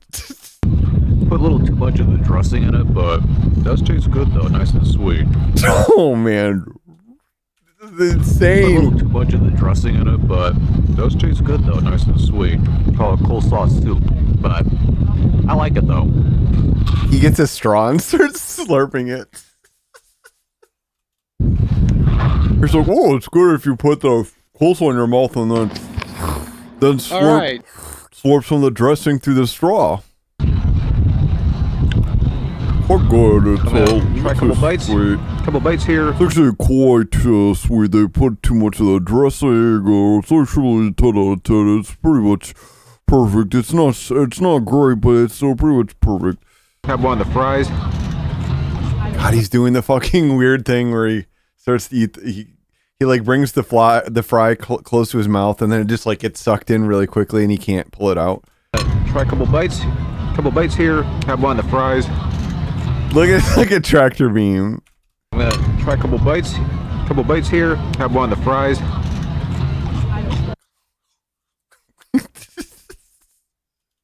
Try a couple bites. Couple bites here. Have one of the fries. I ate these fast. They're already cooling down thanks to the breeze, but they're good. Oh, he had to eat it fast because they're cooling down. That's why he ate it so fast. Good though, nice and seasoned. Nice and seasoned. I ate these fast. They're already cooling down thanks to the breeze, but they're good though, nice and seasoned. All right, walleye.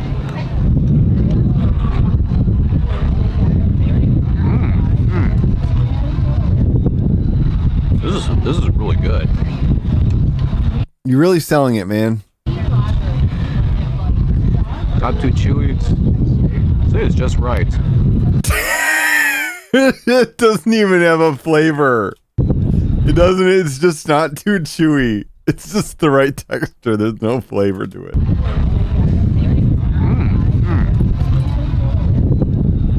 This is really good. The fish isn't fried. It's not fried. It's pan seared. Not too chewy. It's just right. I like the seasoning they put in it too.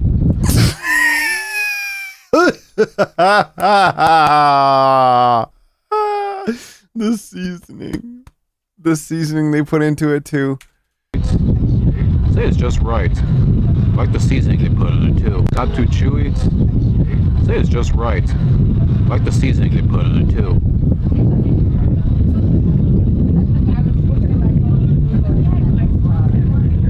Yeah, there's a wasp flying around right now, so I gotta be really careful.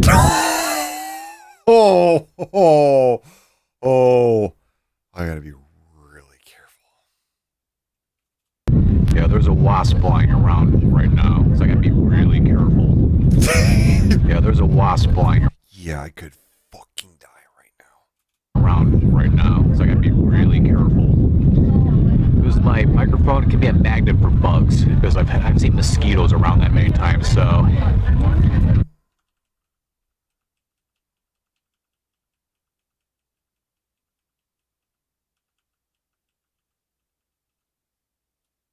I like this face, this weird in-between smile.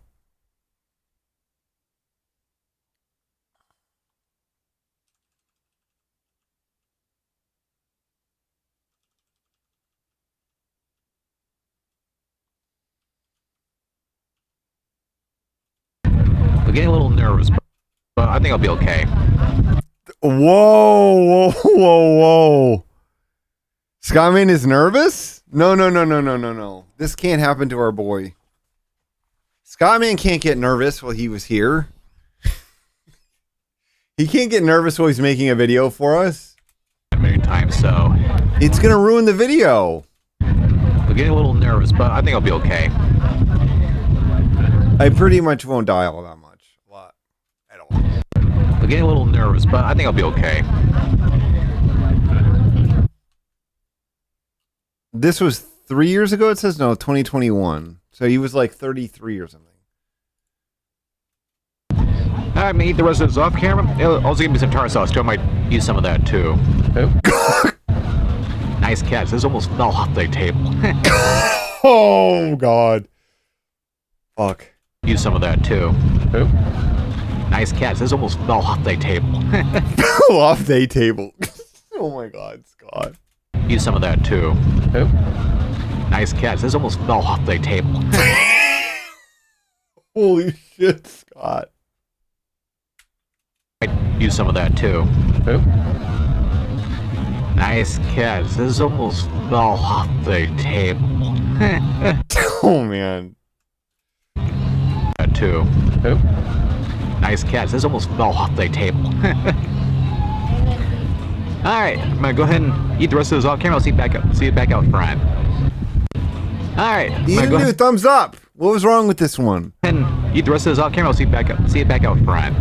Oh, that was an interesting shot right there. You see that one? Pointing with the fork in his hand. Did you see that? I keep hitting the wrong button.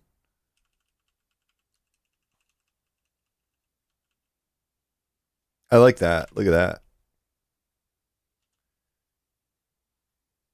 A little weird, a little spooky, but I'm into it. I'm telling you. See it back out front. That was really, really good. Really enjoyed my meal. That was the perfect amount. And I think I'll be good for the rest of the day. So, yeah, what was really cool is, yeah, it's like, they also got indoor seating too, but it's like on a beautiful day like today. He's outside, Richard. Inside, he wouldn't have gotten stinged, I don't think. Have to eat outside. So they also got indoor seating too, but it's like on a beautiful day like today, you have to eat outside. No, you just said you have to. You just said, so why even tell us about the seats indoors if you have to eat outside? And yeah, like there was that wasp that kept flying around at times, but thankfully it never got too close. So, holy fuck, man! Around at times, and yeah, like there was that wasp that kept flying around at times, but thankfully it never got flying around at times. Too close. So, but yep, could say I got lucky there. But yeah. Could say I got lucky there. Okay. Buena suerte, my friend. But one thing I like about JP's waterfront is that it's, again, right on the Detroit River. On the waterfront, yeah. As it goes out to Lake Erie, because where the mouth of the Detroit River is not all that far from here, because Lake Erie Metro Park is not too far to the south of here. All right, so I hope you enjoyed the seafood restaurant tours. You got to check out a lot of great restaurants. Going from like Royal Oak all the way over to St. Clair Shores, and of course finish off here in Gibraltar, Michigan. So I hope you enjoyed this seafood restaurant tour. If you enjoyed this video, be sure to click that subscribe button to come along and join me for the venture. And don't forget to click the notification bell so that way you know when a new video goes live. Well, thank you. Not great, Scott. For watching, and this is Scott, the Scott Man, signing out.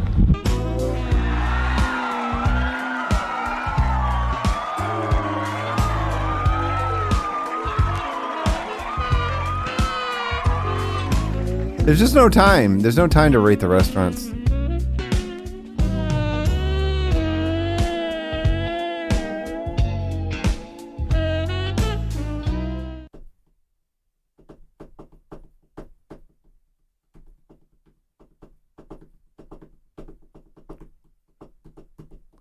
No, he's we know what he does for work. He's an Oracle database manager. He has to be in the office, I think 3 days a week, 2 or 3 days a week. He lives in his parents' basement, but he does pay them rent of some amount, and he spends essentially all of his money, other than his basic retirement contributions, on this, which is a mission to heal the divide. He is healing the divide through travel and food. That's what it's about, okay? What you just saw today, he was healing the divide. Some people would say, Fish is only made by bad people. Fish is only made by bad guys. And he's like, I'm a good guy and I had fish. People say, and not all guys who eat the fish are bad. You know what I mean? You get it? I'm coming around to fish, right? I'm coming all over fish these days. I'm press a laugh, not a clap. All right, I hope your divides heal up really well over the course of this week.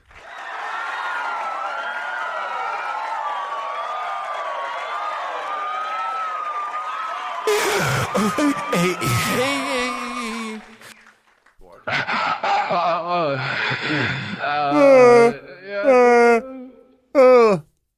11:30 exactly. Okay.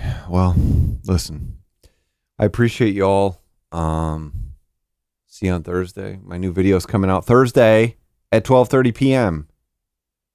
12:30 p.m. on Thursday. Come to the YouTube premiere, all right? 12:30 Thursday, YouTube premiere. You can already leave comments on it or whatever, I think. I think you can already leave comments on the goddamn thing. Oh, shit, I messed it up again. Where's the link to it? Where's the link to the damn thing? It's already posted. So I want it to be the biggest. There it is. One person waiting for it. There it is, see?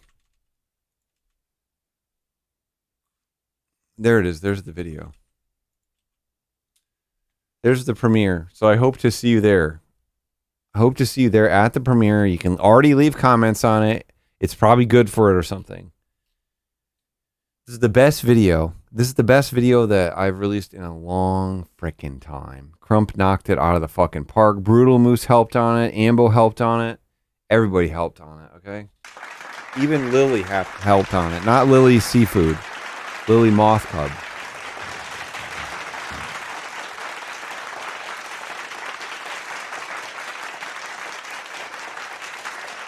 All right, I'll see y'all soon. Let me go to my pages of things. Go to my nude page collection. Just looking for a couple nude pages here real quick. Pop into a couple nude pages here. Take a peek-see. Take a little peek-see here. A little bit of nude page. A little bit of nude page moments. A little bit of clicky wiki. All right, let's go do a little bit of Masturbator. Masturbator X. Rating Masturbator X and the Poon Twins. Okay, we're going to raid Masturbator X and the Poon Twins. So send some love. Masturbator X and the Poon Twins. I'll see you all on Thursday, all right?